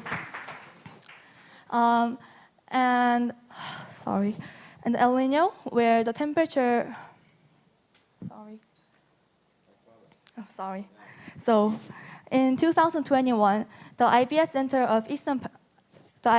of Climate Physics analyzed how the increase of carbon dioxide concentration and the temperature can affect this El Niño and La Niña by computer simulations.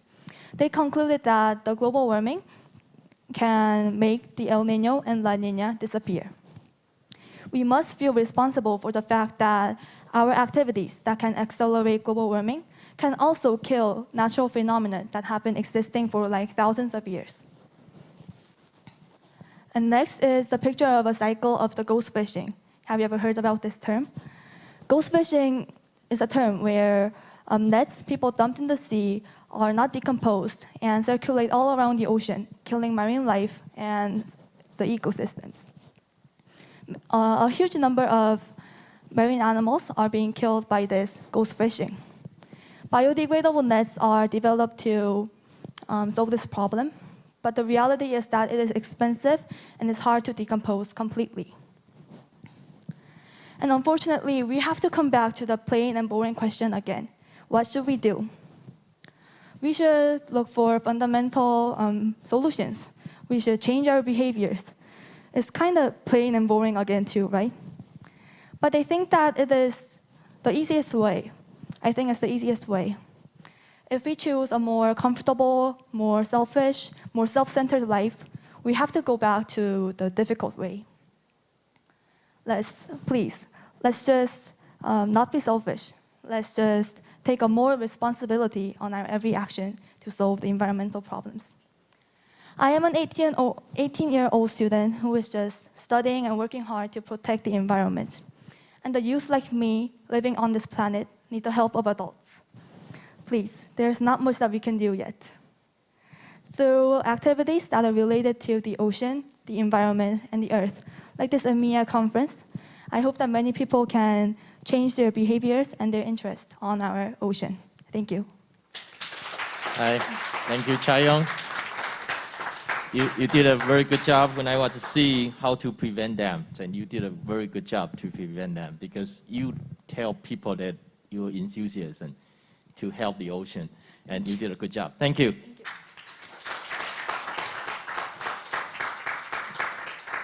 you. We are not full-time scientists. Scientists cannot contribute everything. But how to transfer the knowledge, how to tell others the importance of the problem. That is a way of where you are. Education is the key point. So Chae-young did a very good job to tell others she wants to do something. That is a way of prevention. It's not just only one way to do that. And the next one is Lee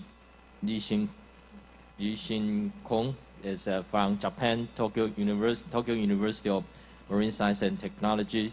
And actually, this is a very important issue because they're talking about NCP, it's natural contribution to people.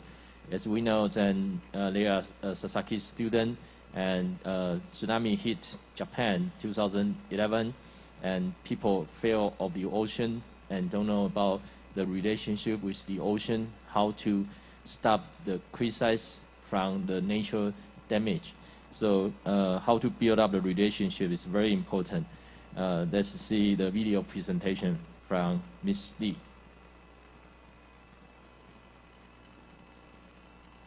Hello everybody, my name is Lisa Tu from Tokyo University of Marine Science and Technology.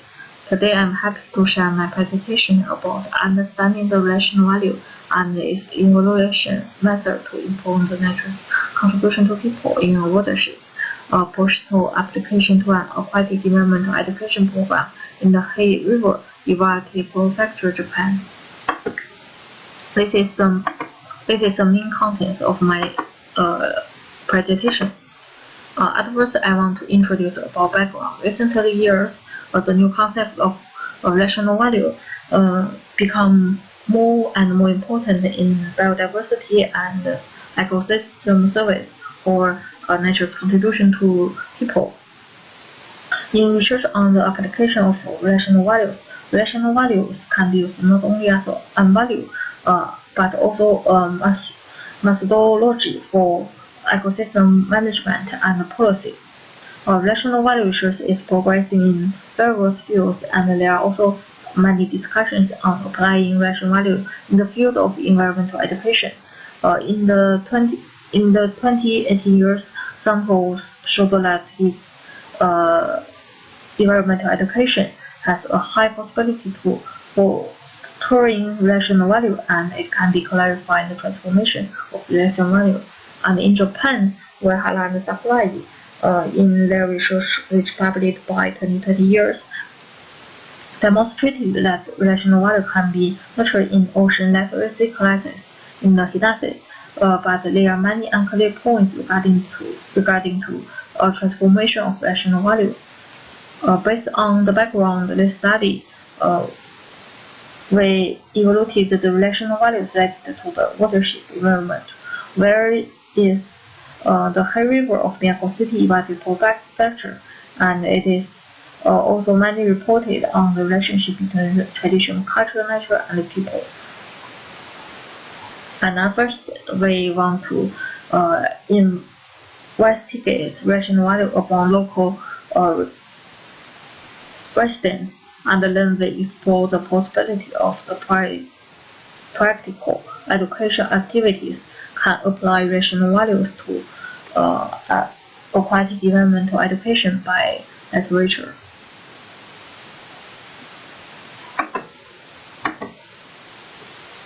So what is the relational value? Kai Chan explained as values in psychological terms. They are relational values, preference principles, virtues associated with relationships, both interpersonal and as articulated by postulates and social norms. They include the eudaimonia values or values associated with good life. Based on the definition, he thinks that relational value will apply not only to human, but also human to nature. The relational value between humans and nature represents all relationships, including relationship between human and nature. And he also defined the elements of relational value: individual identity, stewardship, eudaimonia, stewardship, principle, virtue, culture identity, social cohesion, social responsibility, moral responsibility to non-humans.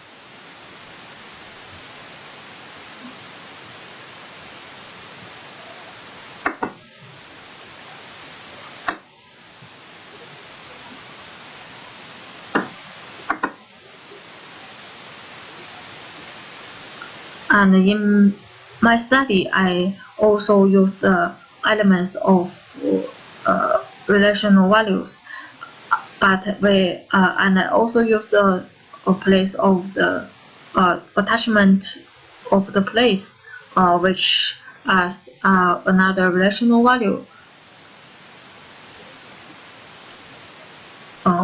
It was published by Trudy in the 2018 years. So how development of the indicators of the evaluation of relation values in River. I refer to a research which published by Simon in the 2020 years. He make an interview guide, and I refer to this guide and develop the interview guide and the questions. This is all the questions of the interview guide. And what is the relational value of locations in the He River? The He River in the Miyako City, it flows east and flows into Miyako Bay, which leads to the public ocean. And the river is very rich in the natural resources as fish and plants. And we can see the residents of the He River have a relationship with the development. And we use the questionnaire developed in this study to evaluate the relational value of the residents in the He River.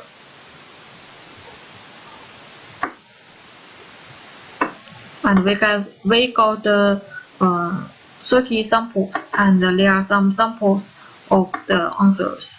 We can see many answers show that in the residents' thinkings, relational values can be confirmed by many times. So using the questionnaire to understand the residents of the He River, how they think about the relational values, we confirm that relational values is very important to their normal life. Until now, environmental education has been thought to play an important role in enhancing relational values. So there are many unsolved problems. So in my study, I also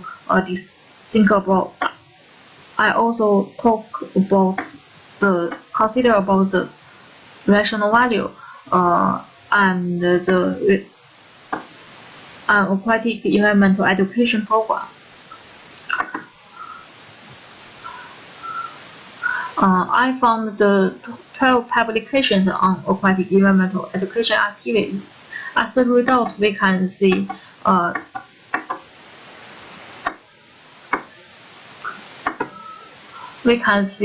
rational value can be used as an indicator in aquatic environmental education activities, and it's possible to clarify changes perception of rational value through analysis of aquatic environmental educators. But my study also have many limits.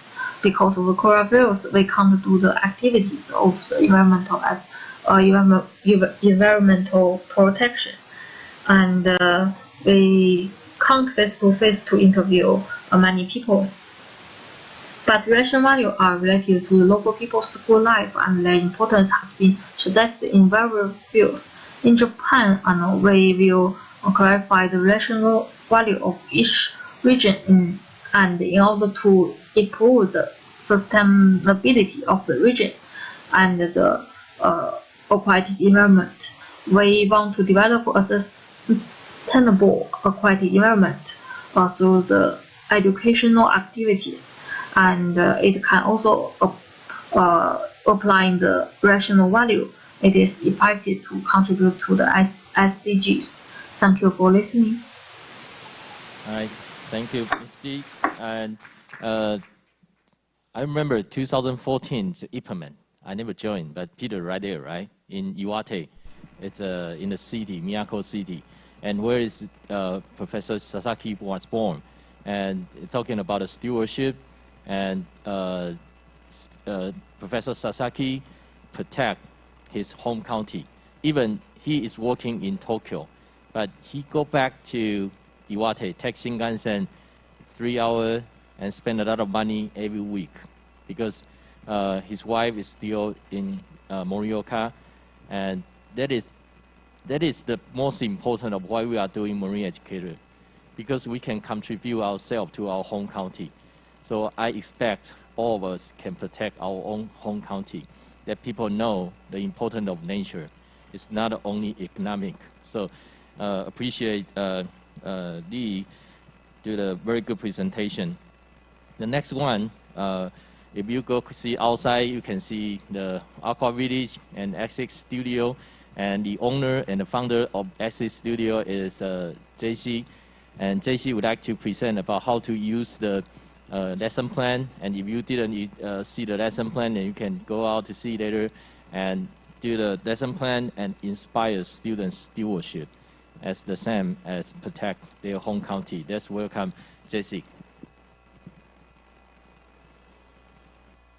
Hello everyone, I'm Zhao Shijie from National Taiwan Ocean University.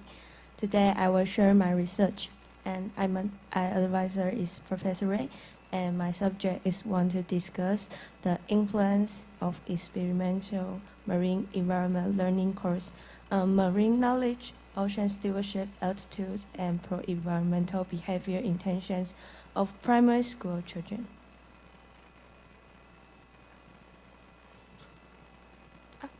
Okay, it is well known that the ocean contains lots of water, which not only controls the weather, but is important for regulating the environment.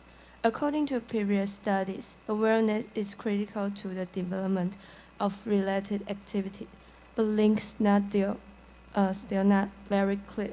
So my study wants to explore the relationship between this. The courses in my research is based on the experimental learning theory. Core concept is learning by doing. The authoritative research is the experiential learning circle model proposed by KOME in 1984. This model has 4 steps: abstract conceptualization, active experimentation, contract experiments, and reflection. And the UC Berkeley follows this theoretical framework of KOME and extends Beto's experiments learning circle of environmental education, learning, and teaching. Include innovation, exploration, concept, innovation, application, and reflection. My research first variable focused on the marine environmental knowledge. According to relevant research, if students have relevant knowledge and experiments, they will think and act more activity in activities. And the second variable is marine environmental awareness. This is not only related to an individual's views and knowledge of environmental issues, but also to their behaviors. And third is ocean stewardship attitudes, which is its responsible attitude for protect the ocean and resources. It is an important factor in determining behavior. So fourth is the pro-environmental behaviors. This behavior enables individuals to perceive the negative impact of their actions on the nature environment and minimize them. And so this is my study framework. The main focus is to discuss the relationship between the first 4 variables. And there are 7 hypotheses in my research. 4 variables were measured separately using IOLS, NEP, and other scales, and using SPSS to analyze this. Okay, this is my expected results. Results is expected that this course can increase marine environment knowledge, awareness, and attitude, and maybe there have some interact with it. Okay, this is my presentation. Thank you, everyone. All right, thank you, Jesse. And Jesse was graduate from Aquaculture Department and enthusiast and would become a high school teacher, and he also a high school teacher education center, so it's a future high school.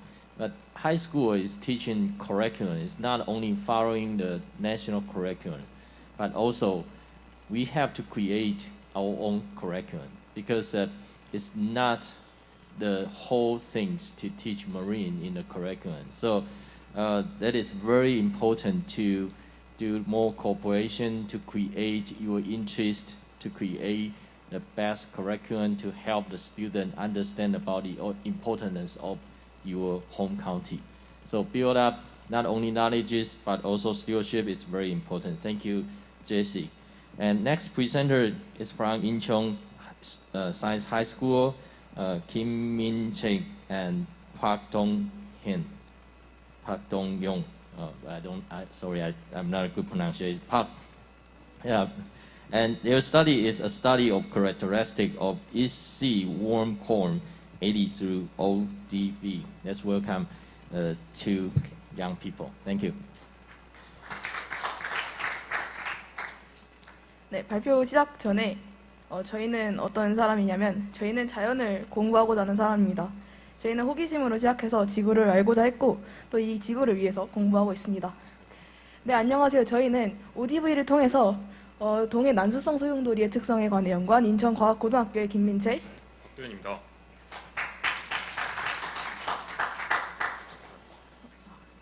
네, 목차는 먼저 연구 동기, 연구 과정, 연구 결과, 그리고 기대 효과로 나누었습니다. 네, 먼저 연구 동기입니다. 저희는 학교에서 와동과 멕시코 만류에 대해서 배웠습니다. 이때 이 와동은 해류의 사행과 해양 지형의 영향으로 발생하게 됩니다. 따라서 이 바닷물이 있는 곳이라면 와동은 어디서든 생길 수 있습니다. 저희는 이 첨부된 사진과 같은 멕시코 만류와 같이 한반도에서도 와동이 생길 수 있을 거라고 생각했고 이에 따라서 한반도 동해에서 발생하는 와동을 조사 대상으로 선정하여 연구를 진행하였습니다.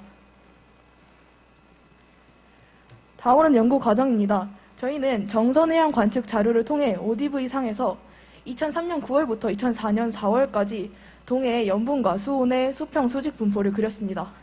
이에 따라서 북위 37도 그리고 경도 129도에서 132도 사이에서 두 개의 난수성 와동을 발견했습니다. 다음은 연구 결과입니다. 이 전 페이지의 수평 분포를 보게 되면 주위보다 온도가 높아서 난수성 와동이 있을 것으로 예상되는 부분의 위치가 이 수직 분포에서도 영향을 보이고 있습니다. 따라서 이 두 부분에 난수성 와동이 생겨 있을 거라고 생각을 했고 먼저 온도를 보시게 되면 와동이 있을 것으로 생각되는 위치에 수온이 상대적으로 높습니다. 따라서 이 등소온선이 아래로 움푹 파여 있는 것 같은 형태를 보이고 있는 것을 볼 수 있습니다. 또한 염분을 보게 되면 와동이 있을 것으로 예상되는 부분에 염분이 상대적으로 낮습니다. 그런데 이때 수심 100m 부근까지 보게 되면 고염분의 해수가 있는 것을 볼 수 있는데 이는 밀도차로 인해 가라앉은 고염분의 해수로 보입니다. 추가적으로 저희가 연구했던 와동은 약 수심 100m 부근에서 15도의 균질한 수계를 띠고 있었고 2004년 1월로 가면서 와동이 성장하는 것을 관찰할 수 있었습니다. 그리고 와동의 평균 온도는 와동 중심부의 평균 온도는 13.3도 그리고 염분은 34.05 ps였습니다. 네, 이처럼 ODV상에서 동해에 존재하는 난핵 와동을 관찰할 수 있었습니다. 여기에 난핵 와동이 주위보다 수온이 높은 온수대를 형성할 수 있다는 그런 선행 연구에 착안하여 본 연구에서는 동해에서 발생하는 난핵 와동이 와동이 생기는 특정 구역의 수온을 높이고 이로 인해서 동해에서 포획되는 난류성 어종의 비율을 변화시킬 수 있다는 그러한 가설을 세울 수 있었습니다. 그에 관한 통계 자료로 대한민국 통계청에서 2003년부터 2014년까지 진행한 대한민국 울산에서 포획되는 어종의 변화에 관한 연구에 따르면 2003년에는 청어류와 또 저런 삼치류 같은 그런 난류성 어종의 비율이 각각 26톤과 23톤 정도로 합쳐서 전체 양의 약 0.2%에 불과한 것으로 보이고 있습니다. 그러나 2014년에는 삼치류는 1312톤 그리고 청어류는 4022톤으로 전체 양의 약 24% 정도를 차지하는 걸로 굉장히 크게 난류성 어종의 비율이 증가하는 것을 보실 수가 있습니다. 물론 이러한 난류성 어종의 비율이 동해에서 포획된 난류성 어종의 비율이 증가한 것이 이 동해에서 발생되는 난류성 와동에 의해서 생기는 온수대라고 아직 말씀드리기는 힘든데 그것은 요 시간에 따른 동해 난류성 와동의 분포 양상과 개수 같은 그러한 선행 연구들이 좀 더 실현이 되어야 하기 때문입니다. 그러나 이러한 동해 난류성 와동이 온수대를 형성할 수 있다는 그러한 선행 연구와 또 한 번 생긴 와동은 수개월간 계속 지속될 수 있다는 그러한 사실에 기반하여서 이러한 가설을 세워볼 수가 있었습니다. 마지막으로 기대 효과입니다. 와동의 특성과 물리적인 특성과 그리고 또 시간에 따른 분포 양상 같은 것들은 와동이 존재하는 그런 해역의 지형, 그리고 그런 해역에 흐르는 해류, 그리고 마지막으로 또 해수의 연직 혼합 같은 그러한 여러 해양학적인 현상에 의해 결정이 됩니다. 따라서 이 와동의 특성을 이해하는 것은 와동이 존재하는 그 바다의 특성을 이해하는 것과 밀접한 관련이 있다고 할 수가 있습니다. 따라서 와동의 연구는 높은 학술적인 가치를 지닌다고 말씀을 드릴 수가 있습니다. 그리고 이러한 와동의 연구는 또한 경제적인 측면에서도 영향을 가지고 올 수가 있습니다. 아까 연구 결과에서 설명드렸던 요 동해에 존재하는 난핵 와동이 난류성 온수대를 형성하여서 요 동해에서 포획되는 난류성 어종의 비율을 변화시킨다는 그러한 추론 외에도 요 와동에서 발생하는 침강 또는 용승 등이 연직 영양 염류 분포를 바꾸어서 어종의 변화를 일으킬 수 있다는 그런 선행 연구가 존재하였습니다. 이런 것들은 경제적인 측면에서도 경제적인 측면과 직결되는 그러한 문제이므로 와동의 연구는 우리의 실생활과도 큰 연관이 있다고 할 수가 있겠습니다. 지금까지 발표를 진행하였던 인천과학고등학교 박도현, 김민채였습니다. Thank you, Min Chase and Dong Han. They did a very good job because you find a lot of problem and the ocean literacy. First principle is we have the only one ocean, and first part is the ocean the water is salty. So we teach students first part is water is salty, and you measure the problems of salinity and temperature. Actually, that is a very good question for student, but you find out a problem connected to the fishery. I think it is very good. So I hope you can be a very good scientist and then can help people to know about the ocean. Thank you. And next one is also from Incheon Senior Science High School, Lee Hwa-yong, and he want to present hypothesis about cause of dissolved oxygen distribution at bottom boundary layer of the East Sea. Let's welcome Lee. Hello everyone. 안녕하세요. 저는 인천과학고등학교에 다니고 있는 이화령이라고 합니다. 너무 대단하신 분들 앞에서 발표를 하는 게 너무 긴장이 되지만 준비한 내용을 열심히 발표를 해보도록 하겠습니다. 저는 오늘 동해 해저 경계면의 용존 산소 분포에 대한 주제로 발표를 시작해 보도록 하겠습니다.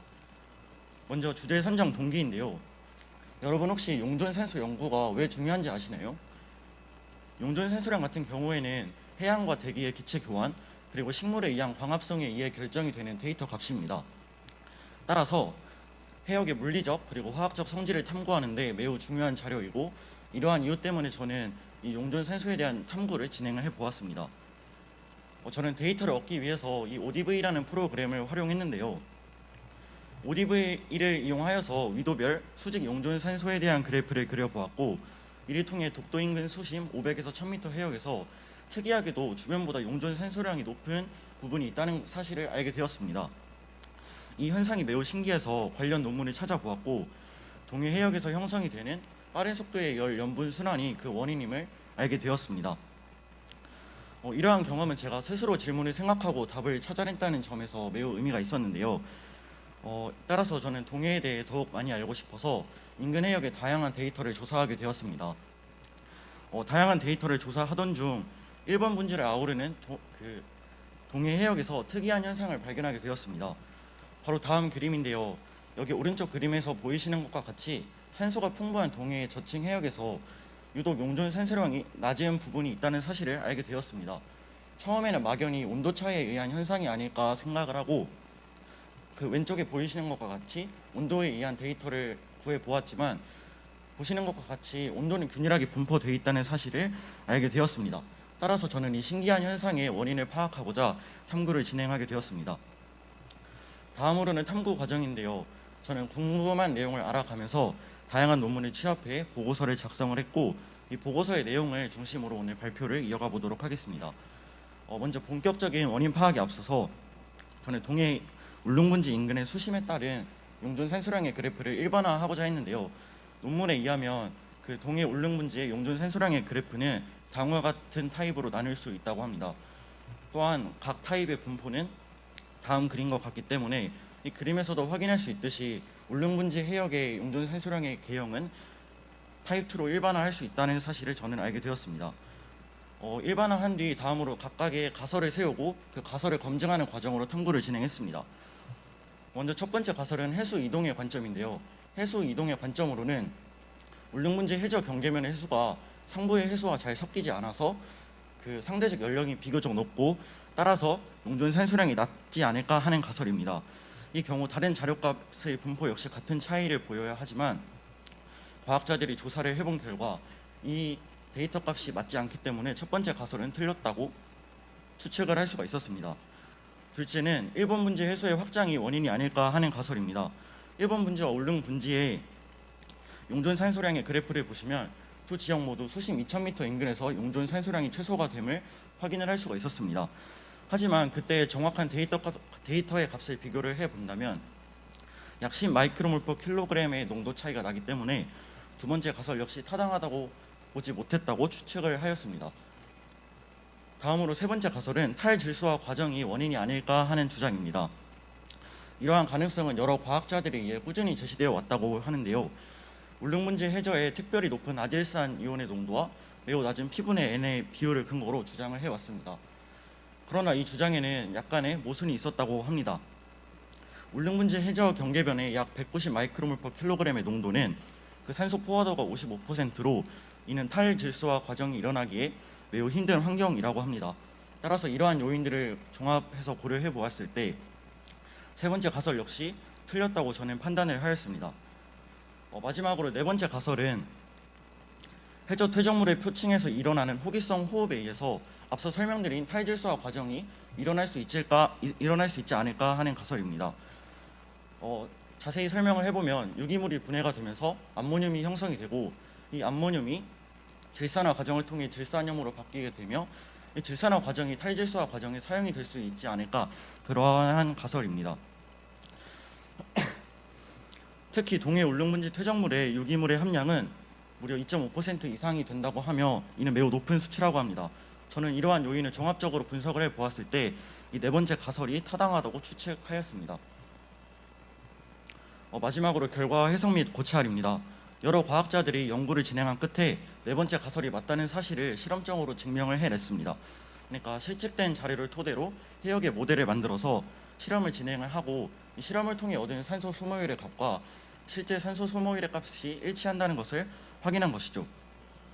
그러나 여러 논문에 의하면 유기물 분해에 망간 산화물 같은 것들에 이루어지는 양이 퇴적물 내 유기물 탄소의 상당 부분을 차지하는 것으로 조사되었으며 또한 저층으로 공급이 되는 유기탄소의 약 27%가 퇴적물 내부에 축적이 되는 것으로 보고되어서 유기물 분해에 소모되는 해저 경계면의 용존 산소의 양이 약간의 과대평가가 되어 있을 수 있다는 논문 또한 알게 되었습니다. 따라서 10%에서 20%의 그 데이터 오차 범위가 생길 수 있다고 합니다. 최종적으로 이러한 요인들을 모두 종합해 보았을 때 아까 설명드린 그 오차 범위 이내에서 동해 해저 경계면에 용존 산소의 분포를 결정하는 1차적인 요인 중에 하나는 표층 퇴적물이 유기물 분해에 사용되는 것이라고 할 수 있다고 저는 판단을 하였습니다. 느낀 점을 간략하게 소개를 해보자면 탐구를 진행하면서 정말 매우 즐거웠습니다. 직접 그린 그래프를 보고 스스로 질문을 떠올리기도 하고 그 질문에 대한 해답을 찾아가는 과정이 저에게는 매우 뜻깊었습니다. 이 자리를 빌어서 이러한 좋은 교육 기회를 제공해 주신 선생님께 감사하다는 말씀을 드리고 싶으며 이상으로 발표를 마치도록 하겠습니다. 감사합니다. Okay. Thank you, Hua Yong. As we discussed with Ms. Park, and open data is very important, and how to use the data to make a hypothesis that is more important than that, because the science process, and we are always discussing 100% hypothesis have to support or not. Assessment of student on the use of 100, you will create a lot of ethic problem. people want to create the data. It's not real. But how to find out the real situation, how to find out the problem is a very good thing. And I hope Wang is the first step, and keep going, keep working. You can contribute in the ocean. Thank you so much. And next presenter is Jarua. He's from Thailand. He is also my students and study. He's an English teacher and come to study master programs in National Taiwan Ocean University. So he's not able to come here, and he took some video and would like to present about the same as Geraldine talking about VR. So he wants to present assessment of students on use VR in teaching marine education in the context of Thai and Taiwan education system. So let's welcome Jarua. Assessment of students on the use of VR in teaching marine education in the context of Thailand and Taiwan education system. Background VR technique in the classroom. Overpopulation destroys marine research in Thailand. The marine environment has been killed over the past decade. Therefore, as a concerned Thai citizen, I will be working on the project education and restore the marine environment, focusing on teaching about preservation of marine ecosystem to young students using virtual reality. The student system in Thailand has been compromised due to some political issues. Thus, students suffer. With this condition, marine education also suffers and has not been instilled in the public to be aware of the care of marine resources. Moreover, the awareness of marine conservation will be instilled in the youth because the youth must grow up to be adult. Moreover, we will be one who create various impact of environment in both of the good and the bad. If we can instill in the youth a consciousness of conservation and nature conservation, therefore it is a solution to the problem at the root, caused in a sustainable way. Moreover, because of the problem of education by teaching that may not be accessible in some area, instruction allowed learners to see the accurate picture. Therefore, teaching must use media that can simulate situation and virtual image for students to understand learning better. Purpose of research. A. To find out the relationship between experiential learning and ocean stewardship when comparing Thailand and Taiwan. B. To find out the relationship between ocean stewardship and pro-environmental behavior intention comparing Thailand and Taiwan. C. To find learning through modern teaching material between ocean stewardship and teaching through VR. That compares to Thailand and Taiwan.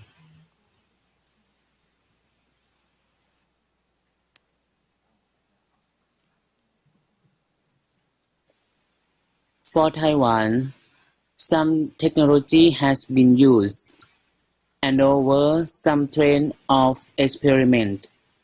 But for education in Thailand, we still have much durable knowledge that we cannot take students to study in actual place or event. It may be a dangerous pet located far away or not present, such as the habitats of dinosaurs, stars in the universe, volcanic eruption, and others. VR classes will be a new learning medium that will bring students to experience those events as if they were in actual events. It will allow learners to learn and understand more deeply than just looking at the picture in textbook or looking at two-dimensional image.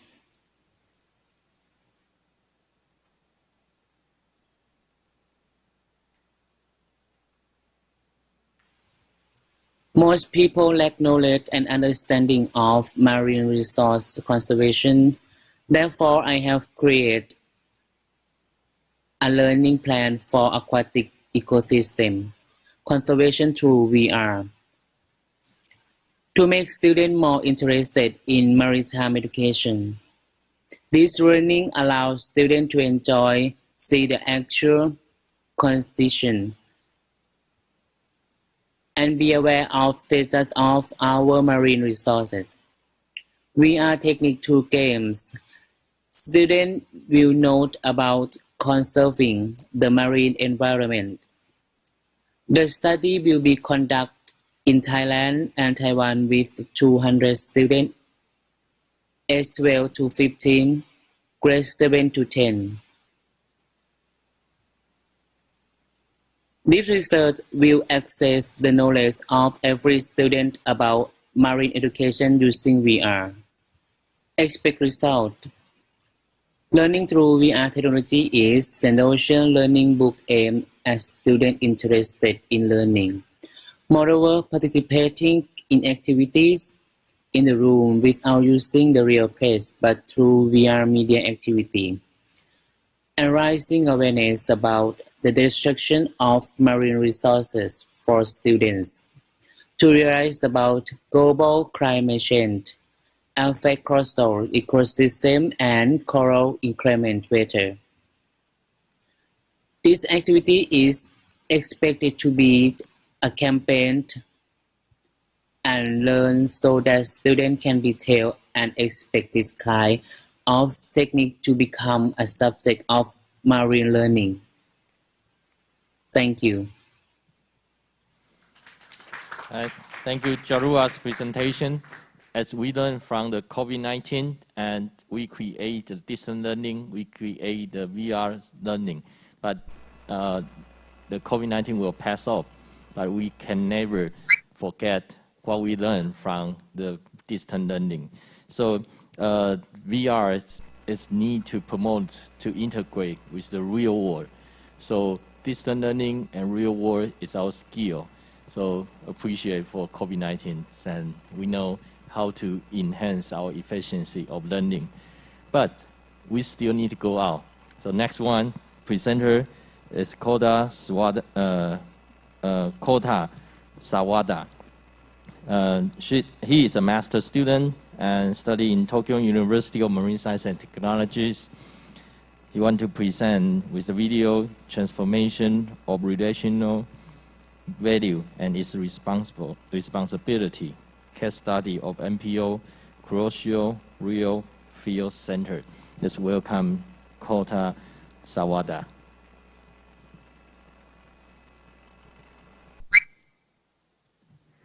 Good afternoon, everyone, and thank you very much for giving me the opportunity to present my paper in such a wonderful occasion.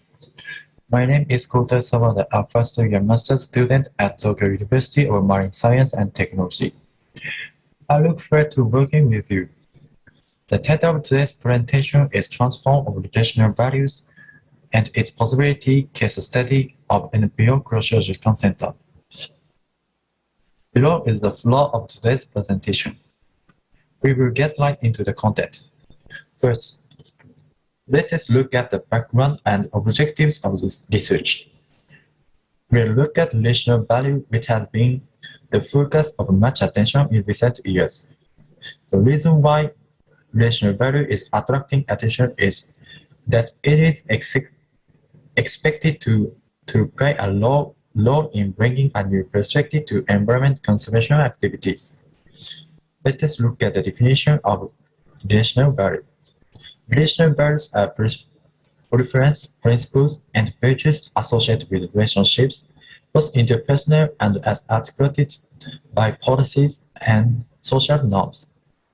As shown in Table 1, relational value is divided into individual relational values and collective relational values, which are further divided to 7 categories. And recent research has shown that these relational values and environment education are related. Also, previous study has shown that these things, it's not clear how long the change in relational values due to the intervention of environment education educators and practitioners lasted. How they are affected, how other factors other than environment education are linked to the change of relational values, and whether and how relational values are linked to behavior. Therefore, for the objectives of this research, we have developed the following: 1. How were relational values constructed and transformed by the practice of the environment education? 2.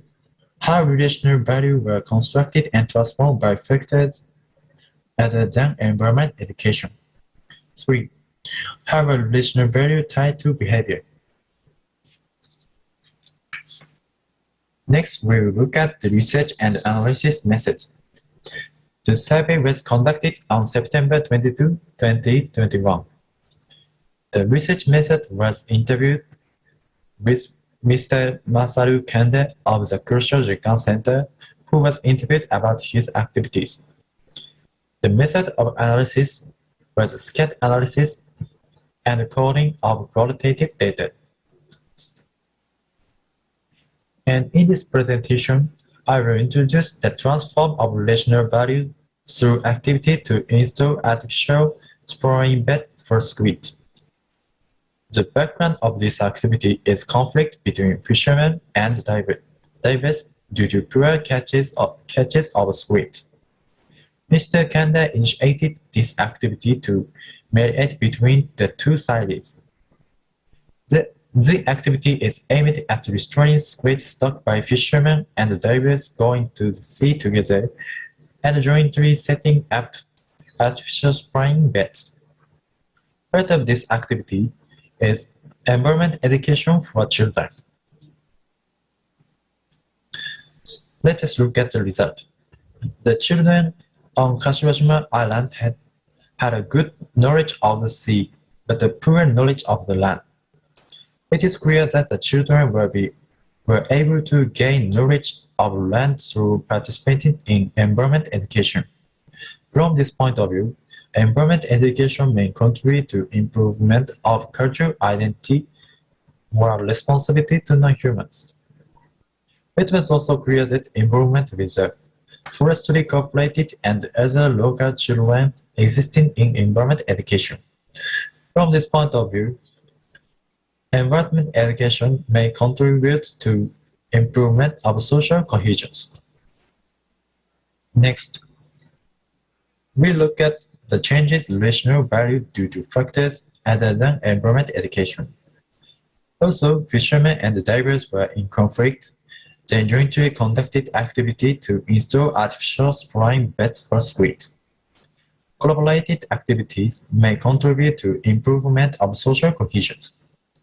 Also, it was confirmed that traditional knowledge was utilized. From this point of view, the use of traditional knowledge may lead to strengthening of cultural identity. It also revealed the existence of people who supported these activities. From this point of view, possible contribution to improvement social cohesion among supporters. Finally, we'll look at the behavioral changes due to relational values. Also, fishermen and divers were at odds with each other. In the beginning, the activity of installing artificial flying beds for squid boosted the relational value of social cohesion. As a result, fishermen are permitted to install artificial flying beds at dive sites, and the divers began a new diving program to be conducted near artificial flying beds that were installed. This research makes clear that the relational value were fostered by experience. This result was consistent with previous research showing that the relational values changed dynamically with experience. Also, through the activity, the participants were able to experience in nature, which brought about changes in the connection between people and nature, and between people and people. Behavioral changes due to relational value were also identified. From this point of view, activities such as the cross-logical center are important because they provide opportunities to experience nature and bring about a transformation in relational values. In this study, the case study of activities of NPO cross-logical centers suggested that the center may have contributed to improvement of relational value through the experience, and that the improvement in relational value brought about transformations in behavior and in the relationship between people and nature and between people and people. Below those are the references. Thank you for listening. Okay, thank you, Koda's impressive presentation. I remember 2015 is my first time go to American. When I go through the custom and everyone, security. I am Jeric Bacasdon from the Maritime Academy of Asia and the Pacific in the Philippines, and I will be presenting. Conference. He said, "What kind of conference?" I said, "Marine." Good day. So he said, "Oh, you are a marine scientist." I said, "No, I'm not a marine scientist. I am a marine educator." So, "Oh, I got it. You are a marine biologist." I said, "No, I am not a marine biologist." So, "Yes, I got it. You are a marine scientist." The question until now, marine education for most of people, you are oceanographer or biologist. Just two. Even I stay in Berkeley for 6 months. My host always think you are a marine biologist. Every time go out to introduce me, you are a marine biologist. I say, "No, I am not." "Okay, got it. You are a marine scientist." They just have two solutions. But after so many years, the most important things about marine education is not only oceanography or biology. It's too many things. And Koda, they present about the relationship with nature. And I really recommend you have opportunity. You have to visit Sasaki's hometown because they create the relationship with you and let you know what you can do, and you will know a lot of professional knowledges and ocean literacy you have to understand. No one can learn everything, and everyone have their own interest.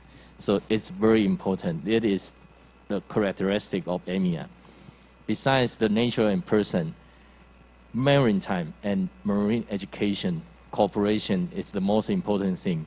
In the world, just AMEA can integrate maritime education and marine education.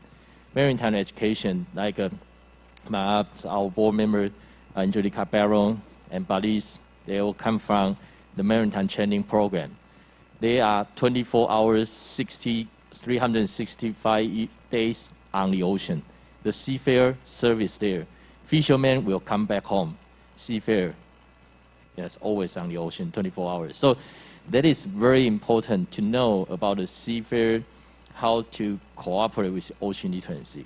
We appreciate President Santos' support maritime education into marine education. Korean have the strongest maritime shipping management system, but we still need more people from maritime shipping.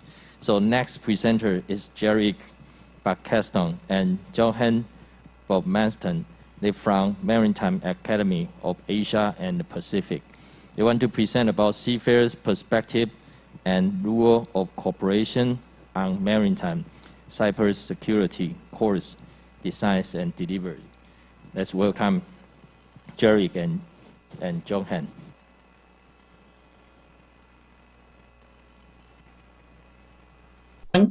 I am Jeric Bacasdon from the Maritime Academy of Asia and the Pacific in the Philippines, and I will be presenting this research entitled Seafarers' Perception and the Role of Collaboration on Maritime Cybersecurity Course Design and Delivery, which was co-authored with Johan Malmsten of the World Maritime University. The ever-evolving technology applications and digital systems in an interconnected shipping industry present high vulnerability to cyber attacks. Morgan highlighted the possible amount of damage of $10.5 trillion annually in 2025. Since cybersecurity is a global issue, it is therefore essential that the maritime industry raise cybersecurity awareness and impart skills that will enable the seafarers to avoid catastrophic mistakes while using the internet and other information technology devices and systems on board the ship. However, apart from the IMO cybersecurity guidelines, the specific knowledge and skills required of seafarers are not yet well defined. Currently, maritime education and training institutions have the freedom to choose which topics on cybersecurity to teach and educate their students. This study aimed to answer the following. What are the cybersecurity knowledge and skills taught by METIs? How do seafarers perceive the importance of cybersecurity knowledge and skills? Is there a significant difference in the perception of seafarers when grouped according to age, department, and training experience? And what is the role of collaboration among the maritime stakeholders in the development and delivery of cybersecurity education and training to seafarers? This figure depicts the research approach and process of the study. Aside from answering research questions 1 and 4, the data from the semi-structured interviews and documents were utilized to make the survey questionnaire to obtain the perception of seafarers about the importance of cybersecurity knowledge and skills to answer research questions 2 and 3. The study made use of purposive sampling to determine the respondents of the study for both qualitative and quantitative research. 4 METIs, which are regarded as premier providers of cybersecurity education and training to seafarers, were targeted cases. Additionally, this study surveyed seafarers as they are key factors in maintaining cybersecurity on board the ship. In total, there were 403 seafarers who participated in the study. Results showed that there were 29 cybersecurity knowledge and 16 cybersecurity skills included in the content of the courses being delivered by the METIs. Some of the identified knowledge and skills were common to the delivering institutions, while some were tackled by one institution only. In terms of the perception of seafarers, they perceived the cybersecurity knowledge and skills taught by METIs as very important, with overall mean of 4.70 and 4.62 respectively. A Kruskal-Wallis test showed that in terms of age groups, there was no statistically significant difference in the perception of seafarers on the cybersecurity knowledge and skills. Therefore, the perception of importance of seafarers to cybersecurity knowledge and skills is the same regardless of age. The same test showed that regardless of working in the deck or engine department, seafarers have the same perception on the importance of cybersecurity knowledge and skills. With only 4 respondents, the researchers cannot conclude for the other department. The result of the Mann-Whitney-U test showed that the knowledge score from the group with training was statistically significantly higher than the group without training. However, there was no statistically significant difference in the perception of the importance of cybersecurity skills between those with and without training. Based on the conducted interviews, all METIs that served as cases of this study valued collaboration with other agencies and or stakeholders in the development of their courses or topics. METI 1 and METI 4 are members of SkillC project, and METI 2 was involved in SciMet project. METIs describe the roles of collaboration in their cybersecurity courses as follows. Collaboration guides the delivery of the course. Collaboration helps in the development of quality reference materials. Collaboration enriches the content of the course. There were evidences that collaboration had made an impact in how the METIs designed their courses, particularly in deciding the topics to include in it. Collaboration was also beneficial in the delivery of the course, particularly for METI 1. Furthermore, collaboration provides opportunities to enhance the quality of cybersecurity education and training for seafarers. In conclusion, this research has explored the knowledge and skills included in the cybersecurity courses offered by 4 METIs. Some topics came out to be common, while some were unique to a specific METI. With this, one can say that METIs do not have a uniform course content as far as cybersecurity knowledge and skills are concerned. With METIs collaborating with stakeholders, they have identified their course topics. Nevertheless, all the identified cybersecurity knowledge and skills were deemed very relevant to the maritime profession by active seafarers. Further, the researchers grouped the respondents according to age, department, and training experience, and hypothesized that there were no significant differences in their perception.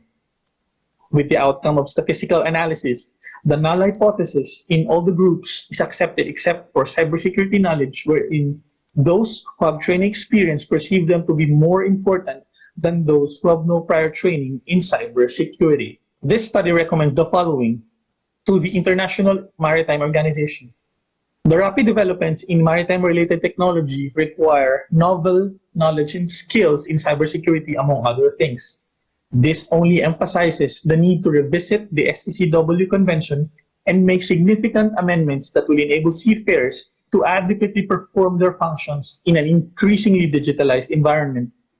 To the administrations to incorporate maritime cybersecurity education and training in the administration's competence framework for seafarers in the absence of the standards prescribed by the STCW Convention in this regard. To the METIs to collaborate with their administrations in incorporating maritime cybersecurity into the latter's competence framework and design maritime cybersecurity education and training based on empirical data that reflects the specific knowledge and skills needed by seafarers based on their functions on board the ship. And that ends my presentation. Thank you and have a nice day. All right, thank you for the great presentation. In my course, first class, we will discuss about what is the difference between training and education. Because education is a long term and you can develop by yourself. Training have a very specific target everyone have to achieve. There is no other exception. So maritime training is set up a very comprehensive, depends on STCW, the global training system. So we training people to become the standard, and then you can get the certificate. 2017, AMEA set a goal of teachers training program. How to do training teachers or how to educate teachers. Teacher would like to be an educator, but need to be trained of some skill and knowledge. We face a lot of challenges about ocean literacy. It's a science teacher have to do. I am a math teacher. I am a literature teacher. Why should I learn ocean literacy? That is a science teacher's doing.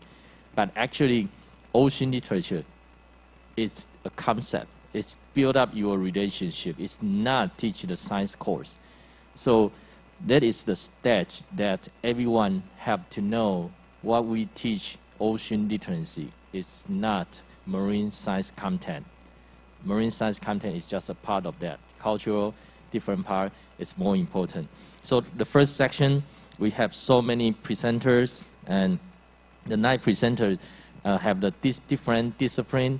I think that is the most important value of the youth forum and the most important value of marine education in Asia, because some of the discipline is out of your brain.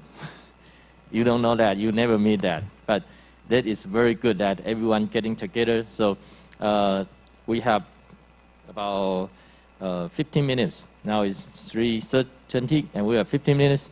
And I hope you can encourage the students, and if you are teachers, and if you have any questions, and let's encourage them and give some discussion.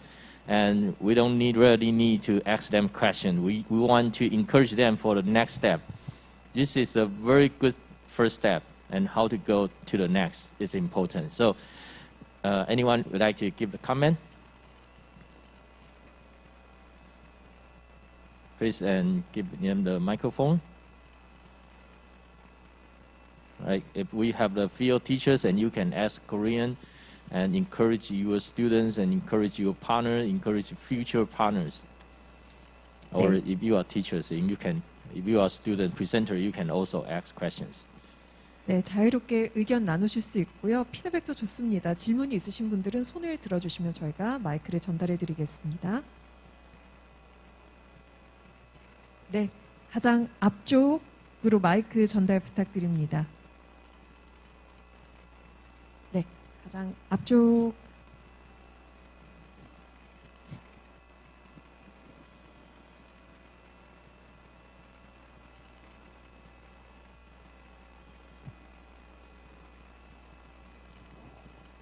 Thank you very much. This is not a comment, question, but I would like to appreciate on comments. Especially, this is amazing that some high school students, they are dealing with marine science literacy, ocean literacy, or cultural activities to make the people aware about the ocean. That is fantastic, especially the group led by Ray from Taiwan Ocean University and students from Korea and high school students. I really appreciate all of them. Hats off. Thank you. All right, thank you. Thank you, Mohammed. And yes, I encourage you to go to the next step. And Mohammed is the themes of oceanography. And hope one day and you can become an oceanographer and you can join the education program to help more people. Any comment? All right. Youth leader, Peter. Today they have some comments, and yeah, Peter is volunteer to leading the youth team, and that is important. Yeah. Yes, absolutely. At the board meeting, before this meeting started, Ray and the board went through members of the youth steering committee, youth committee, and asked for someone to encourage youth to meet, and there was a silence. And so I said, of course, come on, we have to get with this and get the students to self-organize. So I'm going to help facilitate the meetings of students. I'm not leading them, and I'm not to direct it. It's just to facilitate and provide the technology process and the process of engagement. So I look forward to seeing the students take their own self-organization and their own responsibility, as Professor Ray has been talking about. It's very exciting and it's thrilling that you could be here today. And thank you all very much. I hope you will participate actively in a student committee process after this conference and look forward to helping design the next conference, which will be in Hong Kong. And I would encourage you, I had a conversation at the break, and I'm hoping that there are some teachers from Incheon and Seoul, along with the leader of the ocean data literacy, who are talking about forming perhaps the first chapter of AMEA here in Korea, which I think would be a fantastic thing. And then the students can be involved in the first chapter of AMEA in Incheon and Seoul. And you can play a leadership role from the start and work with your teachers in a collaborative way, exactly as they've done in this project here. I think that would be very exciting, and a leadership position in Asia you could take. So anyway, thank you. Thank you. Thank you, Peter. 2019, when I was a visiting scholar in UC Berkeley Lawrence Hall of Science, and the previous visiting scholar sitting on the seat is Kiyoshi Sasaki. And the previous one is Geraldine. We sat in the same position in UC Berkeley. We don't know each other before, but when you go out, you can find out, open your view, open your eyes. Korean is almost the same as Taiwan. High school, the purpose of study is going to a good university and you will succeed. But after the high school, make a good job and you will be succeed. Have a good job, marry a beautiful wife or handsome husband, you will be succeed. Have a good baby, you will be succeed. Your baby grows up, will be succeed. So your goal is kind of be everyone's expectation. You're just following up the rule. You don't know how to create your own rule. So until you find your way, you will try to find out your way to contribute yourself to the society. When you was a student, you come here to present, not only was assigned by school, but I believe they was be assigned by school. But here, you do the first step and how to contribute yourself. And I can keep my position very well in a comfortable zone. But when you go out, you join here. Originally, I want to invite everyone sit here and let you to discuss. But I think, oh no, it's not really good. So I don't hope to become a traditional conference because this is a youth forum. Why it not be a conference? Because a forum is kind of encourage you to go to the next step. When I was a new faculty, I applied to visiting. My principal say, there's no teacher like you. You just come into our school, become professor for 3 years. You want to apply 1 year visiting scholar sabbatical? Are you sure? And I say, yes, I'm sure. So you are the first person. But I tried. And he said, oh, I just give you 6 months. So I got 6 months to go. But the 6 months is changed my life. It can be changed my life and learn many things and bring back. And I hope this conference will be every youth team, the first step to go out, to connect, to build up your network. It's not so fast. Today we have first time meet, and next time, maybe the next. Next one. President Shin, would you like to have a comment for the youth team? 신춘 회장님 한 말씀 더 붙여주실까요?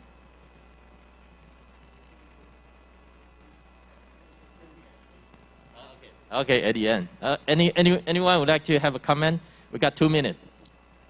We have 2 minutes, and later we have a 20 minutes interaction, and I hope all the presenter and you are high school, and some of them is university undergraduate, and you can say hello to your teamwork in this section, and hope then you can have more interaction in the future.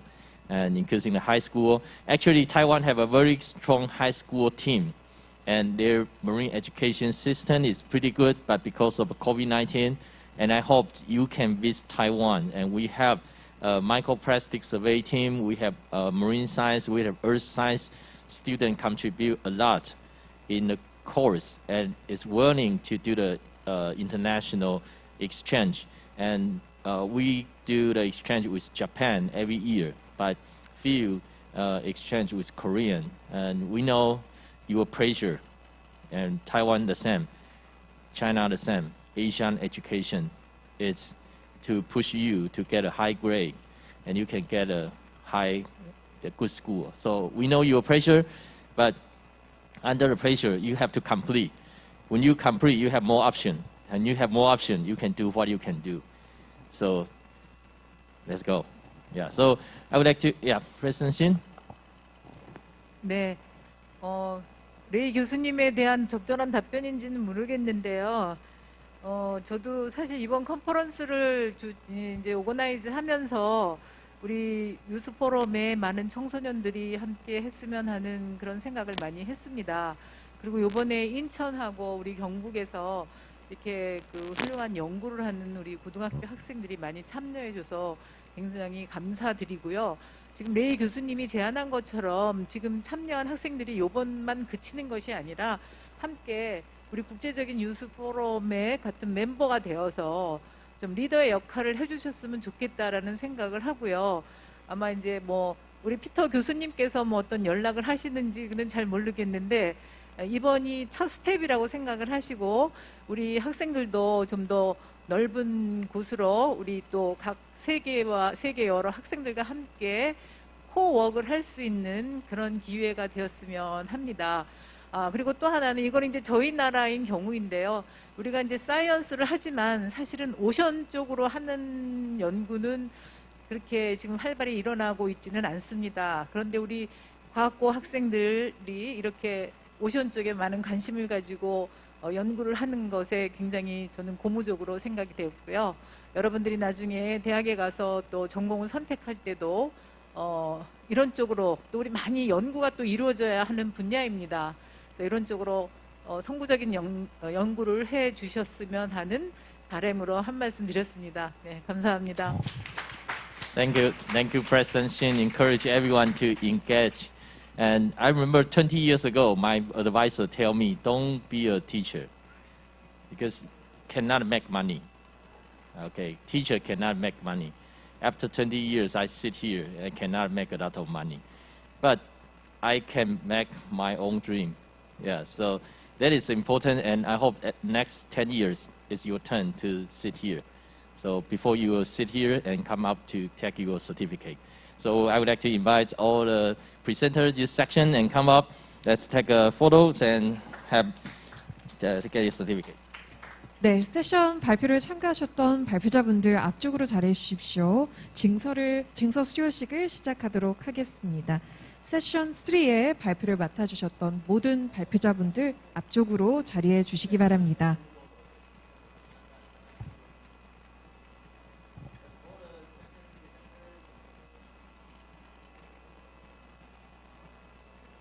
So all the speakers of the session 3, please come forward. We're going to give out the certificate.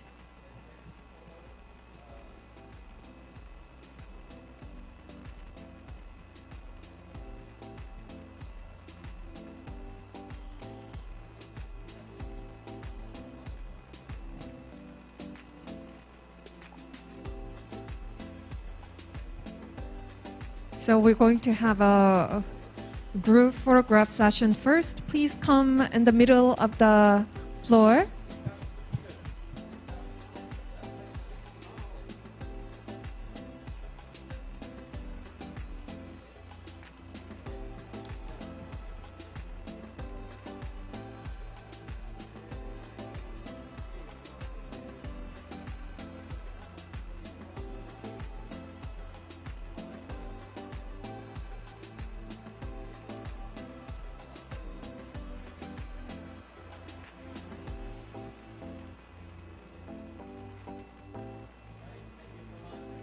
네, 수고 많으셨습니다. 고맙습니다. 앞으로도 우리 미래의 바다를 위해서 함께 힘써 주시기 바랍니다. 대단히 고맙습니다. 네, 좌장을 맡아 이끌어 주신 레이 교수님께도 감사의 말씀을 드리겠고요. 많은 분들께서 발표를 해주셨는데 그 중에서도 오늘 학생분들께서 함께 참여해 주셔서 더 그 의미가 깊었던 것 같습니다. 지금부터 잠시 휴식 시간 갖도록 하겠습니다. 10분 동안 휴식 시간을 갖겠는데요. 그 전에 QR코드를 통해서 여러분 설문조사에 참여해 주시면 감사하겠습니다. 그리고 내일 오전에 필드 트립이 있을 예정입니다. 필드 트립에 참여하시는 분들께서는 명찰을 꼭 착용해 주시기 바랍니다. So for those of you who are joining us tomorrow morning on field trip, please make sure to bring your ID card. So for those of you who are joining us tomorrow morning on field trip, please make sure to bring your ID card and wear that for the field trip. Thank you.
to be mute? Okay.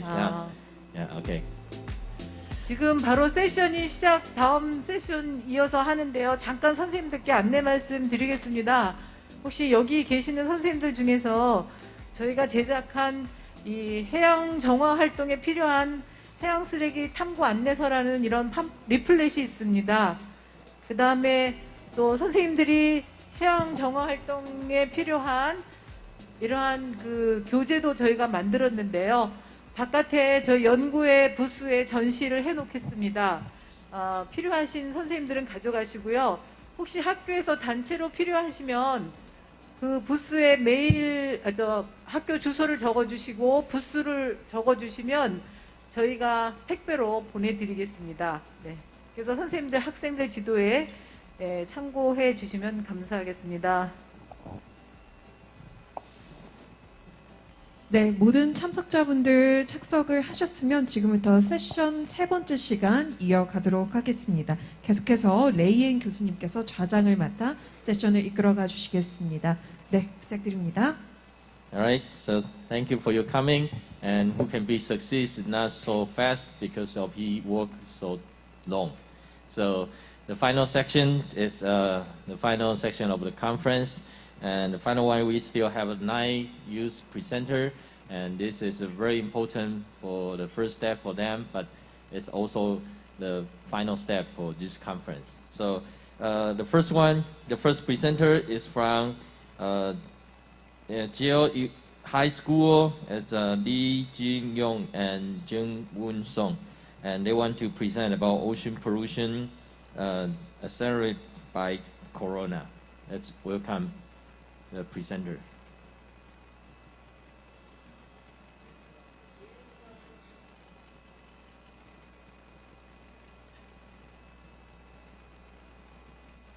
All right, let's give them a big applause to welcome them.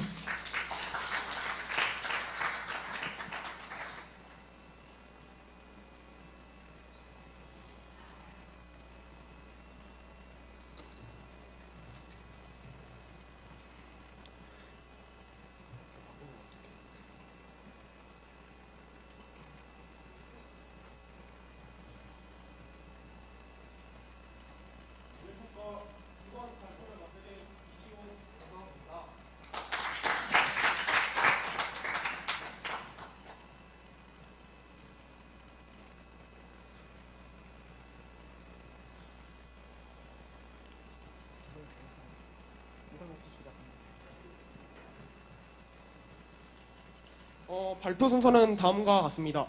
첫 번째로는 주제와 주제 선정 이유, 두 번째로는 이제 코로나로 인한 문제성과 심각성, 마지막으로는 해결책에 대해서 알아보도록 하겠습니다.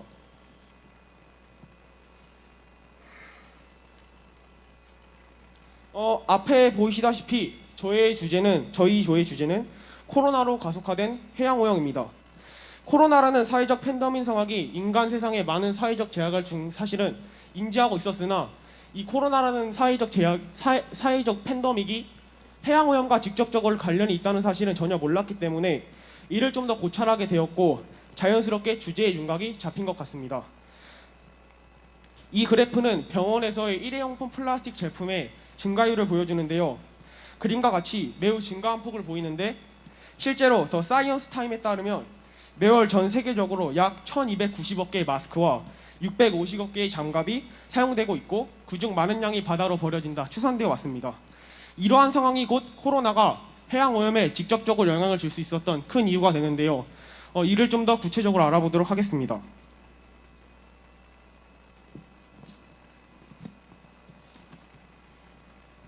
앞서 보았던 것과 같이 가장 큰 문제점은 쓰레기 중 특히 일회용 플라스틱 쓰레기 양이 매우 증가했다는 것입니다. 코로나로 인한 병원에서의 장비 사용 증가와 비대면 활동의 장기화로 배달 음식 사용의 빈도가 높아지면서 자연스럽게 일회용 플라스틱 쓰레기가 증가하게 되었습니다. GX 칼덱스 미디어 허브에 따르면 2019년 플라스틱 배출량이 약 733톤이었으나 2020년 상반기에는 약 848톤으로 15.6%가 증가하였고 배달과 테이크아웃 용기 생산량이 2019년에는 약 88,300톤이었으나 2020년에는 11만 톤으로 19.7%가 증가한 사실을 확인할 수 있습니다. 그러면 이러한 문제점의 심각성을 알아보도록 하겠습니다. 바로 미세 플라스틱 양이 증가한다는 것입니다.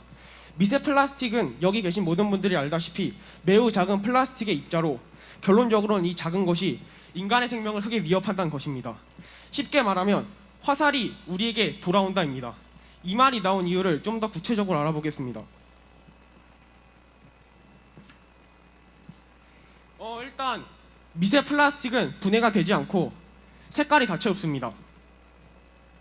이러한 이유로 고등어 같은 우리가 먹는 해양생물이 이를 먹이로 착각하고 이를 섭취하게 됩니다.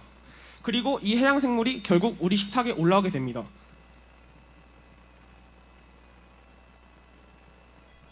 실제로 대구 신문에 따르면 영국 런던의 우프리치에 위치한 브루넬 유니버시티 영국 연구에서 인간이 홍합 100g을 먹게 되면 미세 플라스틱 70개를 먹는 것과 같다고 합니다. 이때 미세 플라스틱을 먹으면 화학적으로 그리고 물리적으로 인간에게 큰 피해를 입힐 수 있는데 두 가지 측면에 대해서 설명해 보도록 하겠습니다. 일단 중금속 노출 환경보고센터의 동아대학교의 자료에 따르면 물리적인 측면에서는 호흡기와 소화기를 통해 유입된 미세 플라스틱은 세포 개선화, 면역세포 억제 등에 약영향을 미치고 간질성 폐질암을 유발할 수 있습니다. 그림에 보이시는 사진은 간질성 폐질암으로 호흡곤란과 기침을 유발할 수 있는 무서운 질병입니다. 이를 통해서 폐 기능의 저하까지 올 수 있는 결과를 초래합니다. 두 번째로는 이제 화학적 측면인데요. 그림에 보이시는 것 같이 비스페토레이와 프탈레이트를 설명해 보겠습니다. 이 두 제품은 플라스틱에 사용되는 주 재료로 비스페토레이는 저희가 흔히 알고 있는 환경 호르몬 물질입니다. 이는 심혈관계 질환과 발달 장애를 유발할 수 있을 만큼 위험한 물질이고 프탈레이트는 발암 물질로 암을 유발할 수 있으며 인체에 매우 해롭습니다. 그럼 이러한 문제점을 좀 더 해결할 수 있는 구체적인 방안에 대해서 알아보도록 하겠습니다.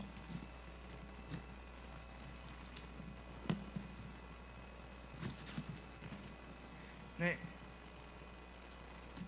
전체적인 틀을 설명하자면 앞에 보시는 바와 같이 바다에 흘러가는 쓰레기들을 미리 회수하자입니다. 구체적인 해결 방안을 보시기 전에 자료를 하나 보시겠습니다. 이 자료로 쓰레기들이 어떤 경로로 바다에 흘러가게 되는지 알아보면 크게 육상과 해상으로 나뉘게 됩니다. 우리는 이 경로에 따른 쓰레기 유입에 대한 방안을 조사, 구상해봤습니다.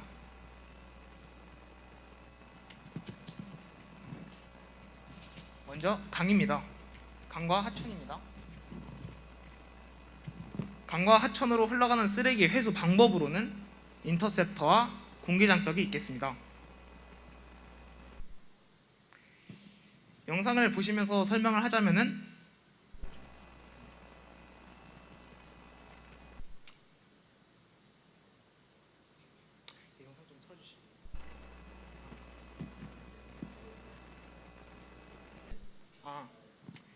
네, 영상을 보시면서 설명을 듣도록 하시겠습니다.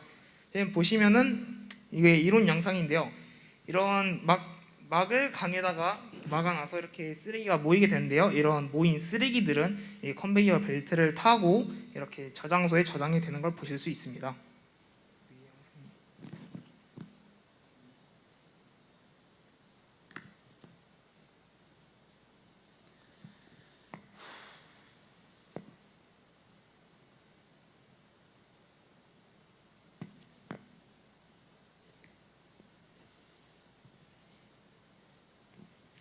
이렇게 저장되는 쓰레기는 약 10만 kg 정도의 쓰레기를 하루에 회수할 수 있다고 되어 있고요. 지금 보시면은 쓰레기를 이렇게 가득 찼을 시 이렇게 알람이 가서 이렇게 쓰레기를 버릴 수 있는 거죠.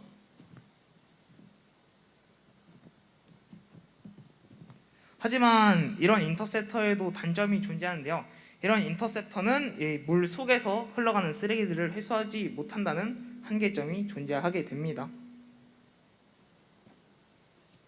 다음으로는 공기장벽입니다.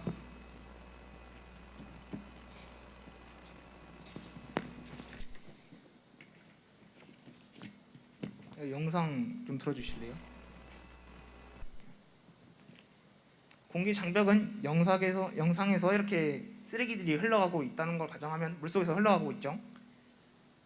이렇게 흘러가는 쓰레기를 공기 방울들이 위로 올려서 지나가지 못하게 한다는 게 공기 장벽의 이론입니다.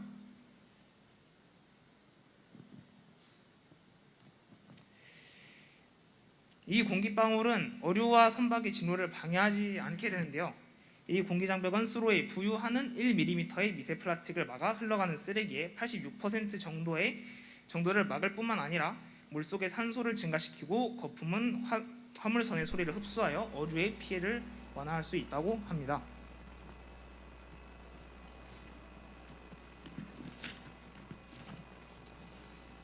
이번에 해상을 보도록 하겠습니다.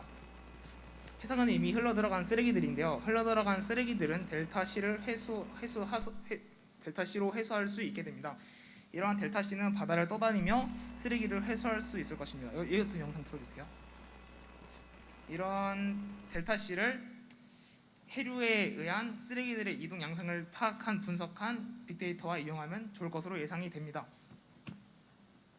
발표 여기까지 하겠습니다.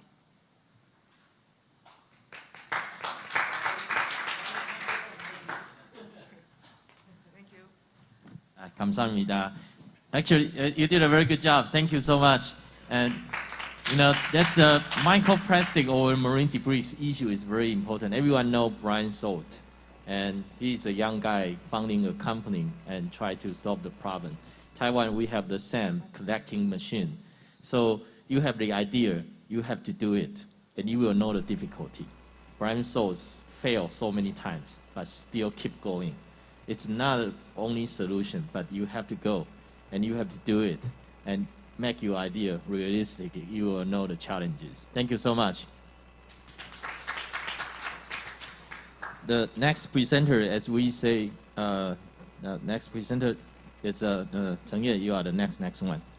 Yeah, next presenter, and it's Ye Xingyu and Jin Tu. It's from Ocean University of China, and we adjusted a little schedule because they will arrange in the presentation here.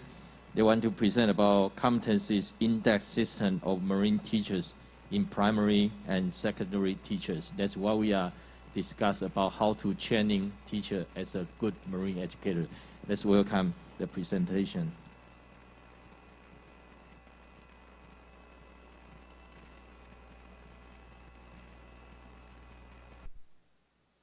Good evening, experts and scholars. My name is Xingyu Ye. I come from Department of Education, Ocean University of China. I'm glad to have this opportunity to speak competitive index system of marine teachers in primary and secondary schools. From Zhenhe's voyages to the western seas in the Ming Dynasty to the Chinese fish idol 1, diving 10,000 meters deep, mankind's explorations of the ocean has never stopped. As the foundation of China, young people should pay more attention to the cultivation of marine literacy and awareness. Teachers are the chief salesmen of marine education in primary and secondary schools. It is very necessary to explore the competence of marine teachers in primary and secondary schools and establish a standard system of marine teachers training and evaluation. The main process has two parts. Firstly, through literature research, the iceberg model was established as the theoretical basis for the competence index system of marine teachers in primary and secondary schools, and questionnaires and individual outlines were successively decided to verify the theoretical basis of the index system. education experts, management experts, and frontline teachers were selected for multi-round consultation and analysis.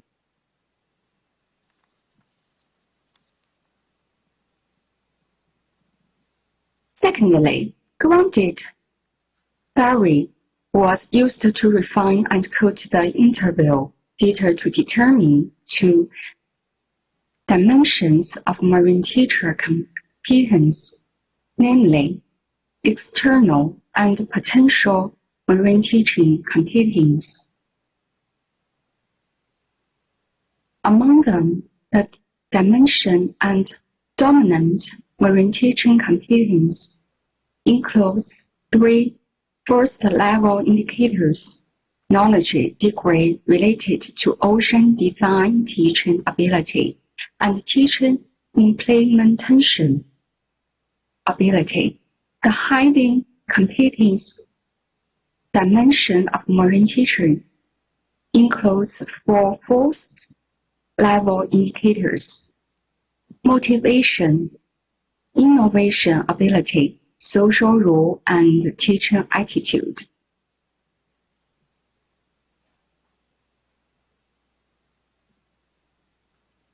The next is indicator system. On the basis of the 7 first-level indicators, further interviews and consultations were conducted with members of established expert group. Questionnaires were formed based on theoretical analysis and data analysis.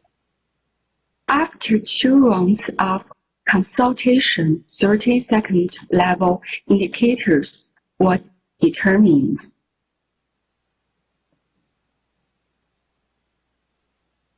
This is level 1 indicators frame.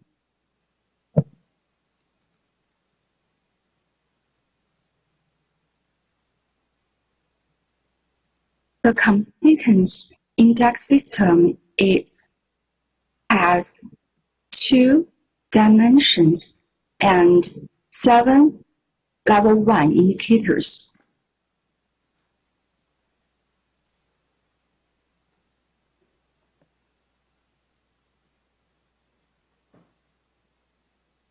The external teaching competence has 14 level 2 indicators.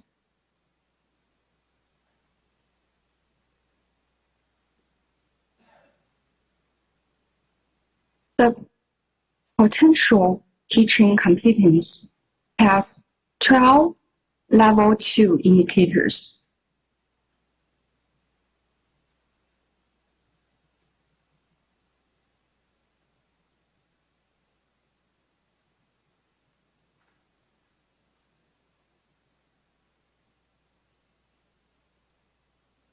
AHP hierarchy analysis is used to establish the weight analysis of marine teachers' competence. Through AHP hierarchy analysis, the structure model of hierarchy is established. Target layer, criterion layer, index layer, and the importance comparison evaluation table of the first level index and the importance comparison ranking table of the second level index are designed to judge the importance of all levels of indicators.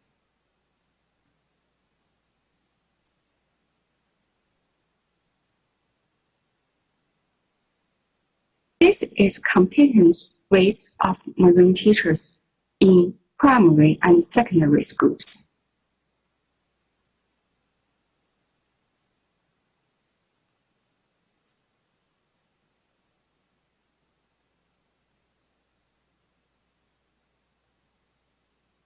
The follow-up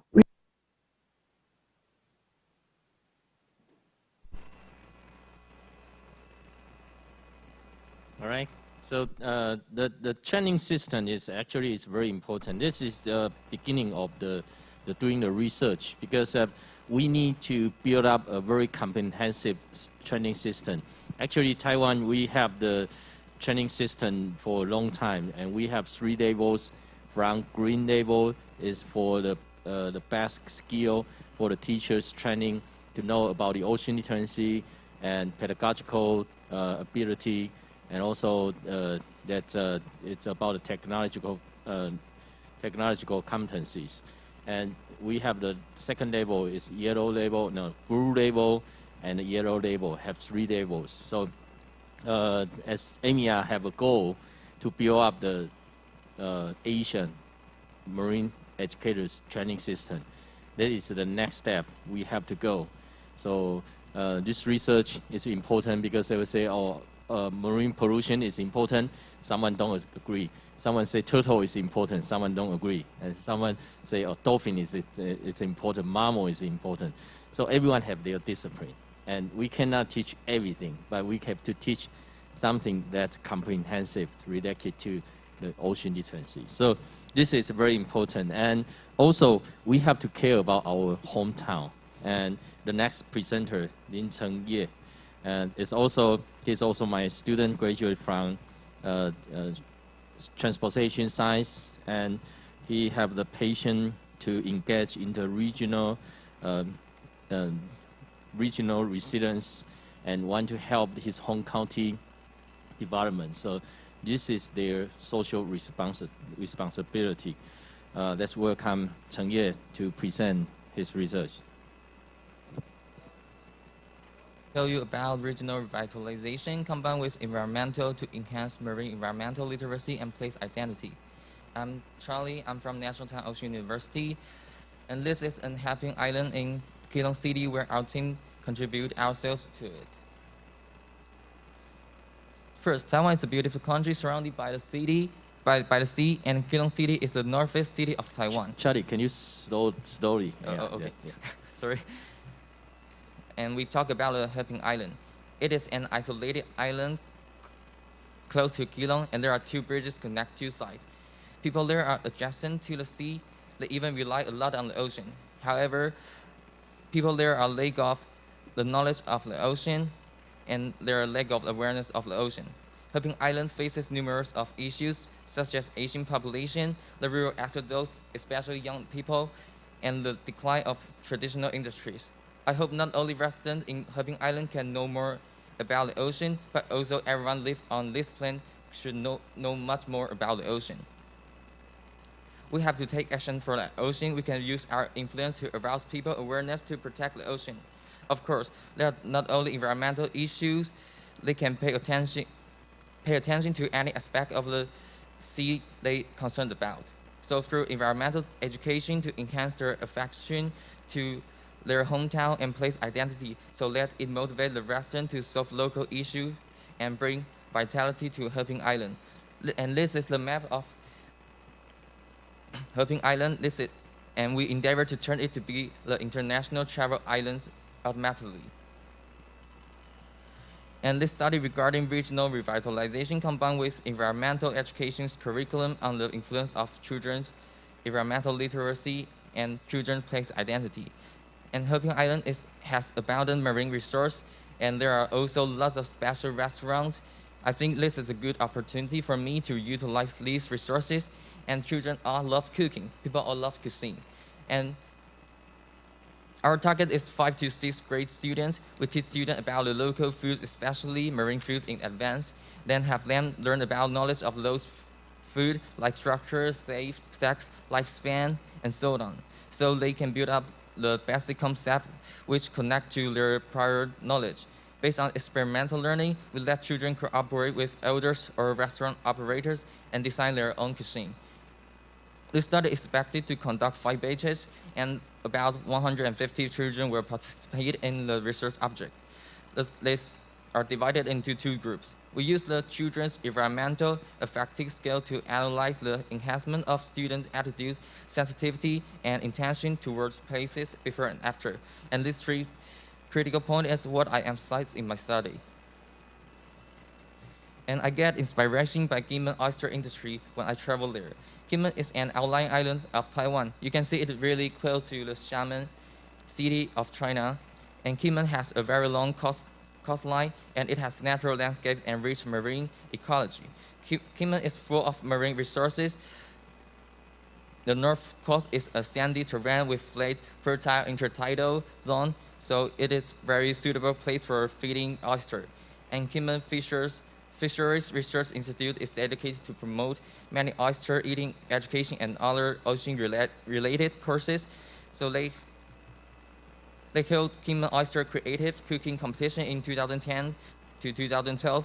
So they invited university professors, which most of them are food and beverage department, and restaurant chefs to take the course for the residents and lead residents to improve the skills of using oyster through the management of the cooking competition to inspire contestants to ingeniously design and complete unique oyster dishes, and then let them know how to use oyster, love to use oyster, and enhance the development of Kinmen oyster industry. So they offer the recipe which won the prize to the public, and you can see listed below. So it exactly inspired me. What can we do last thing in a helping island? Food is the most closely simple approach to learn. And so the CAS scale with 3 factors and 13 items measured on the 4-point Likert type scale from agree to disagree. The first factor is willing to take responsible action. The second factor is environmental attitude. The third factor is environmental sensitivity, and list us 14 items listed below. So as I just said, the study administrates 150 students in 5 to 6 grades students. They are divided into 2 groups in each stage. The experimental group take the course and finish the entire mission, and the control group only enjoy the meal. I show you on this table. Okay. And students do the pretest in the beginning, and we are going to explain the whole activities to the students. Later, we lecture the marine-related course. I think it's a good time to integrate our teammates' courses. Then they commence to design their dishes, and they will complete the cuisine with several times discussion, revision, and procurement. And students introduce their cuisine to all students, and the students do the post-test in the end. And let's take a look at the control group. Likewise, they do the pre-test and post-test, but they only have the delicious cuisine made by the restaurants. And we can see the food map on the screen. There are many local restaurants in Heping Island. We can make good use of it to generate additional benefits. And lots of cuisine have yet currently. If it can made by the children and elders, owners, and it will have different, deeper meaning. So, so I think having a good psychometric properties, the CS could be using in further research for measuring elementary school student tendency and their failing or their willing to take action for the ocean. And we expect this cuisine will bring tourism benefits and local development and can be extended into a variety of courses. And this is my reference, and thank you for listening. All right, thank you, Charlie.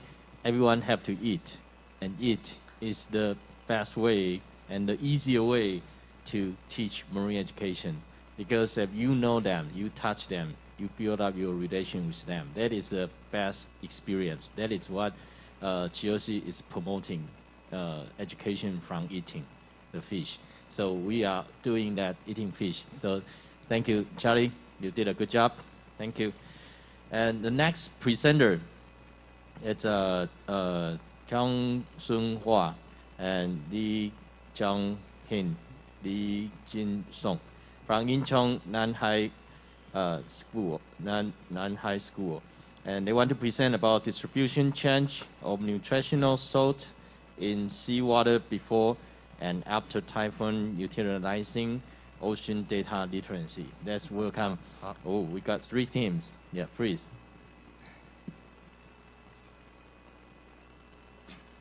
안녕하세요. 저희는 인천 남구에 재학 중인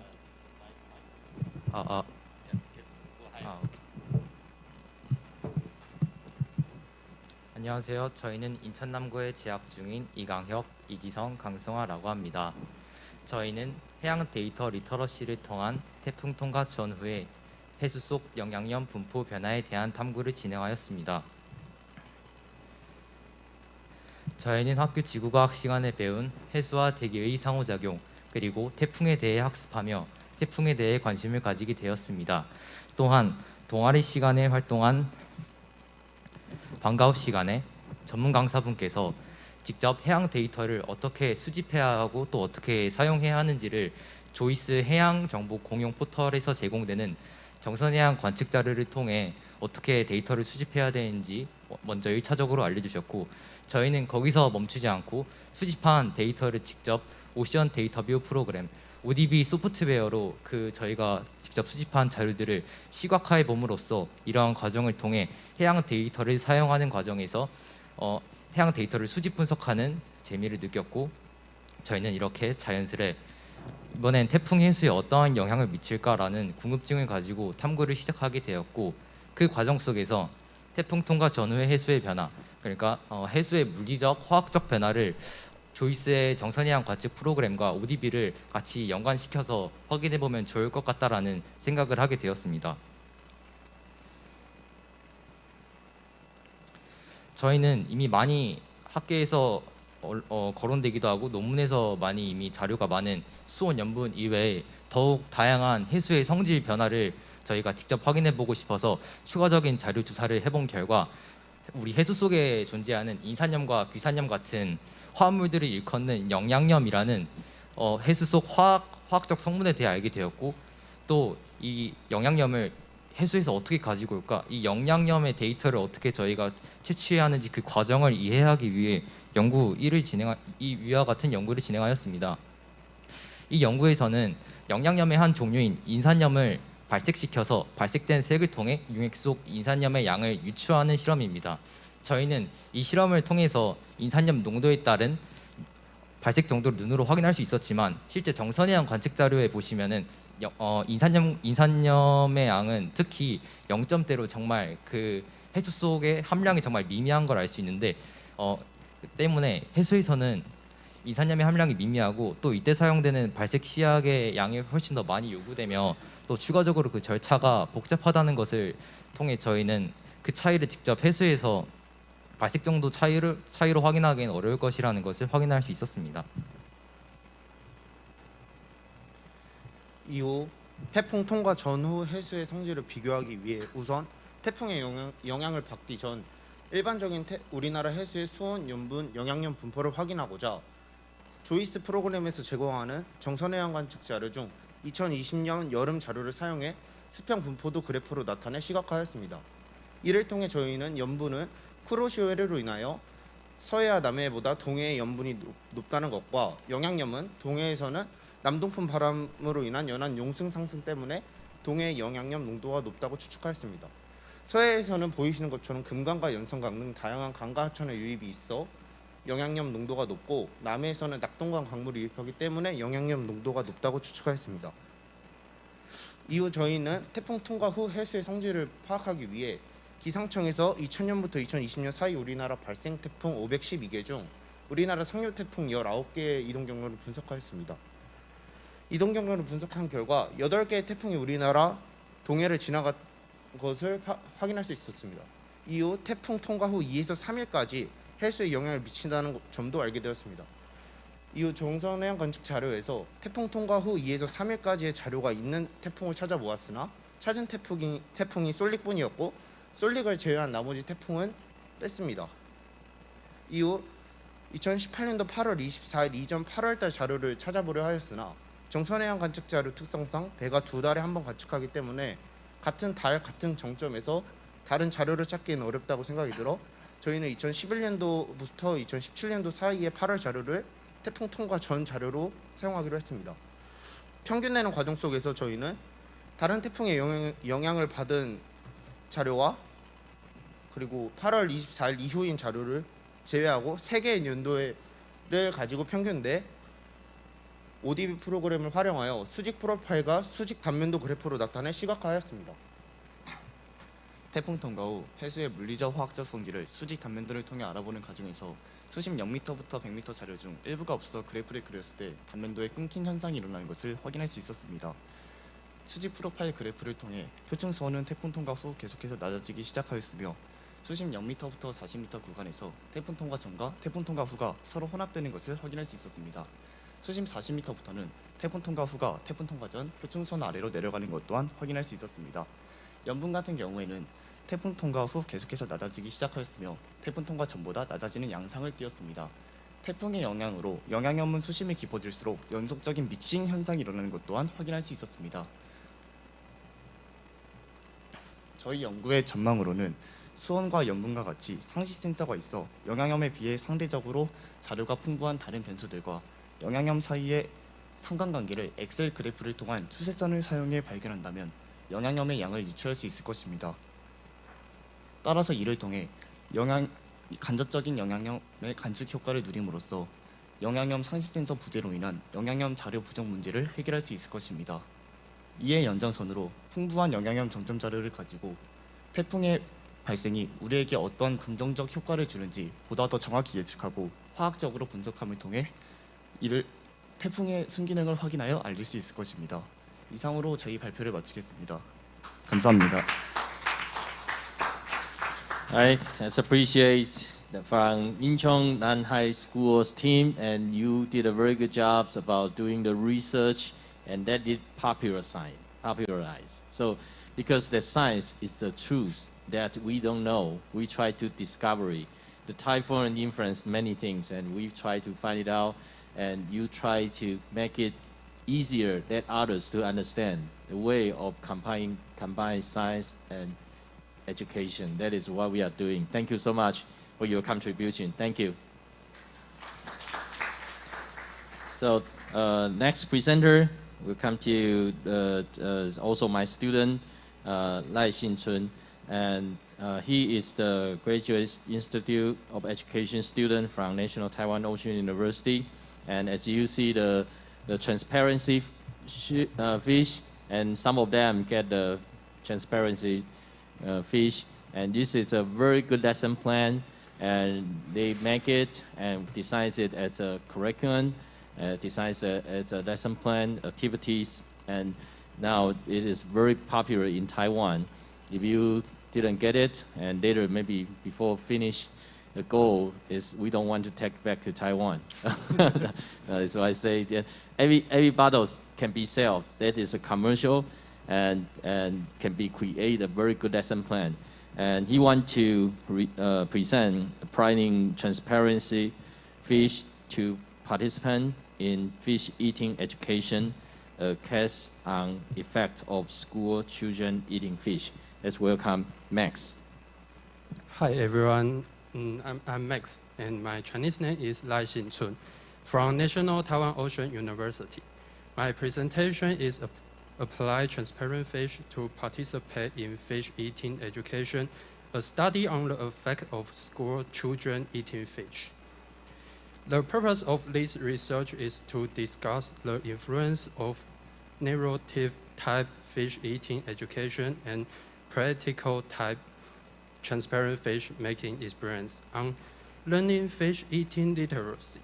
According to our research data, the type transparent fish production has significantly improved the students' fish eating attitude. The fish eating education course has significantly improved the students' fish eating knowledge. This is suggests that in the future, the fish eating education and teaching process can be like a handmade experience course, which will help students to improve their ability to eat fish in more ways. The first question to most people is, what is transparent fish? Transparent fish is a technically made specimen. A student can watch fish bone structure clearly by their eyes without any machine like X-ray machine. It's widely used in academic scale classification in aquaculture. The effect of integrating transparent fish product into the fish eating experience teaching model on the improvement of fish eating literacy. In environment school, fish eating literacy included fish eating knowledge, fish eating attitude, fish eating skill, and fish eating performance. The model has 3 parts. First one is transparent fish experiments. Second is fish eating education. Third is fish eating experience. The experience design of this research will discuss 3 experience groups. One was only experience the transparent fish making course. Another one was experience the fish eating education course. Third one was both course. 3 of control group was fish eating experience only. The presentation target is the elementary school student in grade 5 and 6. A total of 173 students in Keelung, Taiwan. We collected to measure the remain of fish weight after eating fish. Various data collected in this study were used in evaluating students' assessments of fish eating function. Different results after eating fish experience teaching model. The course was being decided as simple as elementary school can understand. Every course has a specific topic. In transparent fish experience course, student has to know the fish bone structure. The fish eating education course, students should learning how fish from ocean to our dinner table. Final fish eating experience student will get a whole fish that be catch by local fishermen. We were collected to ensure the remain of fish weight after them eating.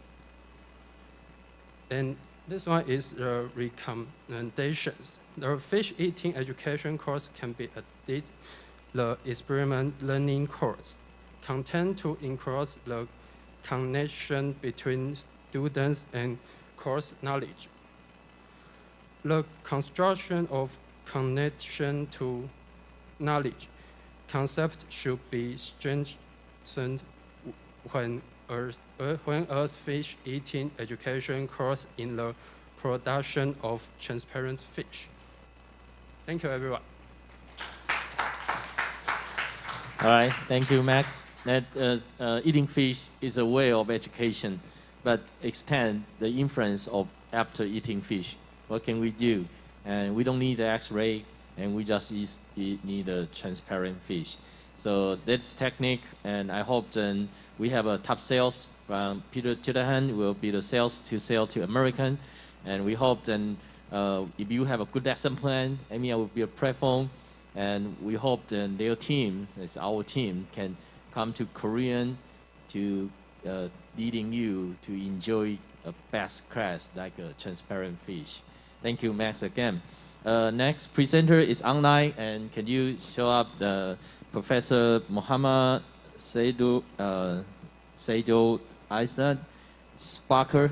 Yeah, and he is online here and originally arranged at the meta section, but we'll arrange here. So Professor is a soccer from Bangladesh. It's from Department of Oceanography, University of Chittagong.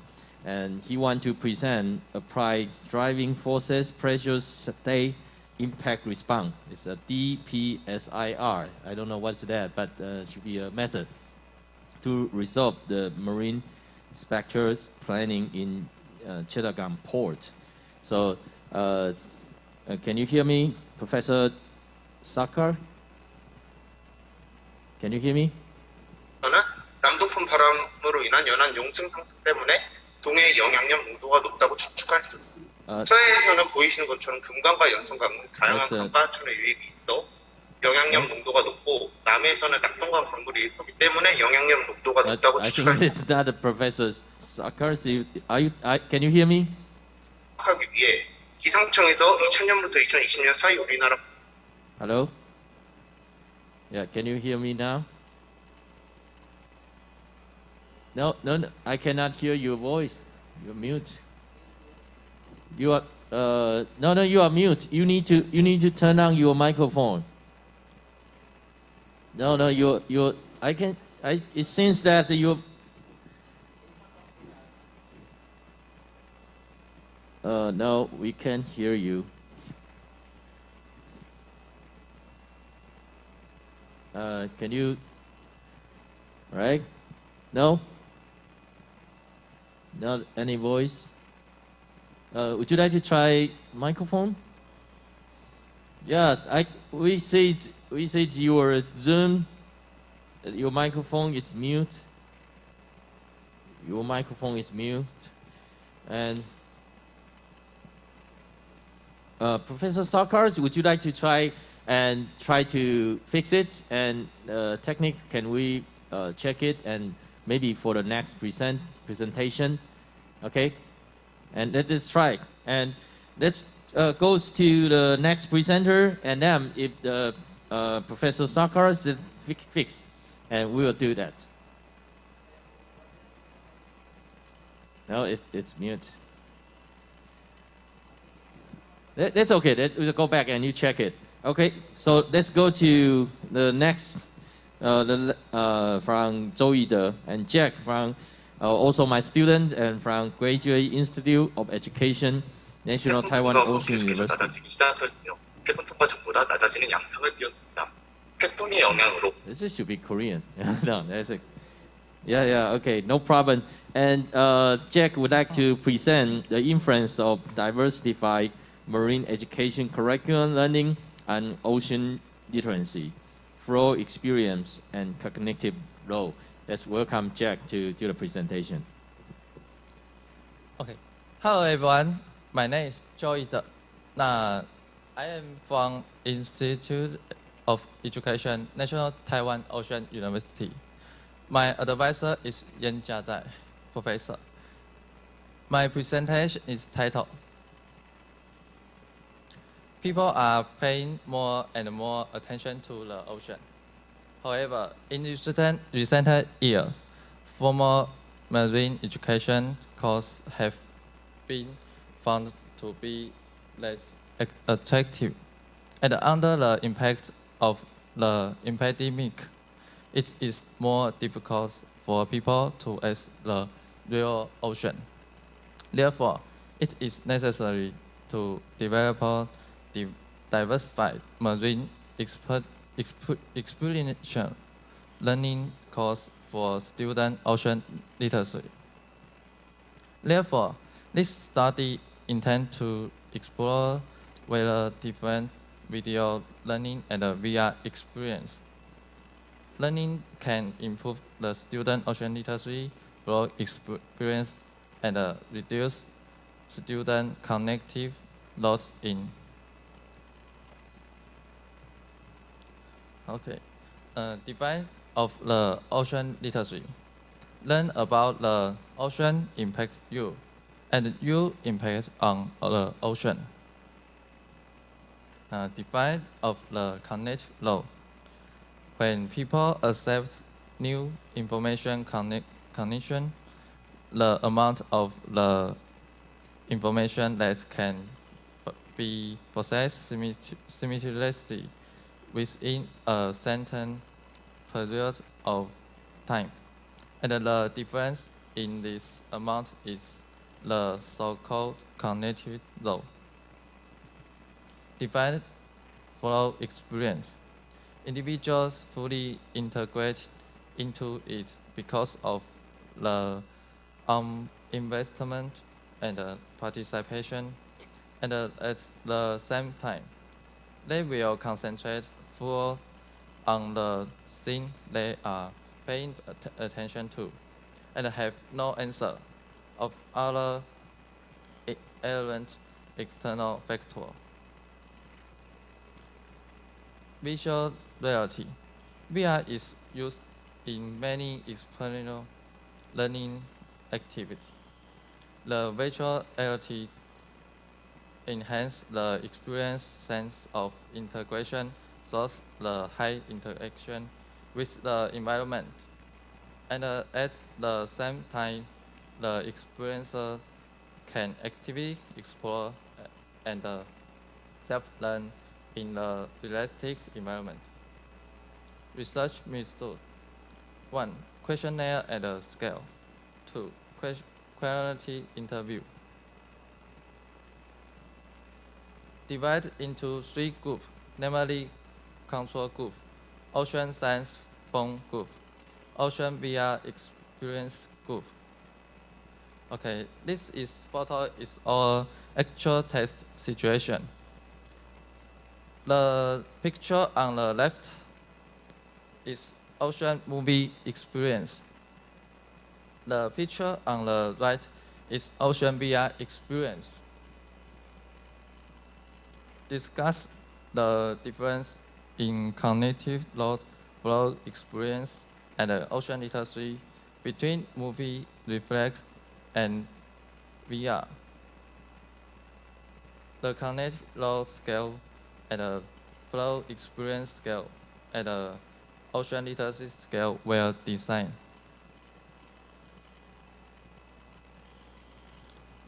The analysis of this study was carried out using SPSS software. The expected result of this study are as follows. Both marine video teaching and a marine VR experience can improve student ocean literacy flow experience while reducing student cognitive. Okay, thank you. All right. Thank you Ida's presentation, and some of you maybe experience the ocean reef outside, and that is the methods, and want to take the student to immerse into the ocean situation and hope to change their cognition, but they have cognitive load and want to do the research. So this is the beginning of doing the research, and hope we can have more people interested about the same topic, and we can cooperate to do more cross-nation research. Next presenter, Professor Sakar. Can you hear me? Hello? Professor Sakar, are you there? Are you there? Hello? Yeah, can...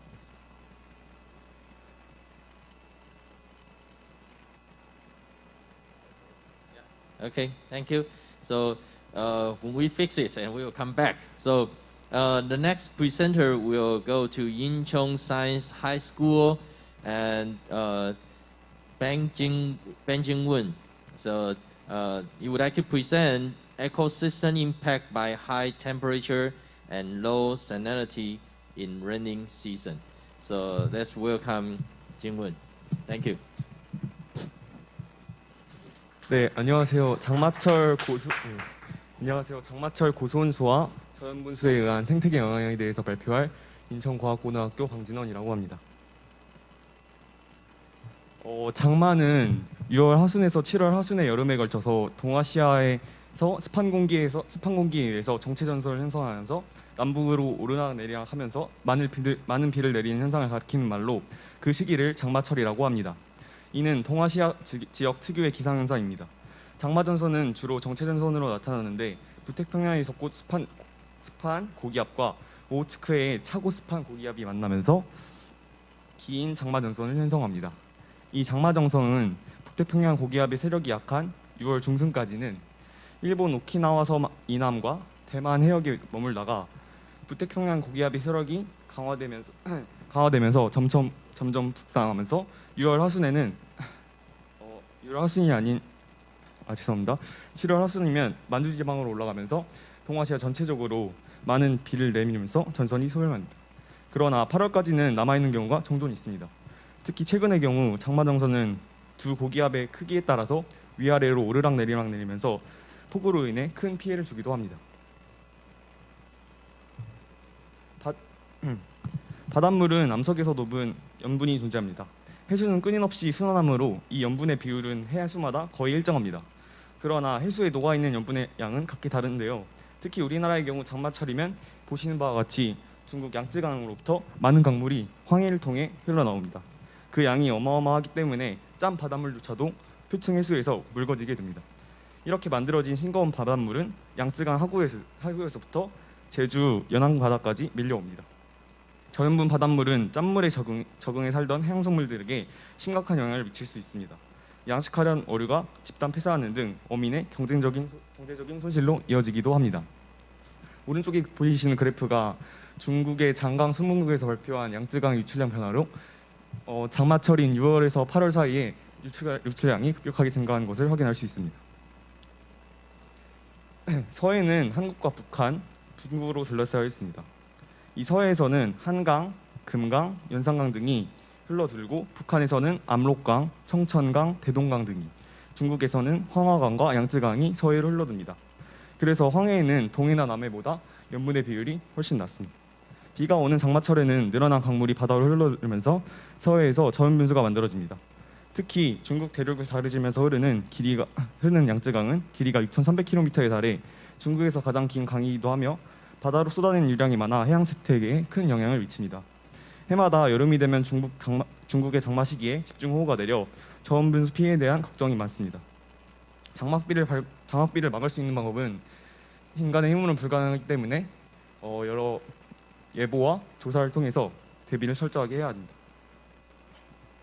2020년 제주에는 중국 남부 지역의 기록적인 폭우로 인해 양쯔강 유출량이 급격하게 증가하여 한국의 남해 염분이 급격하게 낮은 적이 있습니다. 2020년도에 저염분수의 분포를 ODV를 이용해서 확인하였는데요. 저는 해양정보 공동 자료를 통해서 획득한 자료를 ODV라는 자료 분석 프로그램을 이용해서 보시는 바와 같이 수평 그래프를 이용해서 나타냈습니다. 장마가 시작되는 6월, 7월, 8월 순으로 보시면 점점 저염분수가 제주 연안으로 흘러드는 것을 확인할 수 있습니다. 이렇게 수직 분포로도 확인을 하는데 제주 연안에서 중국까지를 섹션을 설정한 이후에 섹션 필터를 이용해서 수직 분포도를 구성하였습니다. 이렇게 위도별로 이번에는 7월달과 8월달 두 가지로 나누어서 확인했을 때 저염분수가 중국에서 제주 연안으로 오는 것을 확인할 수 있습니다. 다음으로는 고수온수입니다. 중국 양쯔강에서 흘러나온 유출류는 저염분수일 뿐만 아니라 높은 온도를 가지고 있는데요. 이런 고수온수가 역시 7월달과 8월달 사이 장마철 기간에 흘러나온 것을 수평 분포도를 통해서 확인할 수 있습니다. 여기 보시면 양쯔강 쪽에서 흘러나온 고수온수뿐만 아니라 북태평양 쪽에서 흘러나온 고수온수 또한 중국 연안으로 접근하는 것을 볼 수 있습니다. 이번에도 역시 수직 분포를 통해서 6월달이 장마가 시작되는 6월달에서 장마가 끝나는 8월달쯤에 수온이 급격하게 올라가는 것을 확인할 수 있습니다. 이렇게 고수온수와 저염분수의 영향은 해가 지날수록 높아지고 있는데요. 이 그래프를 통해서 확인해 보시면 왼쪽이 수온이고 오른쪽이 염분입니다. 이 역시 스테이션 필터를 사용해서 제주 연안의 구역을 설정하여서 연도별로 확인해 봤을 때 수온은 역시 증가하고 있고 염분은 Y축의 그래프를 역으로 해서 수온 역시 저염분수 역시 증가하고 있음을 확인할 수 있습니다. 그래서 이런 고수온수와 저염분수가 해양 생태계에 어떤 영향을 미친다는 걸까요? 첫 번째로 해양 생물의 특징에 대해서 설명해 보도록 하겠습니다. 해조류와 무척추 동물, 상어류는 체액의 염분을 주변 바닷물과 같은 용도로 유지합니다. 체세포에 침투한 해수는 바로 세포 밖으로 나오게끔 되어 있습니다. 이런 생물들은 염분 변화가 작은 지역에서 서식합니다. 체액과 외부는 등장액으로 이루어져 있습니다. 그리고 이런 생물들을 변삼투압 생물이라고 하고 외부 염분 변화에 따라 체내 염분이 즉각적으로 변하는 생물로 대부분 무척추 동물입니다. 두 번째로 해양 포유동물, 어류, 바다새 종류로 이들 동물의 체액은 바닷물과 비교시 염분의 농도가 낮은 상태입니다. 따라서 먹이 활동을 계속할 경우 체내 물이 고갈되게 되는데요.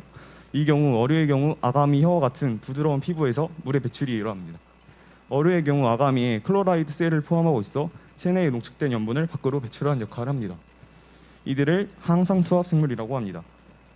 이 항상투합 생물들은 외부 염분 변화에 관계없이 체내에서 일정한 염분을 유지하는 생물로 대부분의 해사한 어류들을 뜻합니다. 그래서 이런 조개, 전복과 같은 해류들은 대부분 변삼투합 생물로 염분 변화에 민감합니다. 갑작스럽게 염분이 변화할 시 폐각을 닫아 뚜껑을 닫아서 짧은 시간 동안 체내의 수분과 이온의 이동을 막을 수 있긴 합니다. 또한 내부 조직이 염분 변화에 노출되었을 시에 세포 내의 무기 이온, 아미노산 등을 방출하여 체내 삼투압을 조절하는 기작 또한 있으나 저염분수의 대량 유입은 이런 방학 이적으로 감당할 수 없습니다. 그래서 연례적으로 발생하는 저염분 고염물수에 의해서 제주도 연안에서 많은 전복과 조개류의 집단 폐사가 일어나고 있는 실정입니다. 마지막 또 다른 변삼투합 생물인 해조류는 해양 생태계의 1차 생존자이자 수상 생물의 서식지입니다. 해조류는 개체수가 제주 연안에서 급격하게 감소하고 있는데요. 보시는 바와 같이 원래 바위에 다닥다닥 붙어 있어야 해조류들이 다 사라지고 하얗게 된 것을 확인할 수 있습니다. 이렇게 하얗게 바닷속이 하얗게 되는 것을 해양 사막화라고도 하고 한국말로는 갯녹음 현상이라고 합니다. 원래 있어야 해조류들이 저염분수나 고염분수의 영향에 의해서 이렇게 된 것으로 예상이 되고 하얀 석회물질이 바위에 쌓여서 더 이상 해양 생태계가 무너지는 역할을 할 수 있습니다. 생태계는 하나의 생산자만 갑자기 사라져도 한 번에 무너질 수 있기 때문에 이렇게 1차 생산자의 감소는 생태적으로 매우 위험한 상황이라고 할 수 있습니다. 저는 이런 고수온수의 유입과 저염분수의 유입이 지구온난화하고도 상관관계가 있다고 생각합니다. 지구온난화가 가속화되면 고수온수의 유입은 역시 늘어날 것이 자명하고 저염분수의 유입 역시 지구온난화가 가속화되면 강수량이 많아지기 때문에 증가할 것으로 생각되기 때문입니다. 따라서 우리는 지구온난화와 기후위기에 국제적으로 협력을 해야 한다고 생각합니다. Okay, thank you, Jingwen, and you did a very good job, and it's very interesting. It's about from temperature to salinity and related to the biology. It's a very good job. Thank you so much. Thank you. I remember when I was I have a lesson plan, and the lesson plan is related to the first step. I have 2 bowls of water, and one water is fresh, and one water, no, not fresh. One water is clean, and the other water, a bowl of water with a lot of is a plastic floating on, and I will ask the student to recognize which one is salty water, which one is fresh water, which one you will choose. Of course, a lot of plastic on, right? Most of the students, they was be told as the ocean is dirty, a lot of microplastic, a lot of plastic in the ocean. And I will ask them the second question, why do you choose that one? Because that should be a salty water. And the other one, they should think that should be clean, fresh water. I say, no science evidence. You cannot tell you the truth because this is the fresh water. The other one is the salty water. So we ask them how to test with the devices and the facility to test the salinity. So this is a way of how do we teach them to recognize the truth. And this is the first step. The kit is grade 3 or grade 4. And they collect the sample and they how to do the experiment. So the step is very, very important. And ask them to recognize it depends on science. So what we can learn from marine education is learn the technique of science and transfer our knowledge to them. But their awareness, we can transfer our awareness to them. So we need to let them to build up themselves. So the next presenter is the same, as I show you the 2 bowl, and to let them recognize the experiment. So the final presenters, also my student, and later we'll come back to the professor, and Zheng Yujia, and she is the graduate school of Graduate Institute of Education from National Taiwan Ocean University. Her presentation is the study of intertidal ocean experiential learning to ocean stewardship and moral conscientiousness. So let's welcome Yujia to the presentation.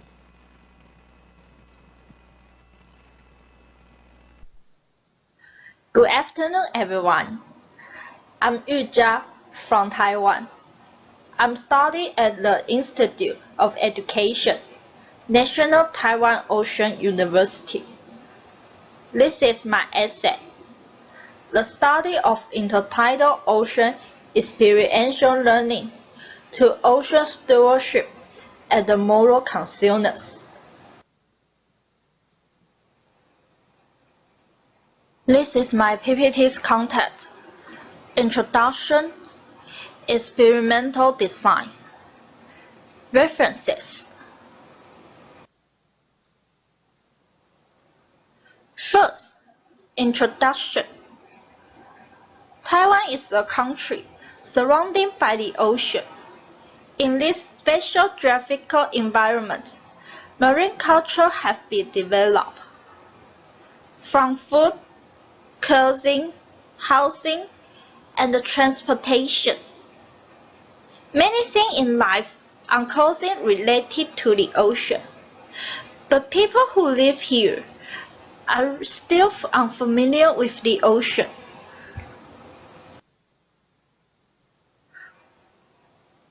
With the release of the Ocean White Paper in 2001 and the National Ocean Policy White Paper in 2020, a series of reforms and promotion have made marine education attach great importance year by year, and continue to promote the ocean literacy of Cross the Ocean, Know the Ocean, Love the Ocean. I work as a tour guide at the National Museum of Marine Science and Technology. My job content including to introduce marine environment, science, aquaculture, marine technology, marine career, deep sea science, act as a bridge between people and the sea, combine them to know what is the ocean and what we influence to the ocean. And one of my jobs is tell the participants walk through the fishing village and explore the entitled lawn, find a creature that live here, and to get to know it. From 2018 to July 31st this year, a total of 86 events have been held, with a total of 1,459 participants. After 4 years of processing, the event management system and the education model have been established. The participants have received stable feedback during the overall experience process. But it's really let the participants know the spirit of ocean stewardship, who truly love the ocean or not.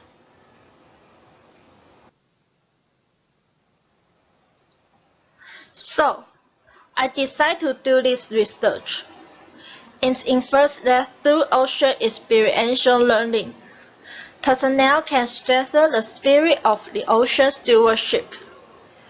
At the same time, it can also strengthen the effect of self-role completion and positively regulate the relationship between self-role completion and the spirit of ocean stewardship. The ocean experiential learning includes process activities of entitled exploration under the guidance of guide and guards. Subject can explore and learn at the entitled long. Based on the influence of this study, its proposed three hypotheses. 1. Self-role balance positively affect the spirit of ocean stewardship. 2. Ocean experiential learning positively affect the spirit of ocean stewardship. 3. Self-role balance positively regulate the relationship between ocean experiential learning and the spirit of ocean stewardship.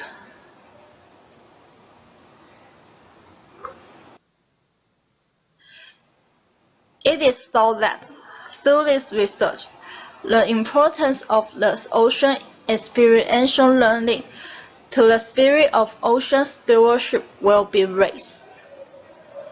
And follow explain the influence of marine activity on the spirit of the ocean stewardship from the perspective of psychology, explaining the psychological factors between ocean experiential learning and the spirit of ocean stewardship through the self-complex theory.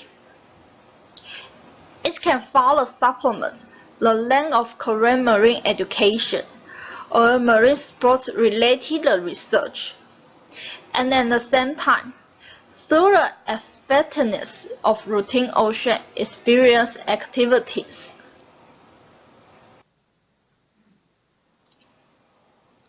And this is my references.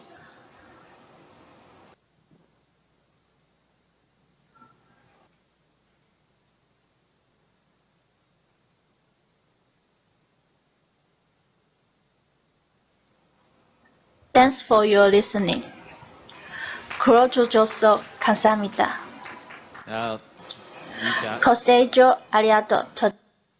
Oh, yes, Korean than Japanese. Ija is an educator in the museum, and she works hard and in my research room.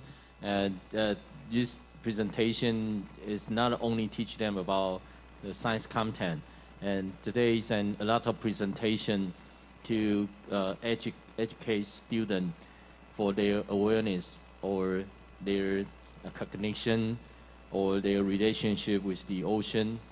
That is the core of ocean literacy. And science and marine knowledge is also support the core.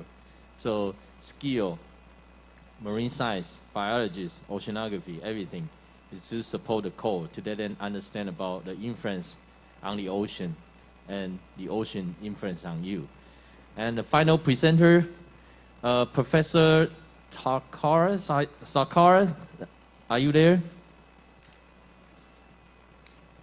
Are you there? Can you hear me? No? Can you hear me? No? Hello? Hello? Is it? Have the voice? Yes? Hello? Is it connected? Yeah.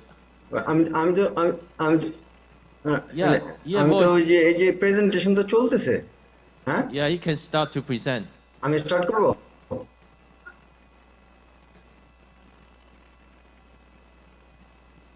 Hello. Yeah, we can hear you. Thank you very much. Thank you, honorable moderator and distinguished scientists, enlightened participants from different corners of the world, and my special and warm compliments to all students.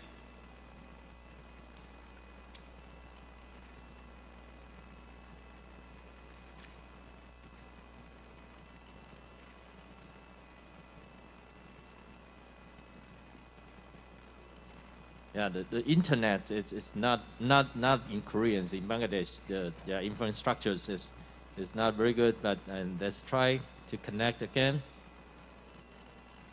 Yeah. So actually, Professor Sarkar, it's your colleague, right? Yeah, and he is an assistant professor and in the departments of oceanography. Yes, and he submit the papers, and after review, originally put a meta section and dams, and we go back to the use section and let everyone know about the content.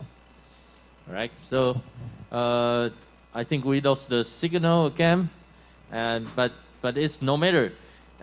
We have the abstract, and everyone can see the abstract on your handbook. And the title is Apply the Driving Forces Pressure Stack Impact Response.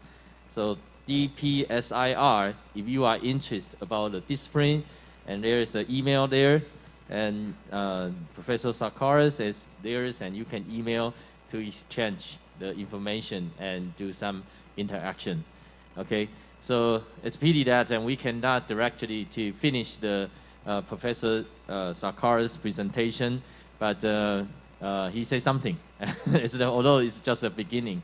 All right, so this is all the 9 presentation, and totally 18 presentation. It's very important for AMEA. I always say we are writing the history, and everyone engaged in first time will remind me the first time I joined in AMEA. As I share that, why I joined AMEA, because I online to search, because I was a postdoctoral researcher in Taiwan Marine Education Center.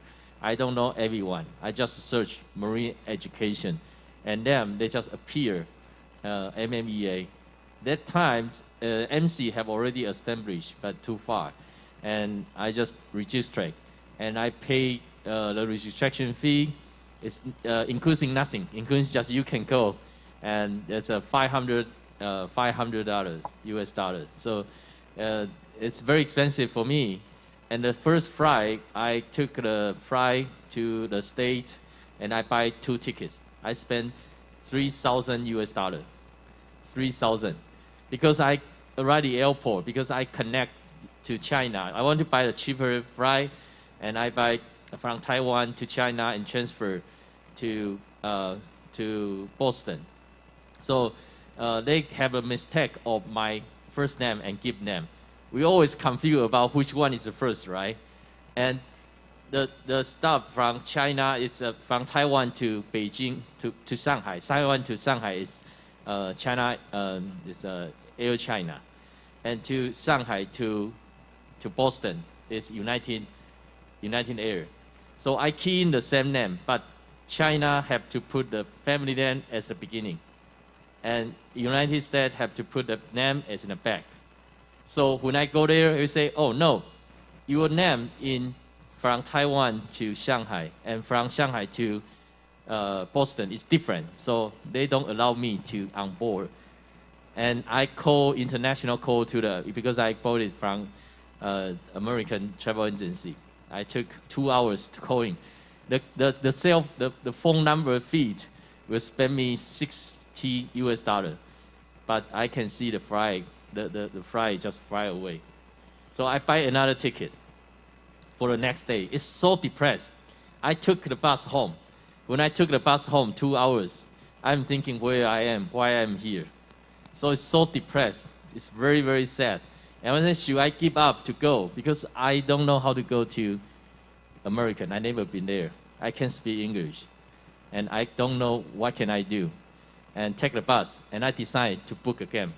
I pay another 1,500 to buy another ticket. So I flew there and to Boston to Rhode Island. This is my first time. Spend me 3,000. It's almost a month over my 1 month's salary. And besides others, it will spend me 2 months or 3 months salary. I pay myself, no funding, just pay myself. 3 months salary to there, and stay in America and go to Rhode Island. So why I want to mention the point is this is the decision we need to make. It will cost you, like you are here, and cost you some time. But the time, you don't know what happened. This is 6 years ago. No, 7 years ago, 2006, 6 years ago. And we don't know we are sitting here. We don't know what got to be due. And I remember I know Chiyoshi is because of international committee. And then we come back and Chiyoshi say, don't know how to go back to Boston. I say, I drive. I can take you back to Boston. So on the road, 3 hours driving. I never been there. When I was in Boston, it's midnight, 12 o'clock in the midnight. And I don't know how to drive. And I see the Google map from the airport to my homestay. It's 20 minutes, but I drive 2 hours. Because all the road is broke, and I just following the navigation. I can't find any road. So 2 hours in the midnight, 12, and just go around. I through Boston, MIT, Harvard University. I can't find any road to go to just 3 miles away, and I don't know how to go there. But anyway, it's a treasure, but that is a good memory.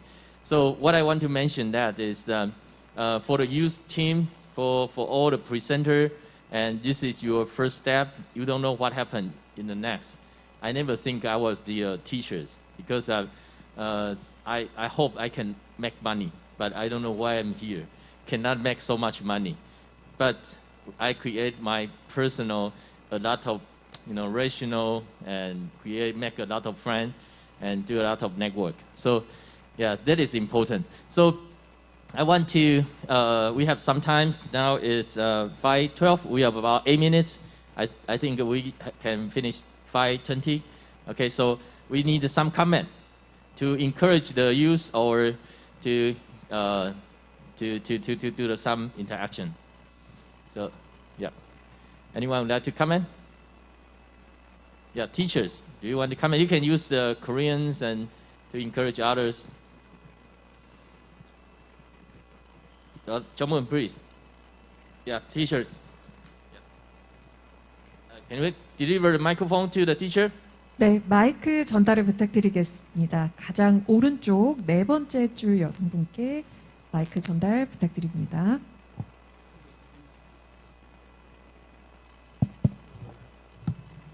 Use this microphone.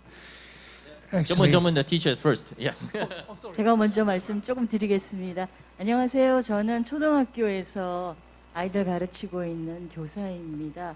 그래서 저는 이런 기회가 처음이고요. 그래서 사실 굉장히 많은 걱정도 하고 왔었습니다. 제가 그냥 이런 어쩌면 굉장히 수준 높은 장소에 가서 무엇을 어떻게 할 수 있을까 걱정이 많이 되었었는데 교수님들이나 아니면 그 연구자분들의 굉장히 좋은 그런 내용과 또 우리 고등학교 학생이나 대학생들이 해주는 그런 과학적인 연구가 정말 우리가 너무나 앞으로 정말 큰 비전을 갖고 있겠구나.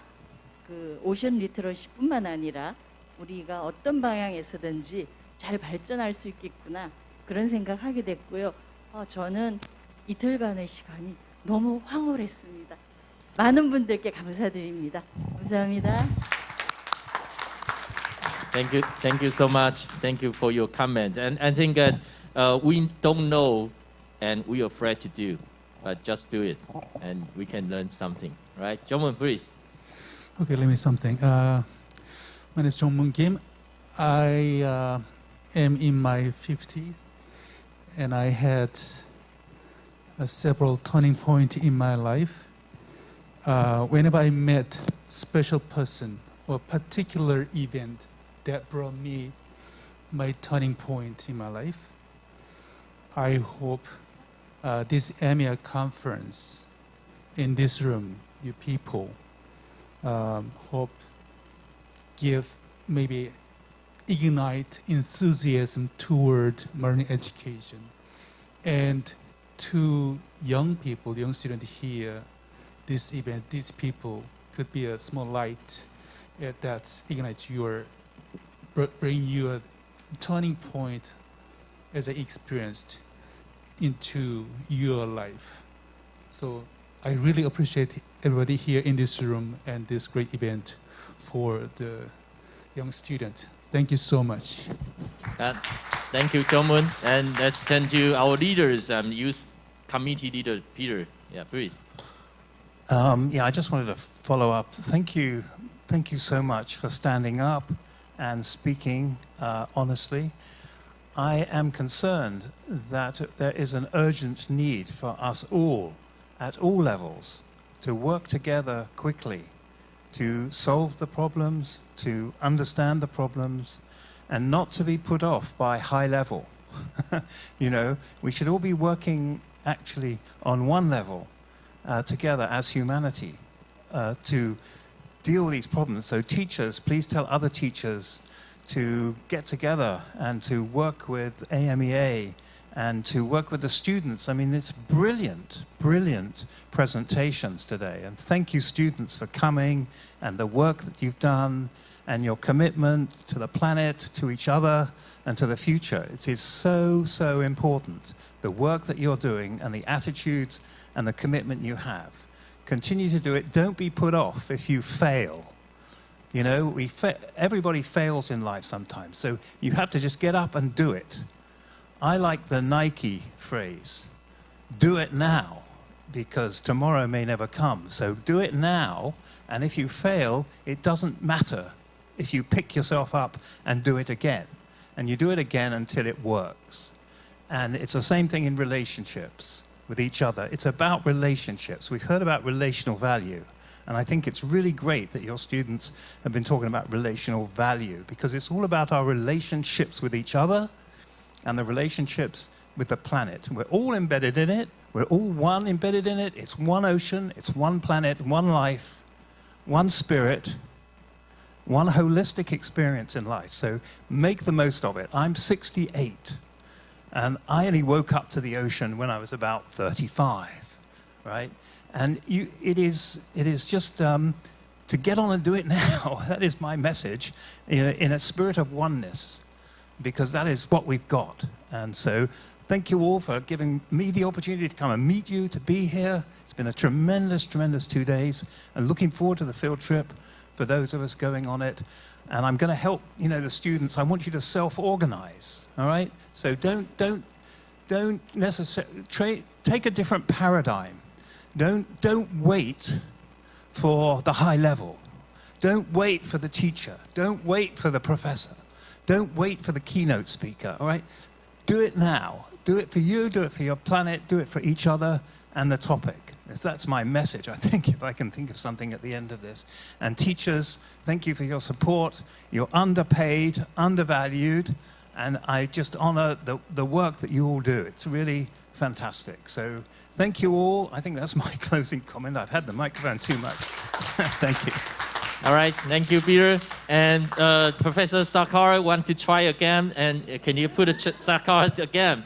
And that's the province of, that's the challenges of AMEA. AMEA have a cultural, AMEA have languages, AMEA have different budgets and different many challenges. But inclusiveness and equality is important. So, Sakar, this is the final chance. Can you hear me? It's on mute.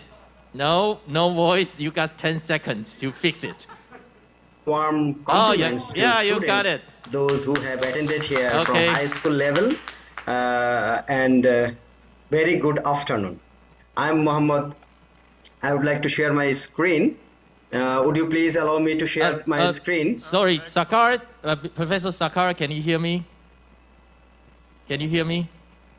Would you please allow me to share my screen? No, Sakar, we don't have time to let you do the presentation. Mr. Host can enable me to share my screen. Mr. Sakar, we don't have time to do the presentation because the hall will close, and we need to finish. So you have time to. You have time to introduce yourself to let everyone know you. Dear host, you can enable me to share my screen. We don't have time to. We don't have time to do the presentation. But you have 1 minute to introduce yourself to let everyone know you. We don't have much time left. Okay. Can I continue?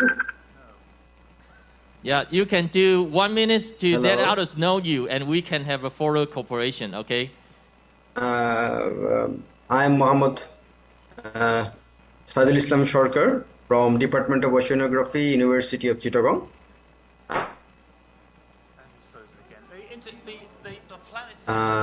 My topic was to say on DPSIR model. DPSIR is a causal framework for describing the interactions between society and the environment, human impact on the environment and vice versa because of the independence of components.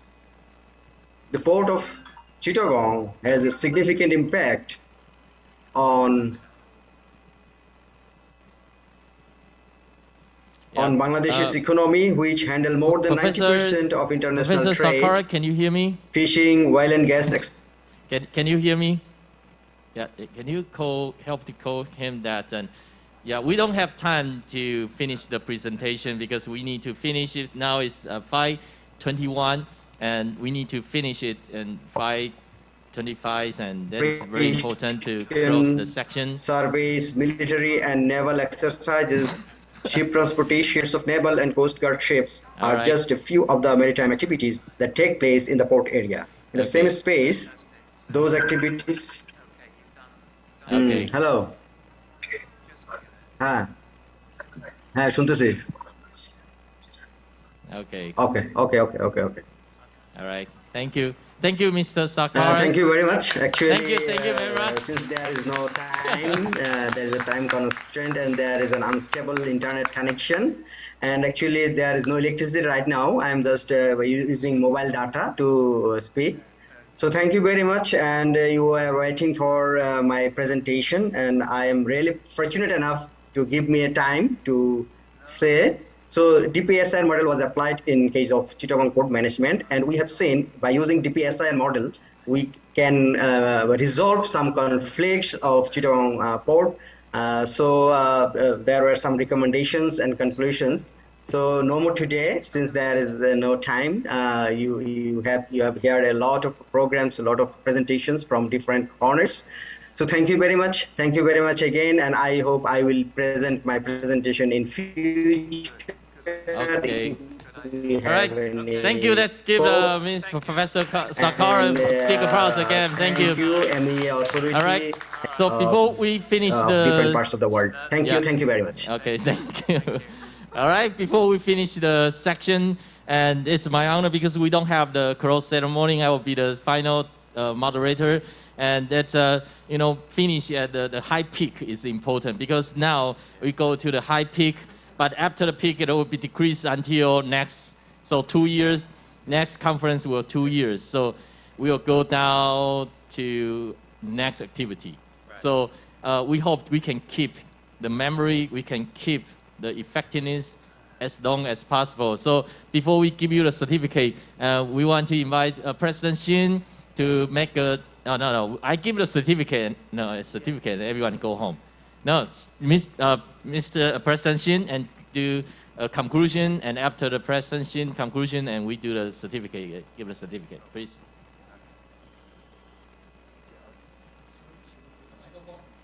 Mike.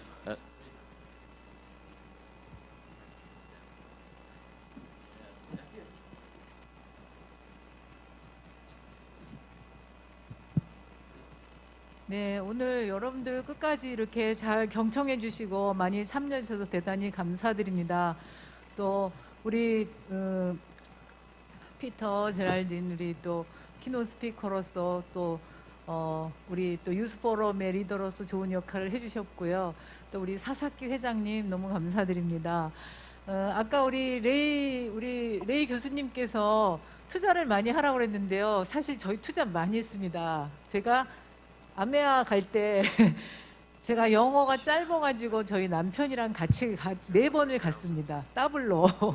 그래서 투자를 많이 한 결과 오늘의 우리 서울에서 이런 아메아 컨퍼런스를 열게 되지 않았나 그런 생각을 좀 해봤고요. 여러 선생님들도 이렇게 많은 시간과 또 노력을 투자해서 이 자리까지 와주셨는데 그 성경에 그런 말씀이 있죠. 뭐 처음 시작은 미미하지만 나중은 창대하리라.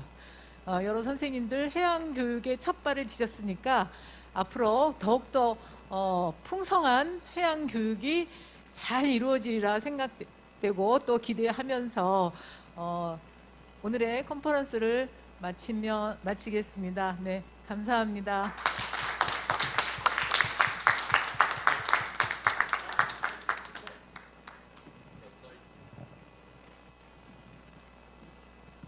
Now it's 5:26. I think we can finish 5:30. And before we finish, give the certificate. We have final one. Have to make the conclusion. Is the chair, the president of AMEA, Professor Joshi Sasaki, and make a conclusion for the conference. Let's welcome AMEA President Joshi Sasaki.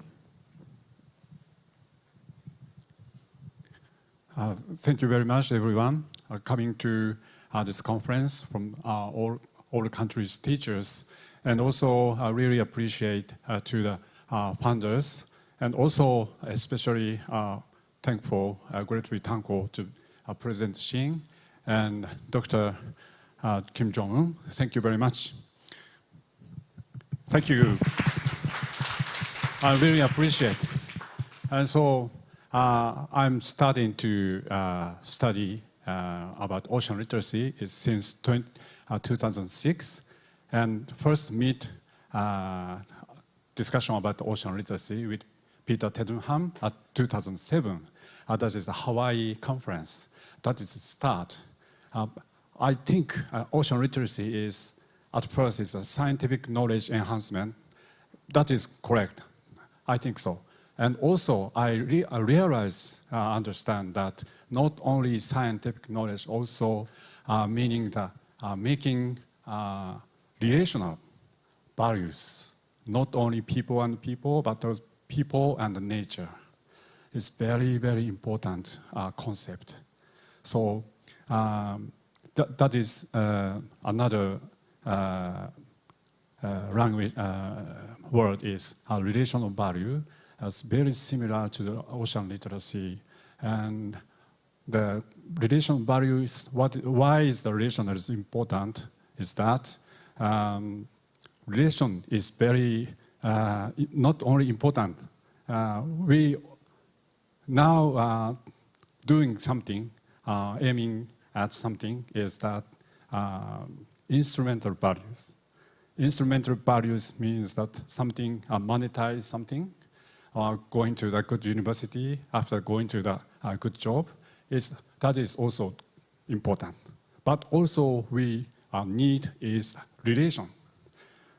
Values also important. So I'm very, very happy to hear from especially students. Students have a good proud of each country's, each area, each region's problems and connection to each area. That is the start of the relation values. So education is very important role, not only making up the instrumental value and also relational values. So teachers' role is also important, not only these areas, but also all over the world. So education role is all over the world equally enhancement through a connection, not only people and people, but also people and nature. So let's collaborate and cooperate and coordinate 3 C's. So let's start to join AMEA. Thank you very much for conference. Thank you, President Joshi Sasaki. Yoshi was a high school teacher. I am, and President Shin also be a high school teacher, and we keep studying and major PhD and become a professor. And we are students from assistant to become a teacher and to be a professor. And coming 6 year, next 10 years is yours. So I want to invite all the presenters here to the stage. I'm going to give you the certificate. 네, 발표에 참여하셨던 발표자분들 앞쪽으로 자리해 주십시오. 증서를 수여하도록 하겠습니다. 세션 3에 참여하셨던 발표자분들 앞쪽으로 나와 주시기 바랍니다. So all the speakers of session 3, please come forward. We'll give the certificate of appreciation. Yes, everyone's come here and let's take a group photo. And can you invite all the youth forums and all the youth including the previous night? Yeah, take a group photo.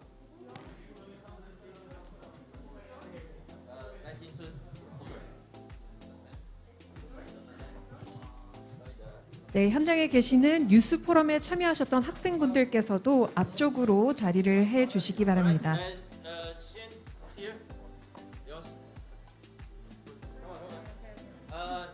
The second section we take a picture first, and then all the youth come here. Just here. That's two lines, and one line stand up there, stand up here.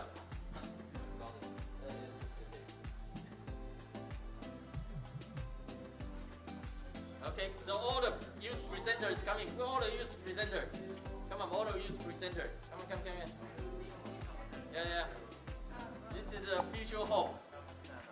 Yeah, leaders coming. And all the youth presenter. Hold on, can I turn off the Okay, let's step forward. Okay, show out your certificate. Show out your certificate. Oh, that's good. All right. Peter, pay attention. Yeah.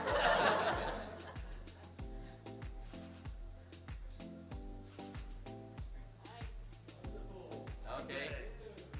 All right. We good? Okay, done. Yeah, done.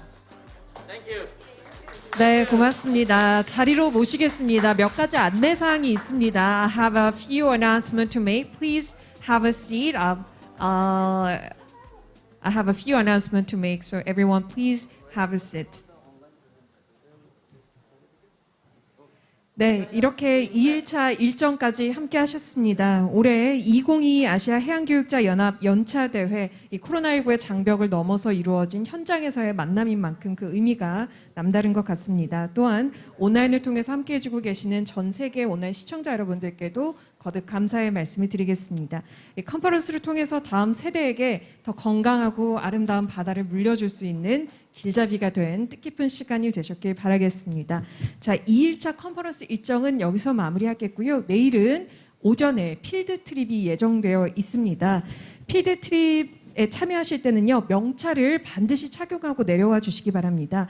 1층에서 7시 50분에 모이도록 하겠습니다. 그리고 모이시기 전에는요, 각자 방에서 코로나 진단 자가 키트 반드시 완료하시고 내려와 주시기 바랍니다.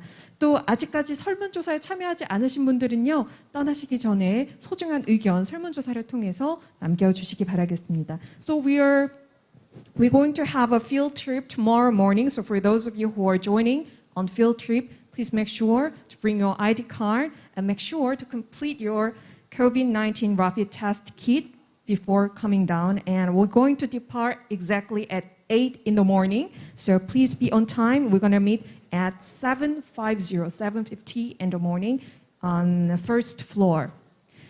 자, 그리고요, 저녁 식사에 참여하시는 분들은요, 6시에 저녁 식사가 시작될 예정입니다. 아까 점심을 드셨던 1층 포시즌 식당으로 6시까지 모여주시면 되겠습니다. 자, 그럼 저희는 여기서 인사드리겠습니다. 어제 그리고 오늘 장시간 함께 해주신 모든 참석자 여러분들 대단히 고맙습니다. 안녕히 돌아가십시오.